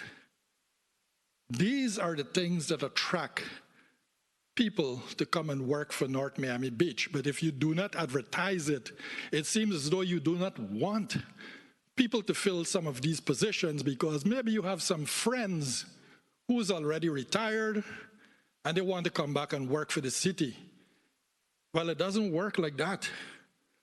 I heard a police officer, he or she gets like about 80% of the salary that they were working for. So a sergeant gets $100,000. He retires, he gets $80,000. God bless him. Good to go. You deserve it. But don't spend, according to Mr. Handweber, you spend 6 months out there and then you fly back and then you get another 100% or $100,000, so you get $180,000. What are we doing with fire department? We do not have a fire department in our city. Why are we still paying fire? Are we going to hire fire officers and we don't even have that department as well? I think we're bleeding. And what I see, how we're giving the monies away today, is that some of these employees, they're not going to be getting their pensions that we promised them because we're spending like a drunken sailor on steroids. We don't really care for the next day. All that we care 15 for seconds. is an election coming up, or elections coming up in 2 years' time, and I have to look good in front of the employees or something of the sort. But you're shooting yourself in the foot because we had to lay off 17 police officers before. Your time has ended. And it was very hard for us to be doing because we didn't have the money. And here we giving away the money again. Thank you again very much for having me. Thank you. All right. Madam Vice Mayor? Yes. This is a police and fire pension board issue, and I think they have a representative here who will explain the ordinance. Okay, that would be great. All right. Okay. Anybody here from? If I can, as he makes his way to the microphone. I just want to. Did we make a motion? There was a Yes, motion motion in a is held. second, right? As he makes his way to the microphone, I just want to put something on the record. All of our job announcements do include benefits. There's a tab that actually says the City of North Miami Beach offers comprehensive benefit packages to all eligible full-time employees, which includes annual leave, holiday pay, personal days, birthday, sick leave, as well as medical, life, and short-term disability insurance. For more information on employee benefits packages, please click here. That's on our website. So I just want to put that on the record. Thank you. All right, thank you. Hi, good evening. Pedro Herrera. I'm a partner with Sugarman, Susskind, Braswell, and Herrera, and we are the attorneys for the pension fund, for the police and fire pension fund, but also as well for the general employees. So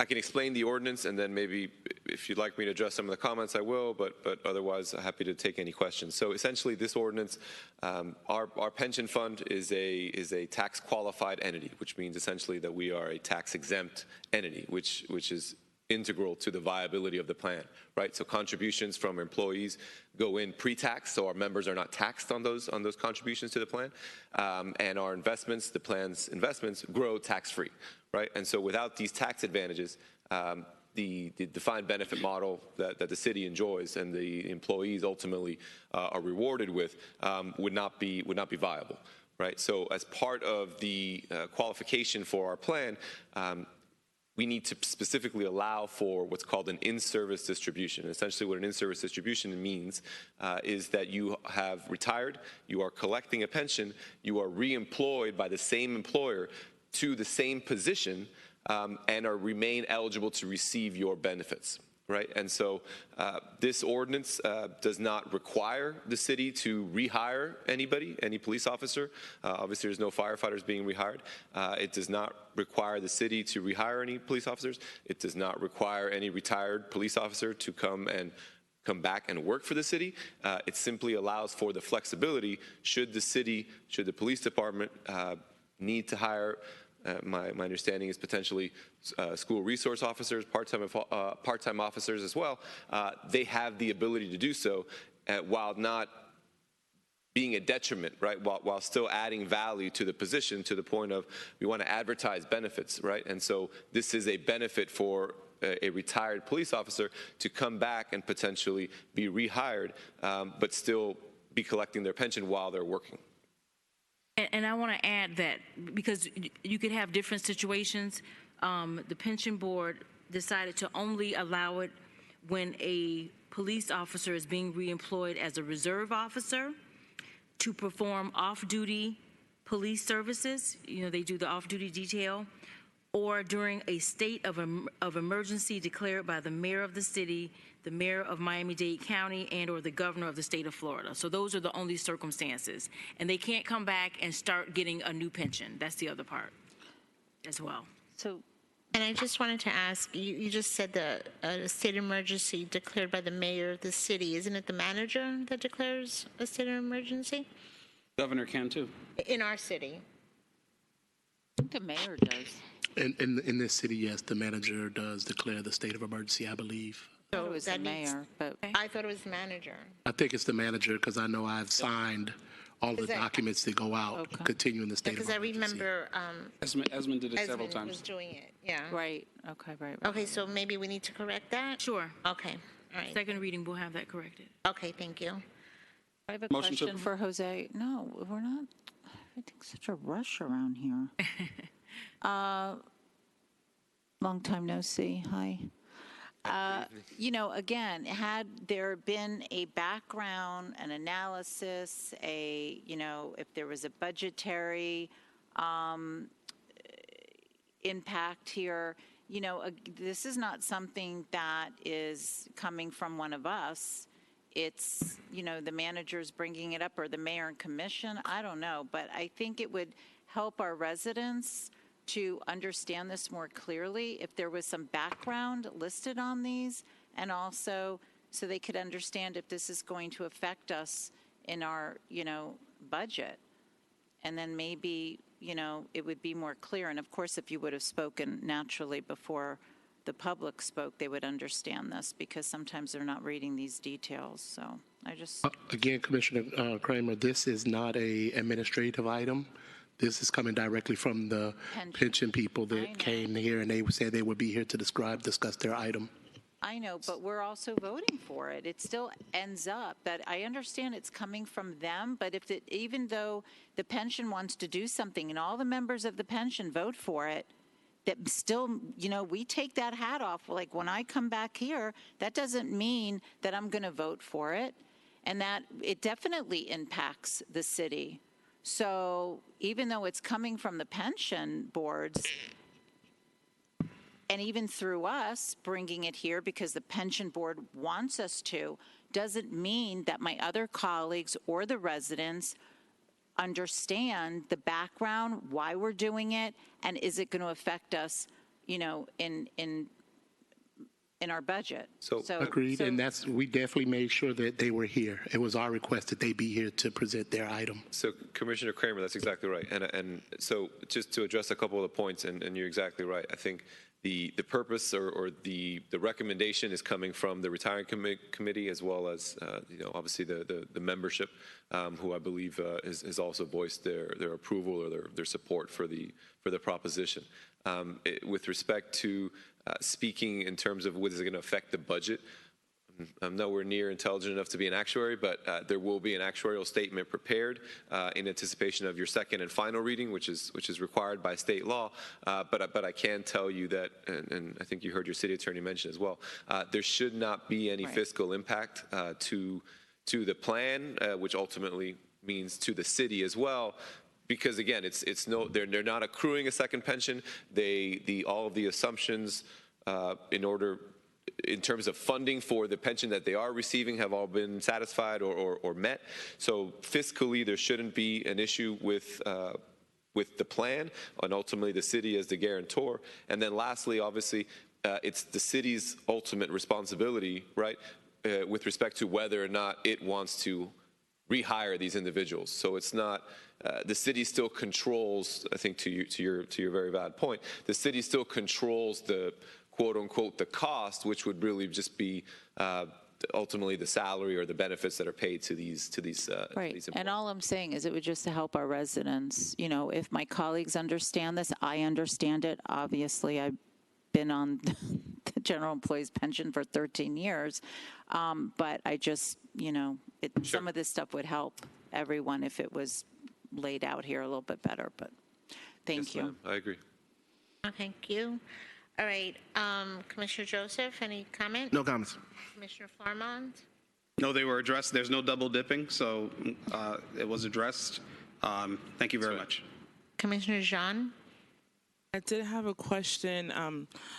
Obviously, this is not something that has been done historically here, but from your experience, for example, when they bring back officers who may have had injuries or what have you, and they bring them back on the force, what have you seen as it relates to that? Because the onus will still be on the city to decide, but like, what do you recommend? And outside of you representing, obviously, but you know, Sure. I know that's a factor.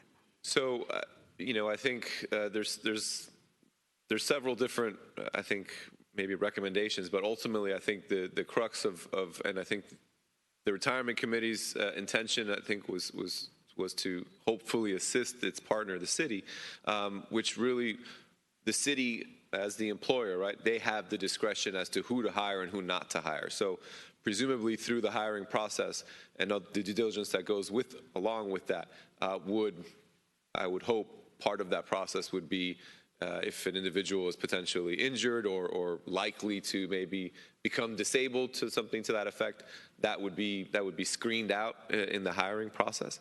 You know, I would my only recommendations, I guess, would be really more on the hiring side than on the pension side, because again, on the pension side, we've tried to address any kind of concerns with specifically double dipping and you know, any added liability to the city ultimately in terms of not allowing for membership back into the plan.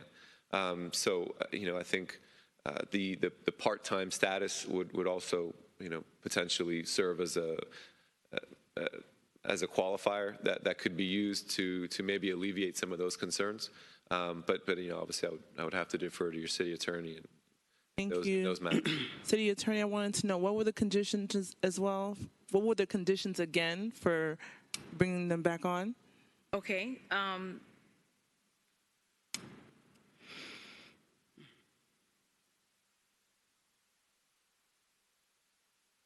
account of a retired member becoming reemployed by the city, number one, working as a reserve officer. Number two, to perform off-duty police service, also known as details, for which payment is made to the city by a third party. Or three, during a state of emergency declared by, we're going to change it to manager of the city, the mayor of Miami-Dade County, and or the governor of the state of Florida. So if there's a state of emergency that any of the three declare, we can bring somebody on part-time or temporarily if we have a need for more police officers. All right, thank you so much. There's no further questions. Let's take a roll call. Motion to approve? Second. We did make a motion. Oh, we didn't. We did, right? Okay. Great. So let's do a roll call vote. Commissioner Jean? Yes. Commissioner Joseph? Yes. Commissioner Kramer? Yes. Commissioner Villard? Excuse me. Commissioner Florimond? Yes. Vice Mayor Smuckler? Yes. It passes 5-0. 11.5. Thank you, Commissioners. Good evening. Thank you.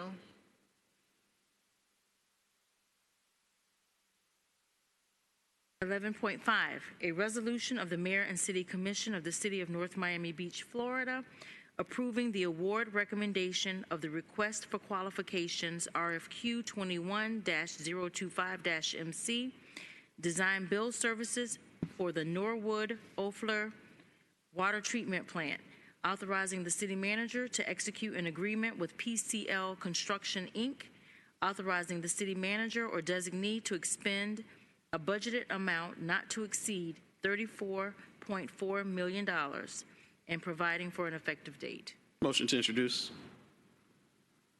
Second. It's been motioned by Commissioner Flourmont and seconded by Commissioner Joseph. Do we have any public comment? Yes, that's a great idea. All right, so let's get an explanation first, and then we'll go to public comment. Yes. We actually do have a very brief presentation. This item has already been before this commission. I believe it was maybe 2 or 3 meetings ago. This item did come to the commission for us to put it out to bid for the Norwood Treatment Plant renovations. This commission did approve it.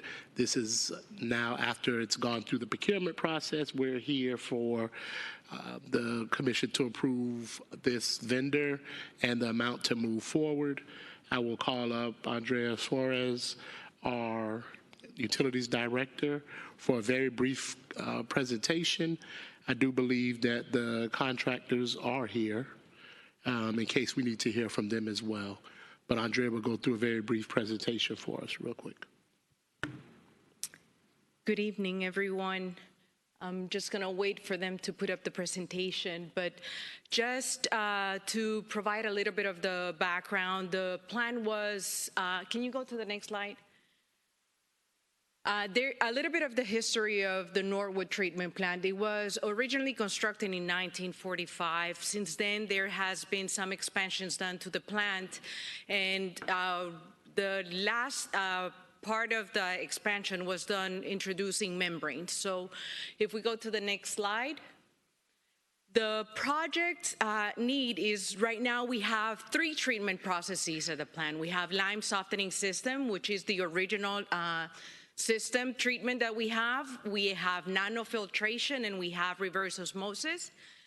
As I mentioned, the plant was built in 1945, and since then the lime softening system has been expanded, but it never has been rehabilitated.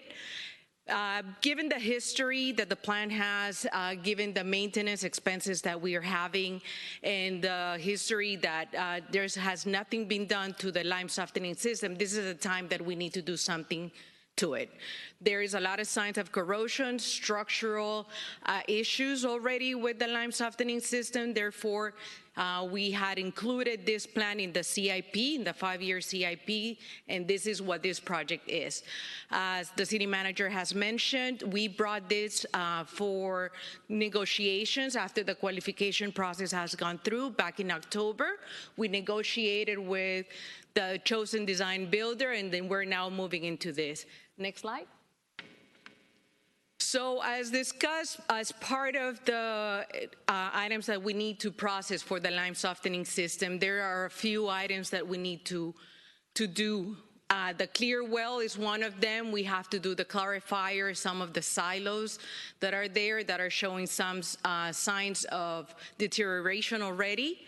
So there is a different items that have to be touched based on the right, the plan is looking right now. The original project, when it was brought by Jacobs, was at $108 million.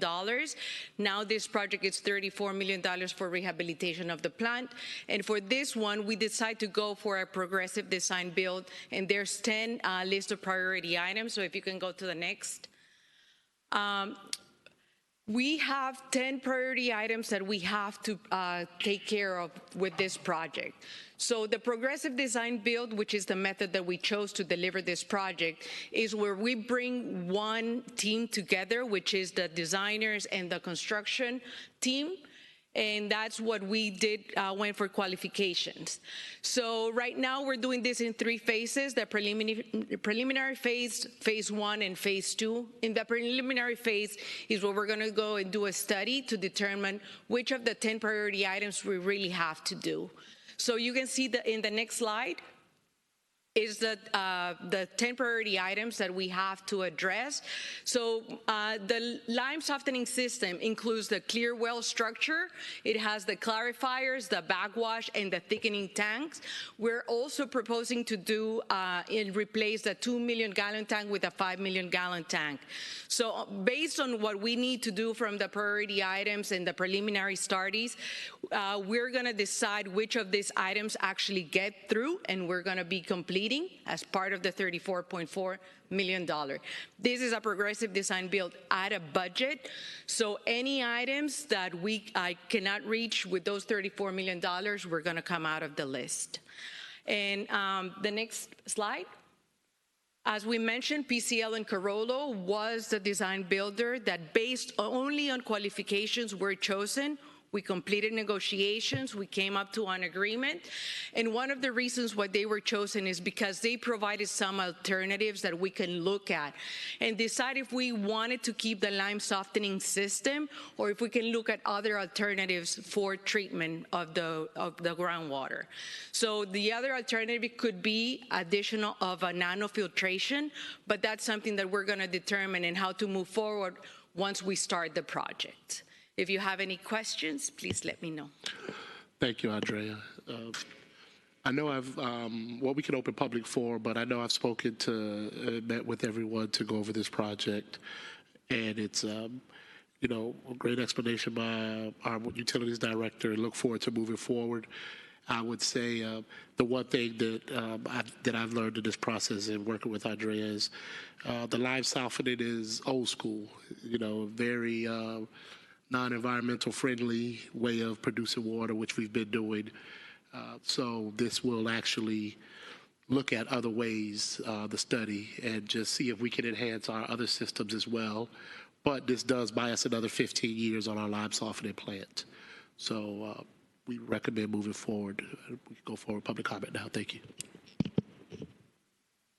Motion to approve? Oh, public comment. No. Okay. Public comment.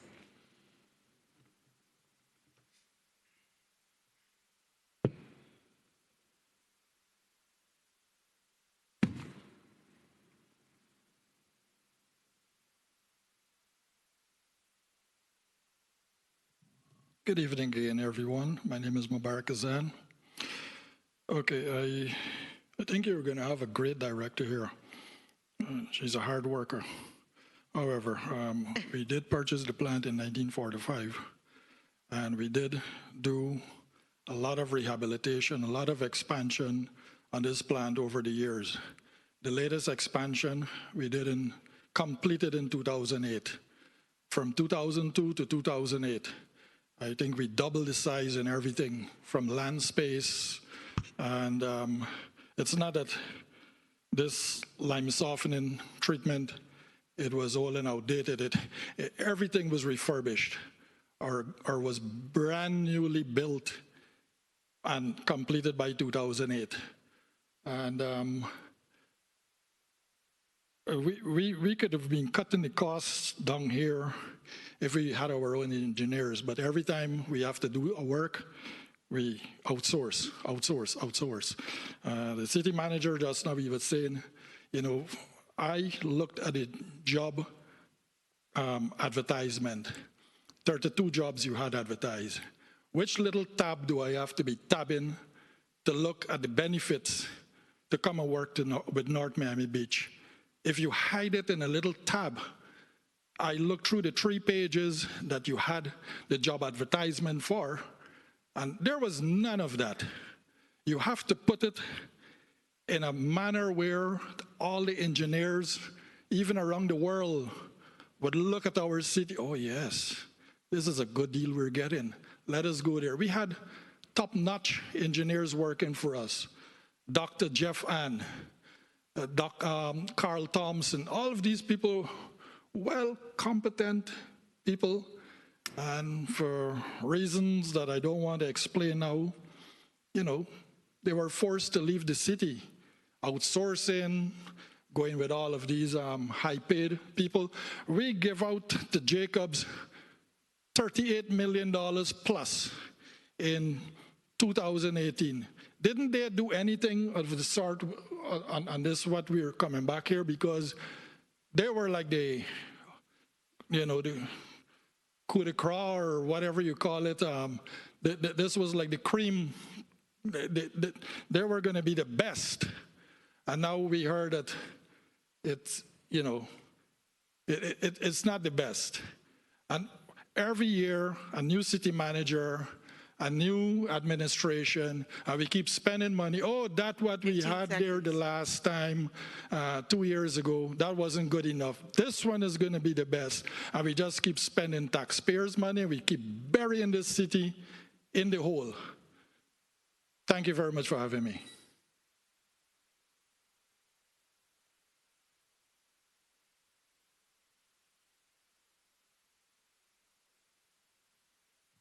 Jeb Hanwerker, 1091 Northeast 166th Street.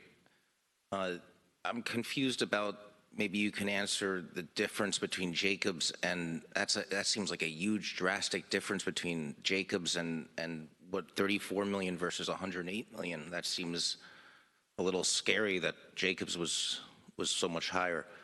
But maybe we can look to see, there's a lot of private companies that are bottling the water. Maybe there's ways of increasing revenue with water is a crucial thing, and that's what made NMB since 1945 such an attractive city. So I'm concerned when I hear such different numbers. So if someone could address that, I would appreciate it.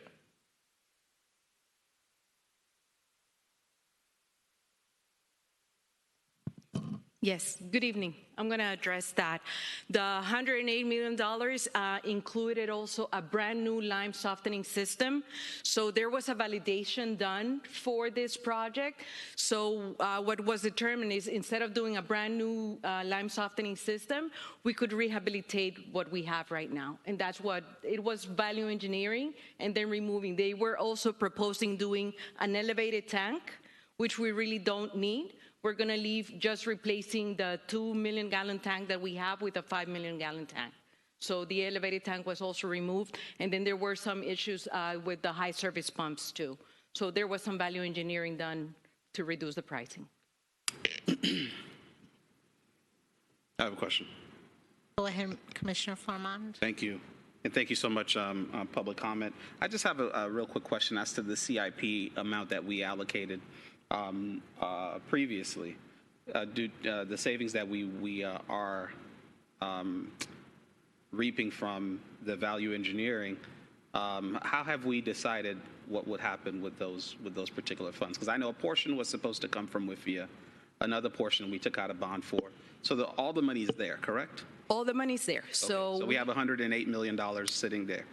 34. So when no, this project is 34 million, right? Correct. But I'm saying in total, when we have the 40 million from WIFIA, and then we did, I think the bond was, I forgot what the number was for the bond amount that we took out for the entire CIP, including the water plant and infrastructure. So yeah, for the entire CIP project for the 5 years, we have $102 million between WIFIA and the revenue bonds. Right. We also just recently received $17.7 million for a grant from the DEO, the Department of Economic Opportunity. And right now we're also requesting a $47 million grant from also DEO to help address some of our lift stations and pump stations. So 119 million currently.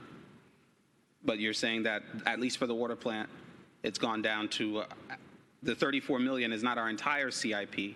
It's for the water plant itself. For the water plant improvements inside. Right. Yes. So the number that you gave us, the 102 million, was the total CIP. For the 5 But what was the portion for the water plant? It was the same amount. For the $102 million, it's a total of 34 for in-house. Then we have the raw water main, and then we also have the wells. So the whole improvements is about $42 million for improvements for the Norwood treatment plant. So what's the actual savings on the plant itself? Not the entire project, but the plant itself. What's the savings that we're seeing with the value engineering? What's the number? The original plan that was proposed for the CIP, so back when the CIP was presented, it was like $200 million when Jacobs first presented it. Then it was cut down to scenario 4, which is what the $102 million came to. So that's the current CIP that we're managing. Okay, so then it's probably just a mistranslation. We're effectuating what we've already voted on with the WIFIA and with the revenue bond, which was a total of $102 million. That number hasn't changed. Correct. Okay, so, because I know during public comment, there are questions that are asked that we really want to make sure there's clarity. So the 102 is still 102. It's not from 102 to 34 for our entire CIP plan. That's just for the plan. That's just for the plan. So the 102 number is the number we approved when we signed the revenue bond. When I drove from Orlando to come and sign it, you weren't here, and then drove right back to my conference because it was that important. But that number is still the same. Correct. That number hasn't changed. Correct. And so there won't be any misconceptions about money floating around that we don't know where it's going. Correct. Okay? So I just wanted to make sure. And I'll look into it. I do understand your question. I'll look into it to just see. I'm not positive that when Jacob did come with the $102 million to do the whole entire, to redo the lime softening, that was actually, I'm not positive of how it was budgeted or whatever, but I do understand what you're saying. What happened to the rest of that money? Well, no. Delta. So just so I can be very clear, the 102 number is the number that we voted on with the bond and the WIFIA. That's what we voted on as a collective. So that was obviously prior to our manager now and prior to you. Prior to that, there was a version that was about $200 million.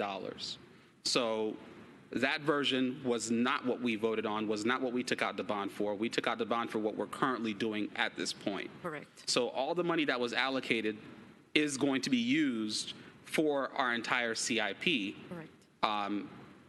But with this presentation, it kind of, opened up the door for some questions that were valid, because it almost seemed like we went from a $102 million CIP to $34 million, and that's a huge saving. So where's all that money going, since we already voted $4 and we have those dollars? All those dollars are encumbered, the 102. $34 million for the water plant itself, and the rest of it is for infrastructure and things outside of the actual water treatment and all that, right? Correct. Okay, thank you. Commissioner Jean? I just want to say that I'm very pleased with the team. I had a chance to tour the water plant recently after months. But a very impressive plant, and I know that there is more work that needs to be done. So I hope that this commission can continue to support you and your team in that effort. But I would definitely encourage all of our commissioners to take that tour again, because when we talk about the jewel of our community, the water plant is definitely that. And definitely want to encourage each commissioner to take that tour again, just to be able to absorb the fullness of what we're doing here in the city and the importance of what the service that we're providing to our community and also beyond it. So thank you. Commissioner Kramer? Yes. Was there any input from the PUC regarding this, or what they had to say, or? So the CIP project has been discussed before. So the scenario 4 was presented back in 2019. So we never rehashed it? Okay. It hasn't been changed. We present the updates on the CIP when we meet with the PUC. Commissioner Joseph? Now, I'm just pleased that the director is following suit and getting additional grant money out there. I know the infrastructure bill had a lot of funding, and that I hope that we are even more successful in getting money coming back to us.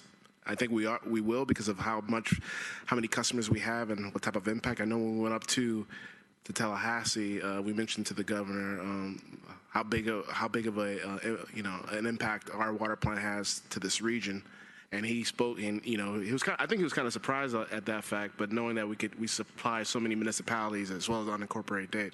So whatever additional income you guys can get from the Fed and from the state, because I know they have some grant money specifically tied to state departments, please, the more the merrier. Thank you. I wanted to add another point, Madam Vice Mayor. Go ahead. Thank you. I wanted to say, because you mentioned 2019, and I know the other day you guys put out a video of some of the crossings that you guys completed. And this is nothing against you, because you're here a few months. Our manager's coming up on a year. But we have to really streamline the process of intercommunication between departments, as well as getting these projects done. Because 2019, this was before the pandemic that we voted for this bond, and we got the WIFIA money. So, I know we had a pandemic, of course. However, that's quite a bit of time, gone by. And at some point, we have to start paying interest and start paying back on these funds. And this is a recurring theme with a lot of what's been going on in the city as far as project completion. Every year, you just come back and you see some of the same projects over and over and over again, and we tout this big reserve that people are afraid that we're going to raid the reserves. We're not raiding reserves. We're actually getting work done. We're actually getting work done. So, and to a certain degree, I want to see the money spent, because these dollars are allocated towards projects. And the more of them we get done, the better we become, the more resilient we become. So I'm really looking forward to seeing that, because in my thoughts, if you don't use the money to a certain degree, you should lose some of it to a department that's actually getting the work done. Are you saying they're not getting it done? That's what I'm hearing. No, I'm being very clear. CIP, right? Certain major projects that are being, obviously you're an enterprise fund, so it works a little bit differently. But if a road is supposed to be paved in a fiscal year, I want to see the road paved in that fiscal year. If a tree is supposed to be planted in a fiscal year, I want to see that tree planted in a fiscal year. There's no reason for 1, 2, 3 years to be going by and reserves are getting higher, but that's not indicative of the truth. The truth is, the reason reserves are getting higher is because the work is not getting done. And look at Washington Park, for instance. One of the residents said it's been 40 years since she's been hearing about this. It doesn't make any sense. It doesn't make any sense. And the false perception that, we're sitting on tens of millions of dollars in reserves. No, these are tens of millions of dollars of projects that are sitting there that need to get done. I want to see wayfinding signs, and that's why I say intercommunication. I want to see the entry signs that we've been talking about. That's why I say intercommunication, because I know to a certain degree, your department has to communicate with Public Works, right? Your department has to communicate with procurement to a certain degree, and that's how it works with every single project that we have. So the water department may get blamed for something dealing with CIP, but if they don't have good communication with procurement or with Public Works, it may look like they're the only issue, but the reality is that there's a break in the system somewhere to actually bring these projects to fruition. So I'm really looking for that, because the next go around in the budget, I'm approaching it totally differently. I'm approaching it totally different. We're not trying to hoard. We want to get things done. And if people don't see the value in that, then to me, why put the money in, and have it held up in projects that are not being worked on? So just wanted to get that out there. But thank you so much for the presentation.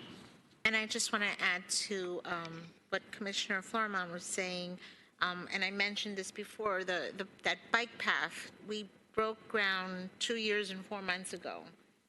It should have been finished. How long does that take to do a bike path?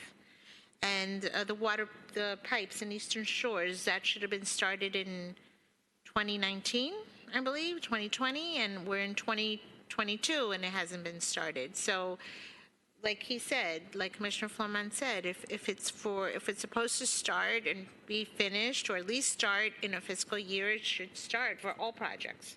So hopefully we will be getting that done soon. I also want to, I want to say to Ms. Suarez that the two biggest water plant critiques have both complimented you. So that's, you're made. It's wonderful. And this is a question that maybe Commissioner Kramer could answer. And I was talking to this with Ms. Suarez earlier today, and then maybe Jeb was the one who said it. I'm not sure about. We used to bottle our water. Why did we stop? Do you know? Because, yes, it was so expensive.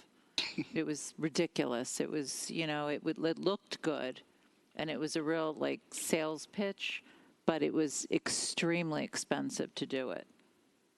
And that's why we stopped. So costing a lot of money. I mean, Zephyr Hills was way cheaper. So for those that don't know, we used to bottle the water, and then at all our events, and we only supplied N&B water. Right, but to bottle it was just so not cost effective. Remember Kazan? But I'm curious. And then the water turned brown in the bottle. Wait a minute, that was the best part. Okay. I would be curious to find out if it's still expensive to do so, because I think it would be kind of cool to do. But of course, if it wasn't so expensive. Plastic and. Also, the business model didn't make any sense. You don't bottle water to give it away for free. You're always going to be losing money in that case. So Right, it's going to be very expensive. We're buying water, buying bottled water and giving it away at events. No. What I'm saying is the comment that was made was bottled water for sale. Oh, okay. Yeah, bottled water for sale. That would be a smart business move. So let's say, for instance, a country that is having issues with clean and safe water, right? We bottle it and then we sell it to that country. So that's I guess the idea. In fact, when Haiti had the earthquake, my idea was to send them our bottled water, but we ended up sending them cases and cases of another brand. I mean, a brand, because we couldn't do it. Because it was that expensive. Zephyr Hills was cheaper. But that was a donation that you were making. Oh, of course. Okay, right. So. And the water turned brown in the bottle.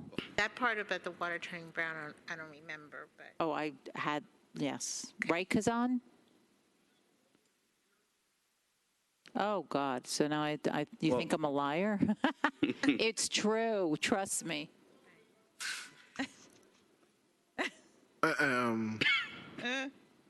Also, I wanted to make a point. I don't know if anybody noticed, but the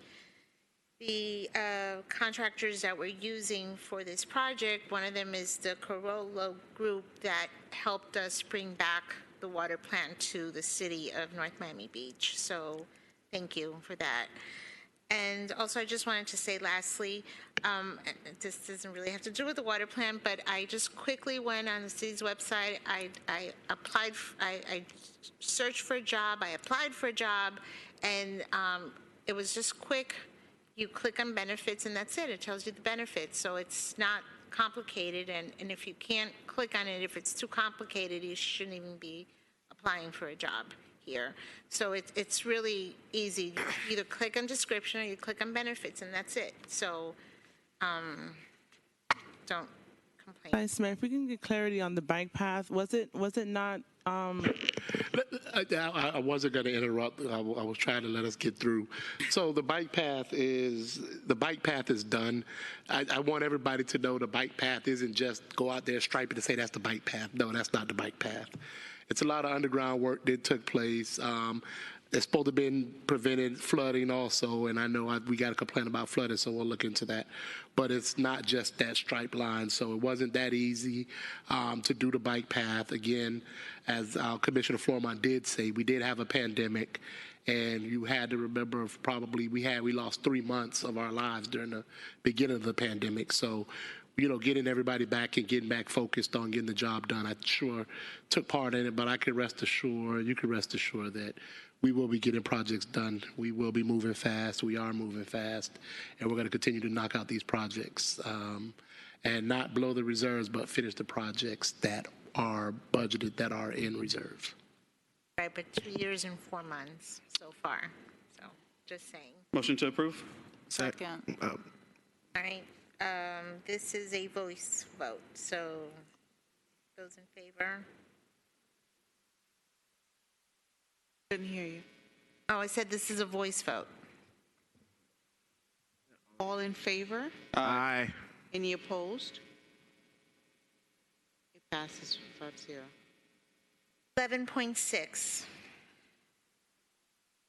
Resolution of the Mayor and City Commission of the City of North Miami Beach, Florida, providing for the vacation of a 20-foot wide alley located between Northeast 17th and between Northeast 17th and 18th Avenue and Northeast 167th and 168th Street, North Miami Beach, Florida, as more fully described in Exhibit A, providing the city manager and the city attorney with the authority to do all things necessary to effectuate this resolution and providing for an effective date. Motion to introduce. Second. It's been introduced by Commissioner Florimond and seconded by Commissioner Joseph. Is there any public comment? Sure. Madam Vice Mayor, if you'll recall, this was a resolution that the City Commission considered last month to vacate the property with the payment of $500,000. They agreed to it, and this is the public hearing that is required under the law. This is the resolution which would actually vacate the property. So last month you agreed to do it, and this month second reading, you are actually doing it. This is Nova University property, right? Yes, that is the alleyway correct. there. Okay. Yes.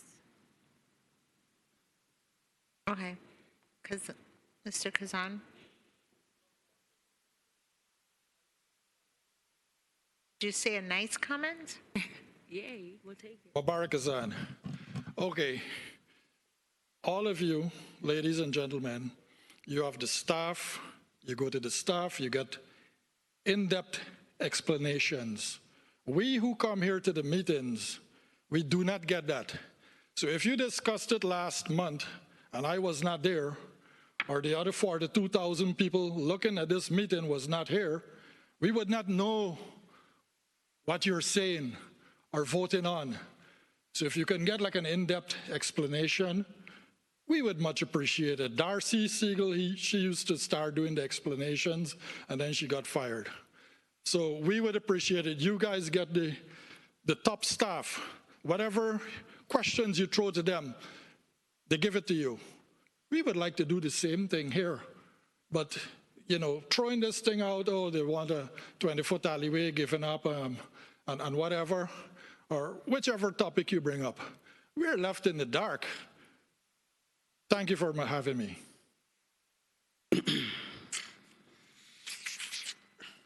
Anyone else for public comment? Public comment is closed. One more. Do any of my commissioners want to? Jeb Hanwiger, 1091 Northeast 166th Street. Just would like to echo the prior speaker. It's really important not just to rush through these meetings. They're only once a month, and I'm really sad to see when my elected officials are rushing through and highly paid city managers, people just rushing through. Please read the ordinance, explain it, then let the public come on up. Explain it in a simple way that makes sense. Then let the public comment come up. Don't have the public come on up, and then as soon as they're finished, you have someone explain it simply. That's not right. All right, I don't have a problem doing that, but we're not doing it to hide anything. Just, at least I'm not. Okay, do any of my commissioners want to speak about this? I'll say it again, that I'm very pleased with our city manager's office as well, especially our city attorney's office for finding it, you know, important not to just vacate property that we own without asking something for it, which is the practice that we don't know how many millions of dollars we've probably lost before you guys showed up, but I'm glad that you guys are here. So the $500,000 is something that's going to help us as an asset for our municipality, so I support this fully. Sorry, I have a question. John? I'm sorry. Kramer, I got up sorry. Can I speak? Oh. Yes, I got up to try to eat something, but that didn't happen. The 500,000, what is that for? It would, the 500,000 is the cost for them to for us to vacate the alley and sell them the land, basically. It cost us 500,000? No, they're paying us 500,000. But I thought we're not allowed to sell that land. I thought you weren't allowed to sell something that we vacate.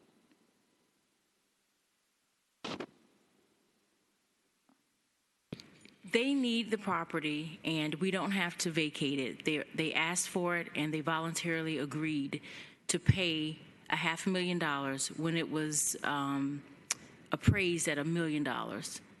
This is property that was appraised at $1 million, and we've agreed to sell them the property, to vacate the property. We're not selling it to them. We're vacating the property, and they are on the left and right side of it, so they will get the property, and the city will receive $500,000 for it. Okay, but is it a transaction or they're just donating to us $500,000? It's a transaction, and that's legal? I mean, a city can do that? Yes. I didn't know that. I thought you just vacate and not. Some cities do. You don't have to just vacate. And it won't be the last time. You all have done it for years. We have others coming forward, and we've always been paid in the past? No, it's always been given away in the past. You're giving away free land. The whole kit and caboodle. All those years ago. Okay. Yay. I don't want to burden you guys with doing the research on how much land we've vacated. Oh, we've vacated a bunch of land. Without having this sort of a resolution. But thank you, Hans Ottenot, and law firm, and all of the attorneys there, and our manager. I echo the same sentiment. Yeah, I'm just going to say I remember watching commission meetings in the past and just listening how they were giving stuff away like that. So, yeah, they were giving it away. They clearly said they were giving it away. So, all right, thank you. This is a voice vote. All in favor? Aye. Aye. Any opposed? Next item is 11.7. Motion to approve. Okay. Motion to introduce? Second. It's been motioned by Commissioner Formont and seconded by Commissioner Joseph. I probably should read it for the record. I'm sorry. Okay. This is 11.7, right? Yes. A resolution of the Mayor and City Commission of the City of North Miami Beach, Florida, condemning the unprovoked invasion of the sovereign nation of Ukraine by Russia and requesting President Biden, Governor DeSantis, and all members of the North Atlantic Treaty Organization, also known as NATO, to provide all possible assistance and humanitarian aid to the Ukrainian people and take such steps as are necessary to deprive the Russian government of sources of foreign monies, providing instructions to the city clerk, and providing for an effective date. And there's already been a motion and a second. All right, thank you. Okay, so I'll give an explanation before public comment. Okay, perfect.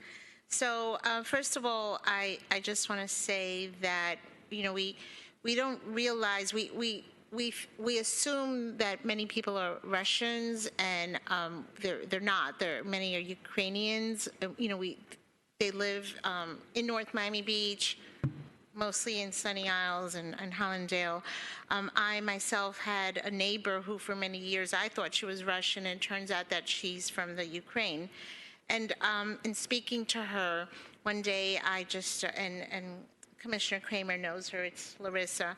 And speaking to her after all this happened, it was just so heartbreaking to speak to her, because she was telling me about her family there and about her, how her mother's in hiding, and how the apartment she had is ruined.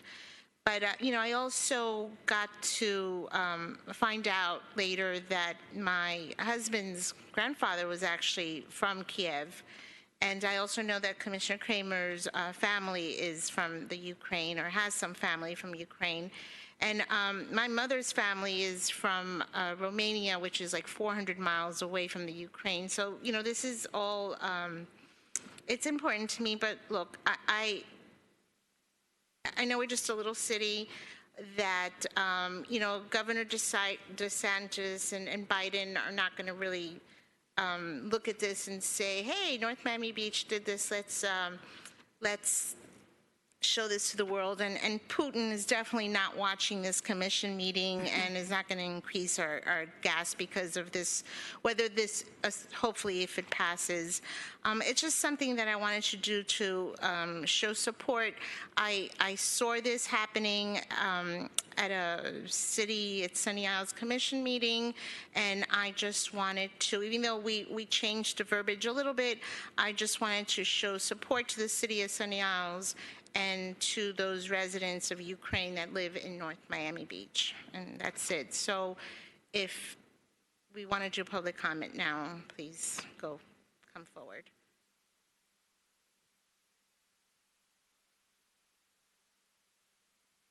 Jeb Handwerker, 1091 Northeast 166th Street. It's really important when you're making sanctions. If you look at what Israel did, they condemned the invasion, but they didn't do the sanctions. Okay, because the sanctions hurt. Who's getting really hurt by these sanctions? Is it Putin? No, he's a billionaire. Is it Zakhovsky from Ukraine? No, he's worth hundreds of millions of dollars. Who's getting really hurt here?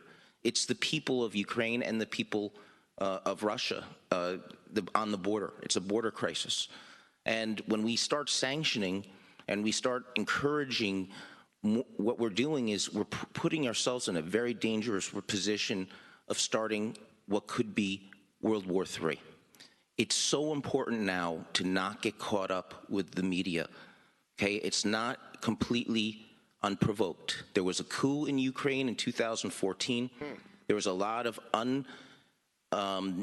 there was American intervention. Again, it's our intervening in other countries that have actually caused a lot of border crises and wars and tensions. It was the invasion of Iraq, invasion of Afghanistan, and now we're in danger of a next World War III.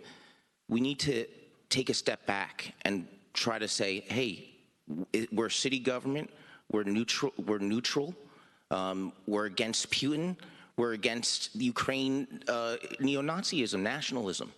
We're focused on our own city and our own freedom. We still have dividers up here.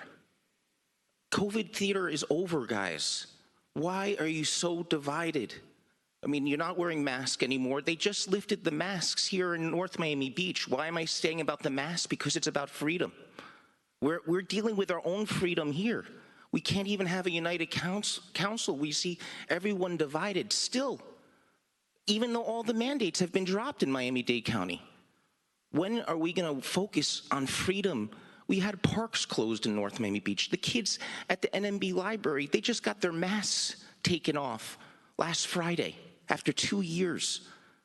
We have truckers in Canada being trampled by Prime Minister Trudeau. Why don't we condemn him and him going after the bank accounts of peaceful protesters? What about what's gone on in Haiti and all the intervention of foreign countries in Haiti and what they've done to the Haitian country, a proud country, a proud 15 people? seconds.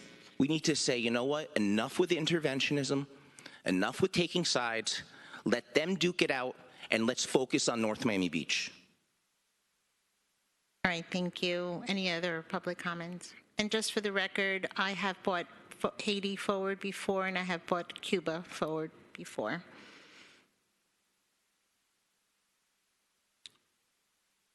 Barak Azan. So in other words, this resolution is a feel-good resolution. I hope not. In 1988, President Ronald Reagan said, Mr. Gorbachev, tear down those walls. And in 1990, until the walls broke down, was perestroika, glasnost, and it broke up the Soviet Union. And they had all of these big states broke up. Russia, Federation went one way, Ukraine, you had Kazakhstan and all of these places. They all separated. And Ukraine had the third largest nuclear weaponry in the entire world. And in 1994, according to the 1994 Budapest Memoranda, America, Britain, Federation of Russia, and a few other countries pledged that they would protect Ukraine in times of war, in times of crisis. And we seem to be backpedaling. If you promise something, deliver it. I remember the Indians and the reservations, a lot of promises given by the American government, and they did not keep them. And here you have Ukraine fighting war tanks with bottles of petrol, and they're making Molotov cocktails. For the record, my family came from Russia, part of them. That is how come I got the name Kazan. It's one of the largest cities in Russia. But I'm not going to be quiet that Peter the Great or one of these people now decided that he's going to move into a country and take it over because why? Because he's what, the right-hand man of God or something? Who is he? Please, we need to have a very strong resolution instead of this feel-good kind of thing. I remembered America aiding the Mujahideens in Afghanistan. In 1 year, they got the Soviet Union out. In 1988, the Soviets put their tail between the legs, okay, and ran out of Afghanistan because of Mujahideens, the towel-head people. They did not have to get the sophistication. They just had the will of what the Ukrainians have today. The will to fight. And I thank you very much for this. I do not know if it's going to be World War III, World War IV, or World War V, or whatever it is, but we need to say something. Thank you. Time's up. All right. Does anybody want to speak on this? No? Okay. Oh, well, I just want to say that I appreciate Commissioner Vice Mayor, for you bringing this up. I think that no matter how you slice this, everybody would agree that war is not something that we like. We don't like seeing entire cities wiped out and off the face of the map. It's very disheartening. And so for that reason, I definitely do support this. Thank you. Thank you.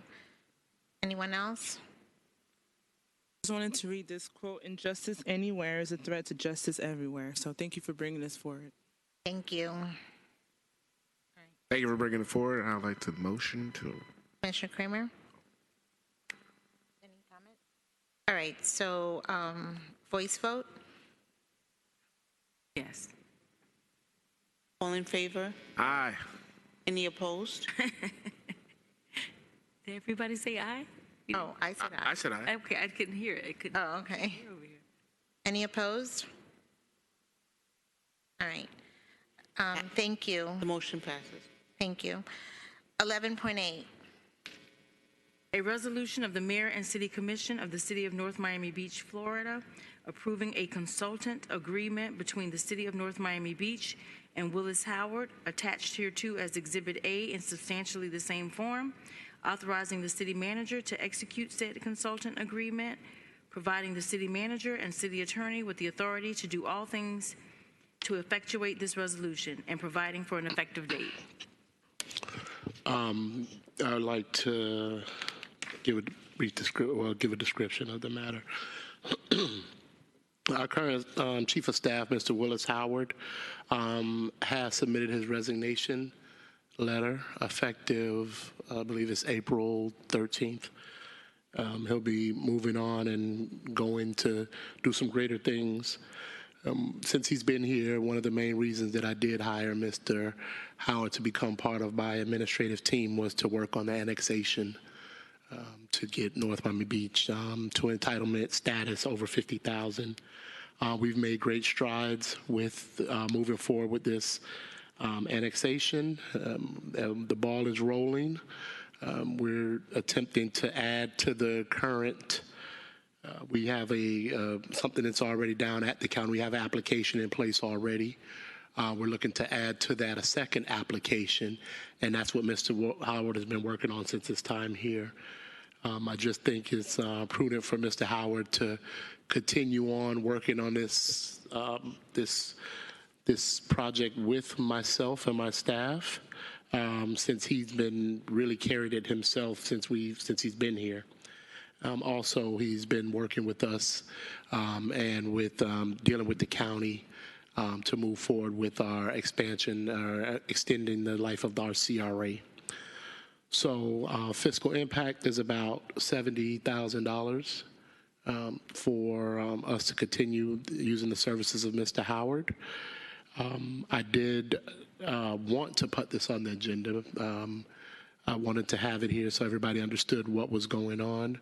I think I've, shared with everybody he was resigning and moving forward. So this is really something that we need. I mean, this is one of the main things that I think that's been sitting around North Miami Beach for a while is get into entitlement status.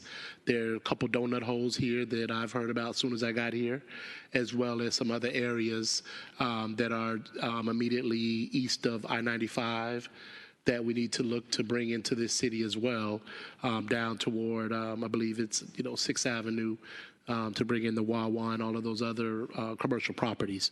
So that's what we're working on. I would love to continue using the services of Mr. Willis Howard. It's over 50,000, which is my threshold. Therefore, I did bring it to the body for the body to see it and make the decision for us to move forward. Thank you. I look for approval in the matter. Thank you. Motion to introduce. Second. No.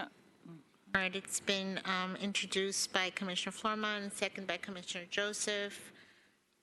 Do we want to have anybody want to come up for public comment?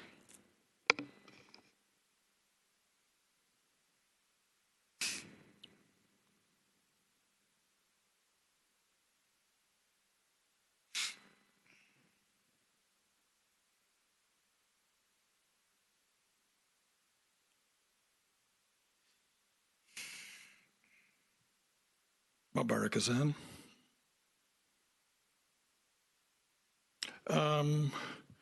We're paying a lawyer $55,000 a month, one lawyer. He gets some help, part-time help. He's a part-time employee as well. He's an interim city attorney. And why hasn't he read the charter as yet to tell the 7 of you, well, the mayor is not here as yet. Is the mayor coming tonight? Why is he not telling the 7 of you that you could only employ 3 charter officers? Now you can employ a law firm. You can't employ a driver. You can't employ a cook. You can't employ a consultant. You employed Esmond as a consultant, which I think was a misinterpretation of the charter, that you went down that road, and you were wrong then. You're going to be wrong again tonight. If you want to hire somebody as your lobbyist, if you want to hire somebody as a campaign manager, you can do that out of your private funds. You do not have to use city funds to hire a slew of campaign managers, campaign personnel. It's wrong what you're doing. And, this thing comes under this guise that he's going to be with this bringing 50,000 people. We have 32-story high condos, apartment buildings putting up around this city. We're going to make that 50,000 in no time. Over at Eastern Shores, some of you, most of you voted for that 2,000 at the foot of Eastern Shores, blocking up Eastern Shores. You voted for 2,000 units to be there. Is it 32 or 64-story high buildings that you voted here for? We're going to get this 50,000 with Willis Howard or without Willis Howard. We are going to get that role. We are going to get that goal. So having the pretext, having the camouflage that he's going to help us with this, to me is malarkey, baloney. It's just trying to help out another friend to get another job. I wish Willis Howard well in his new endeavors, and I hope that some of you have the backbone to stand up to what is taking place here in this city. I see the city of over on our south is coming and managing now our city here to the north. Your time has ended, sir. Yeah, some of our time would be ending pretty soon, not only the 3 minutes All right, here. Thank you. time's up. All right, thank you. One more comment. Thank you so much. Well, excuse me, hold on. It's 11:30, and I just want to know if we want to take a vote for or against extending past midnight. Vote no. What? I'm voting no. Oh, Commissioner Kramer's no. Commissioner Jean? But we didn't have a motion. So someone please make a motion. I thought we had to, let me just ask, don't we have to vote? Don't we have to do this? If you're going to go past midnight? Right. I think you Yes, you do. Right, so do we have to have a motion, or we just have to have a vote? I mean, it's an automatic thing that we just have to take a... Otherwise, it's just, will end at 12. So if you want to extend it past midnight. Oh, so I don't make a motion then to do that? Right. Right, so that's why I said no. Right. We're not making a motion, we're just voting on it. No, No, if you she want to said extend someone has to make a motion. Okay, so does It's someone not me. want to make a motion to go past midnight? Okay, so we're it not done. going past midnight. Okay, get it done. And continue. Pamela's happy. Jeb Hamburger, Monticello. One thing that the city manager didn't say or disclose, which I think it's very important before the vote, is where is Willis Howard going to? Pretty much like to know, where's the job he got offered? Is it too much to ask? Guess we can ask that, you're not... Okay, so is it too much to ask? It would be nice for the residents to know. Because there have been articles in the Miami Herald that Willis Howard is a political strategist and a paid campaign manager, and that's why he may be leaving this job. If that's the case, then we need to really consider, why are we hiring political strategists or campaign managers as consultants? That's a real conflict of interest and really violates many ethical concerns and questions. And he's getting another job, and he's double dipping 70,000. This is another theme on a whole night of themes of rent control and not allowing more regulations, more things that have a chance to backfire. We have a right to know where he's going, what his background is, and why we're paying him, just to incorporate certain areas.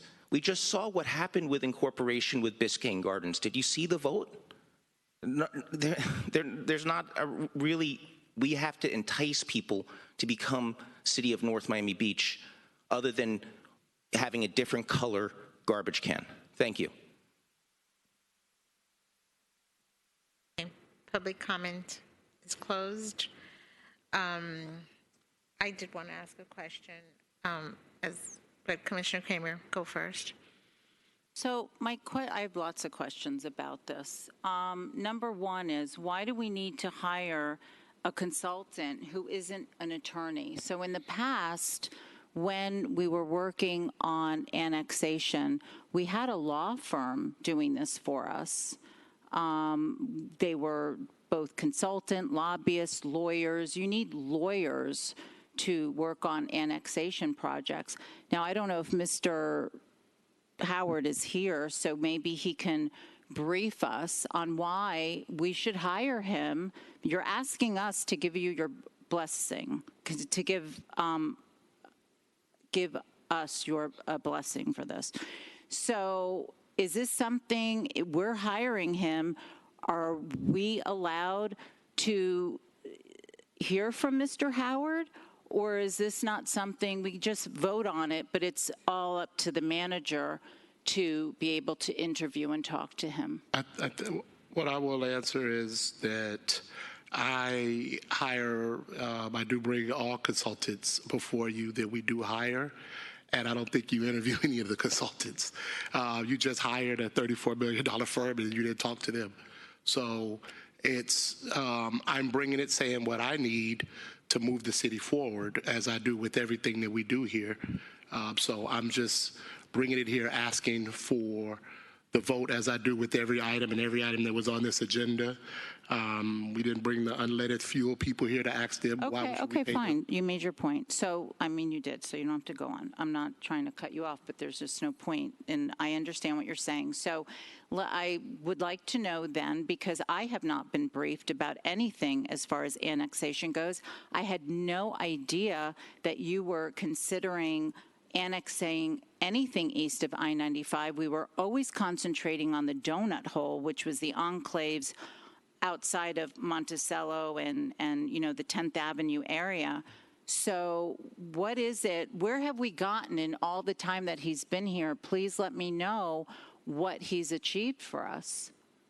We've had several meetings with individuals at the county, some of the county commissioners, especially with Commissioner Sally Heyman, with some of the attorneys that we do use, that we are using to move forward with the annexation. We've identified other areas. That's what I'm telling you. We've identified other areas that we would like to possibly annex.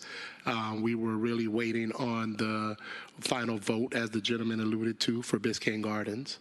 Another part that we wanted to annex, which is those commercial properties, was in the Biscayne Gardens application.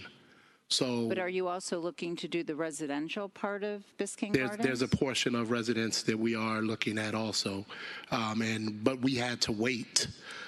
We were partnered together, but we had to wait for the Biscayne Garden election to take place. Once that failed, then now we move forward, and we're working on finishing up our application to go forward. But what makes us think that Biscayne Gardens would want to fold into North Miami Beach when they didn't even want to be their own city? Well, it's not, I mean, it's what makes us think they don't want to be part. I mean, I think we have a lot to offer. You know, starting a new city is totally different than incorporating into a city. Totally different. They will lose some of the facts that we've gathered is they would save on their water surcharge. They would save on their fees that they have to pay to the county library fees. So there's ways that we've been working with, and that's also for the donut hole also. But there's other things that are there, other items that are there that can go away that actually might make it enticing for them to come in. We cut our budget some, look at, I mean, not budget, but millage rate, to look at what's that delta and how much we're going to pick up. Instead, when we do incorporate them, then we can lower our rate and we can pick up and operate the same. So that's all the stuff that needs to be worked out. At some point, we'll have to get to, when it's time for election, to put a ground team together to go out and see if people are, but spread the information of what NMB has to offer. So there's a lot of different aspects in moving forward with the annexation. The annexation is not just, hey, do you want to be here? No, it's not that. It's us going out, providing the information, what makes North Miami Beach great, talk about North Miami Beach Police, and all of the other matters, talk about North Miami Beach water as well. So do you think that for 5 months, from April to September, he's going to be able to accomplish all of this? And why are we paying him the balance of whatever his salary was if he's not even working here full-time? He's not going to be doing this full-time, so why are we paying him his full-time salary and benefits? I spoke with Mr. Howard. I came up with the price. We talked about a price to move forward with the item. I'm bringing forward what I did speak with Mr. Howard on for us to move forward. Again, it's also something to do with the CRA also.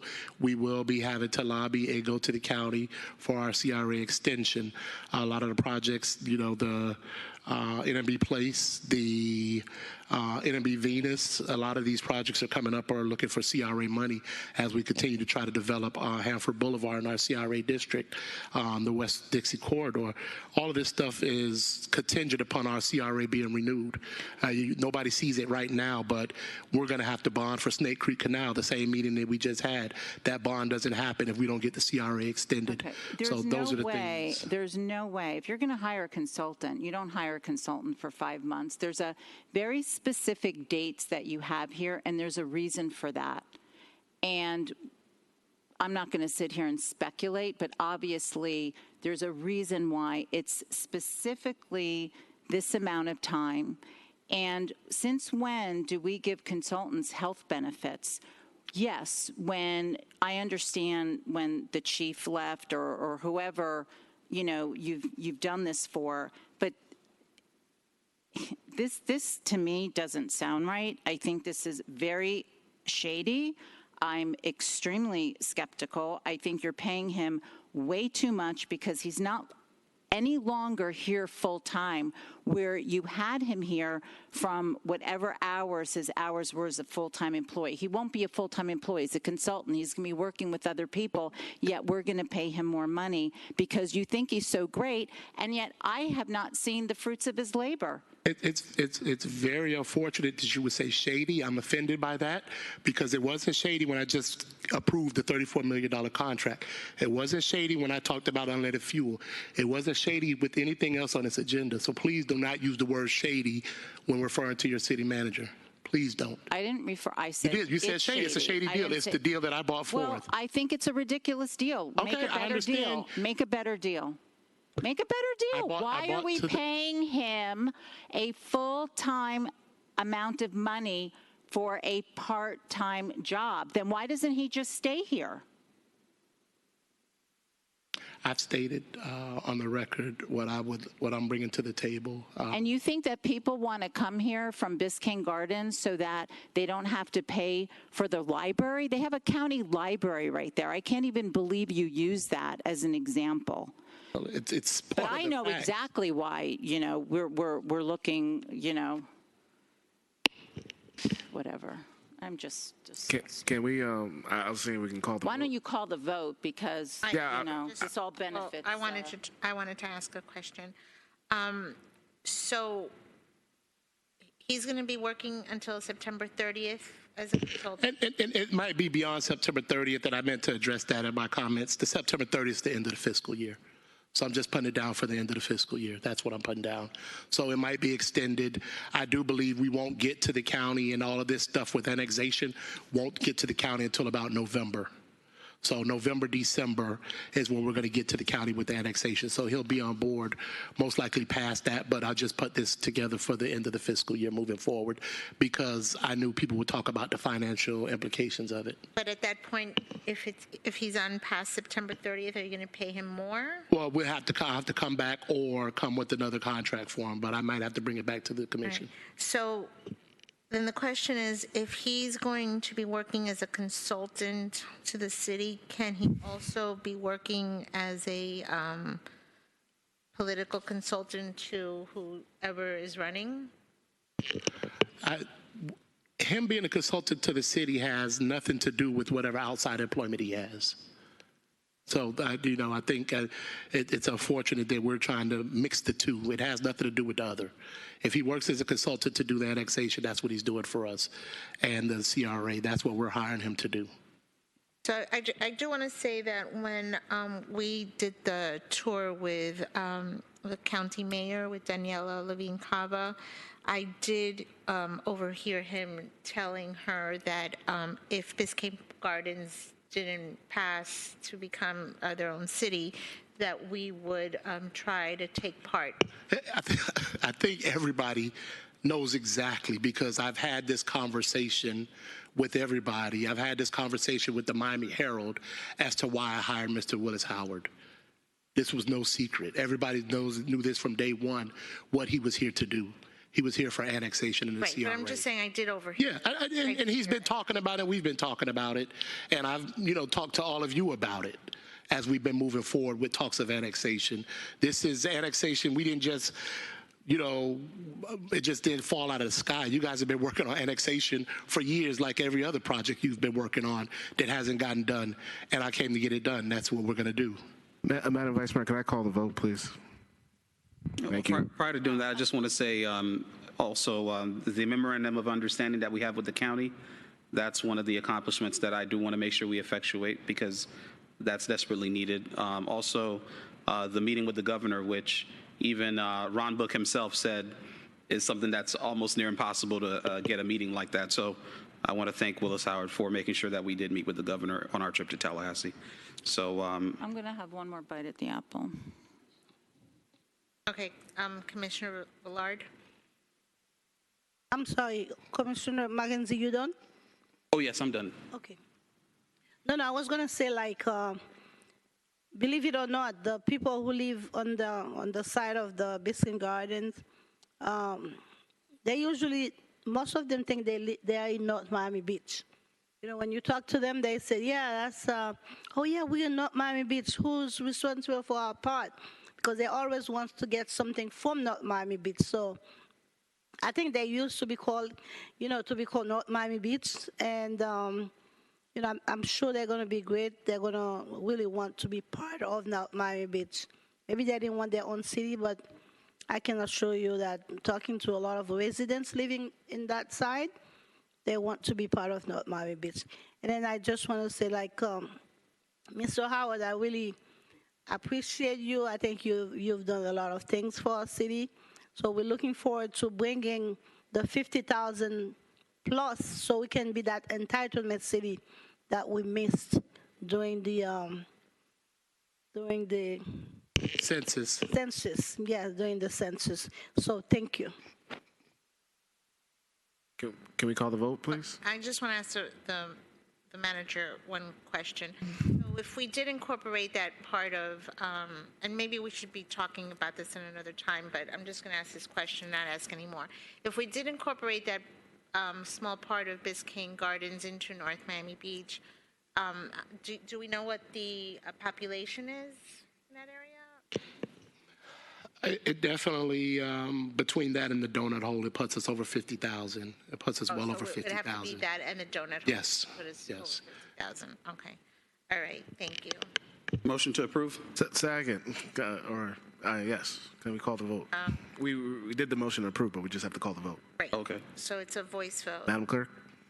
All in favor? Aye. Any opposed? Passes. Passed unanimously. All right. Excuse me. Not? They can't hear you on your microphone. Any opposed? I didn't hear anything. That's all in favor. I said no when you voted when you said all in favor, I said no. My answer is no. Okay. Let's make that real clear. Okay, that's fine. Noted. It does pass, and the vote is 5-1. Motion to, we still have more shows. Okay.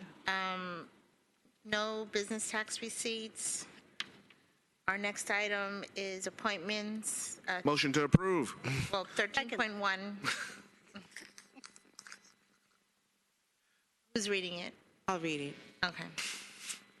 Item 13.1, appointing Commissioner Mackenzie Florimon as Vice Mayor, effective April 17th.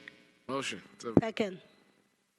All right, so it's been motioned by Commissioner Joseph and seconded by Commissioner Villard. All in favor? Aye. Aye. Aye. Any opposed?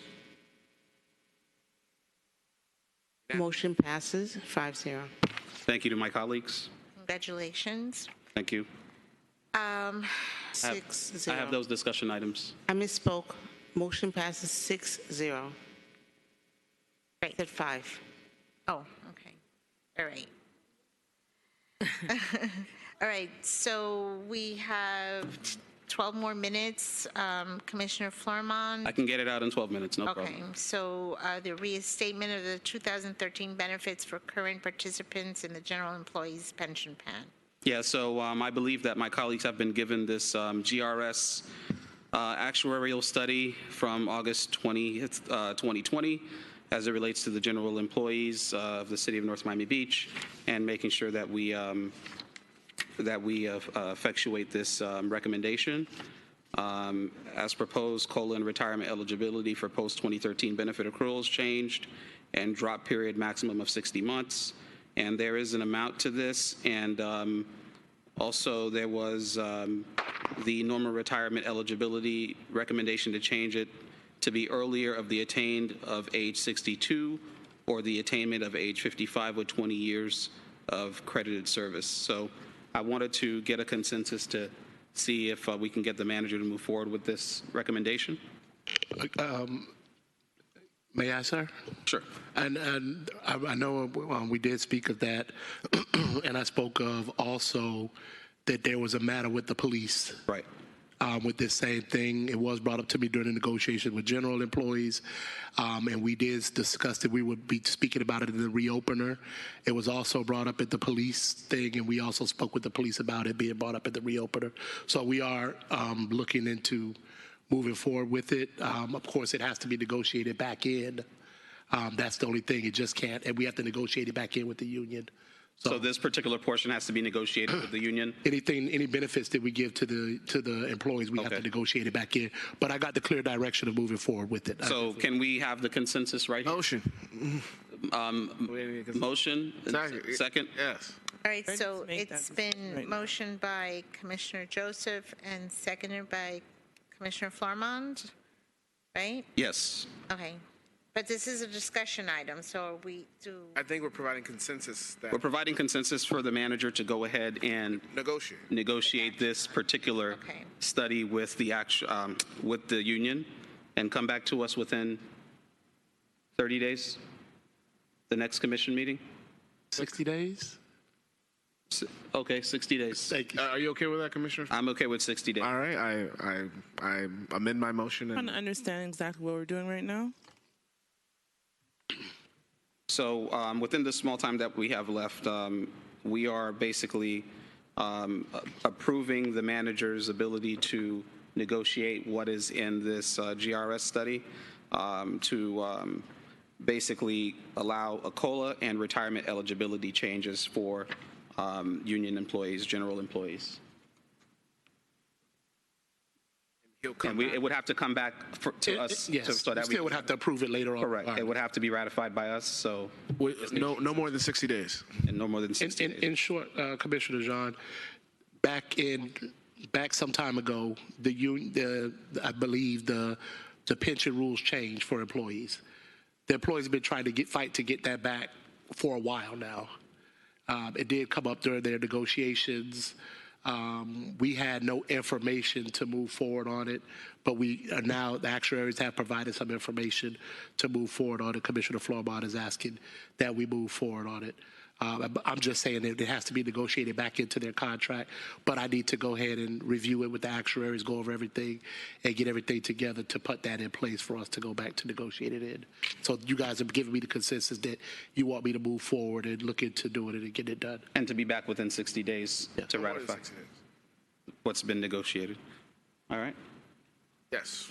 Can we vote on it? All right, is it a Voice vote? voice vote? Okay. All in favor? Aye. Opposed? I just want to ask one more question. I'm sorry for slowing you up, sir.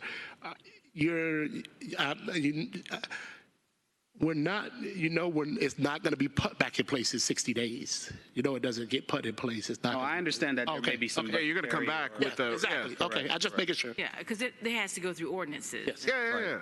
Okay, we're good. The next item, the reinstatement of the So did we vote? It's recorded that we voted to give consensus. Okay, next item. reinstatement of the Civil Service Board. Reinstatement of the Civil Service Board. Motion. That was my third item, but I'll go with that as the second one. Motion. Motion. Oh, sorry, I have it. From my understanding, Vice Mayor has been fighting for this for a long time. My understanding as to when I spoke to the city clerk, the board is not dismantled. The board has just not been meeting. Am I correct? Yes. Well, but they haven't been meeting because all their rights were taken away, so there's no reason to have a meeting. Is that okay? So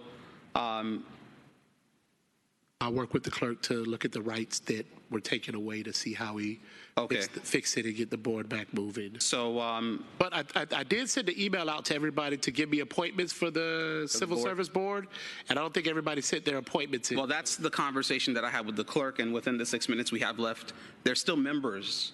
There's only one position that's not filled, right? So there's only one. So in effect, we can't give recommendations because there's actual members. We just have one seat that's not filled, Right. which doesn't preclude them from meeting. But I'm comfortable tonight. There's no reason for them to have a meeting. I'm comfortable tonight in reinstating the full function of the Civil Service Board prior to the changes that were made. So I'd like to make a motion. Second. Oh, I pull my second, allow Vice Mayor to. Thank you.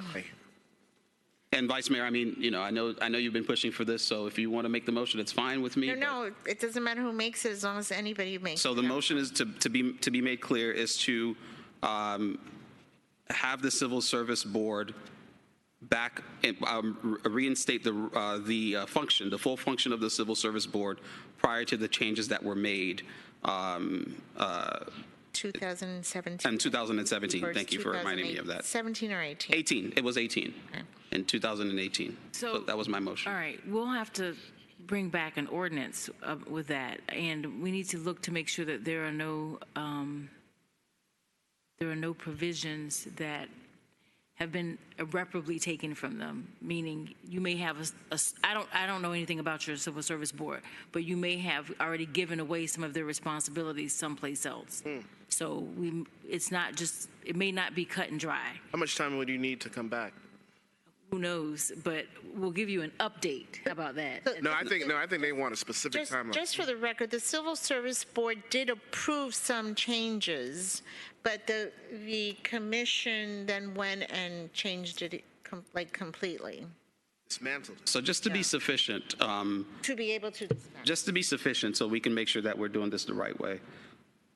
Got 4 minutes. Can we have consensus to ask the city attorney, clerk, and manager to come back within 30 days with an ordinance that reflects all of the conversation that we've been having here? Is that okay? Vice I think 30 days is quick, but I mean, Okay, well, I'm just that's- concerned about the due diligence, but no, there's already plenty of documentation and research Okay. already waiting for you guys. So, I mean, I've only been asking for 4 years, so yeah, exactly. So 30 days, I'd like to make a motion. I second. Can we call the vote? Yes. A voice vote? Yes, at the same time, you gave a directive. We're coming back. I mean, respectfully, I don't really. Well, but we want to make sure that it's clear. It's clear. That it's a Okay. consensus. Okay, so there's a motion and a second. All in favor? Aye. Okay. Any opposed? And then lastly, in the 3 minutes we have left, the police department, their top brass that are non-bargaining employees are having issues promoting from within because there's no incentive. And the fact that, captains, majors, chiefs, deputy chiefs also are finding that there's compression happening as a result of the fact that they really don't get much more than what's been negotiated with the union. So I wanted to have consensus through a vote that the manager would come up with policy that we can take a look at to vote on so that we can have something that makes sense for the non-bargaining employees of the police department. Well, that is, I mean, we can do that. You guys just give me the direction to move forward. What I will say is the union has not voted yet. Right. I want to wait until after the police union votes on their contract, which should be happening any day now. Once they vote on their contract, then we will, you're giving me direction to address the compression issues as it relates to top brass, and we will do that. Okay, so I'd like to make a motion that within 30 days after the union vote, that the city manager does come back with some sort of a policy that we can vote on or take a look at. The 30 days might be a little. 60 days? Yeah, 60 days. 60 days. 60 days. I second that. Commissioner Villard had a question. Oh. No, I said 30 days is. 60 days, okay, no problem. So motion and seconded, Vice Mayor? It's been motioned by who? Commissioner Florimond, seconded by Commissioner Joseph. Seconded. That's the thing tonight, the two of you, and. Well, just like we're moving the Jeb train and forward. Kazan Moving the train tonight, forward. kind of, you know. And second by Commissioner Joseph. Voice vote, please. All in favor? Aye. Any opposed? Motion to adjourn, 11:59. Second. Those in favor? Tomorrow luncheon, senior luncheon. I'll see you all seniors at 11 a.m. God bless you. Did we need to vote on to To adjourn? adjourn? Yes, all in favor? Aye. Aye.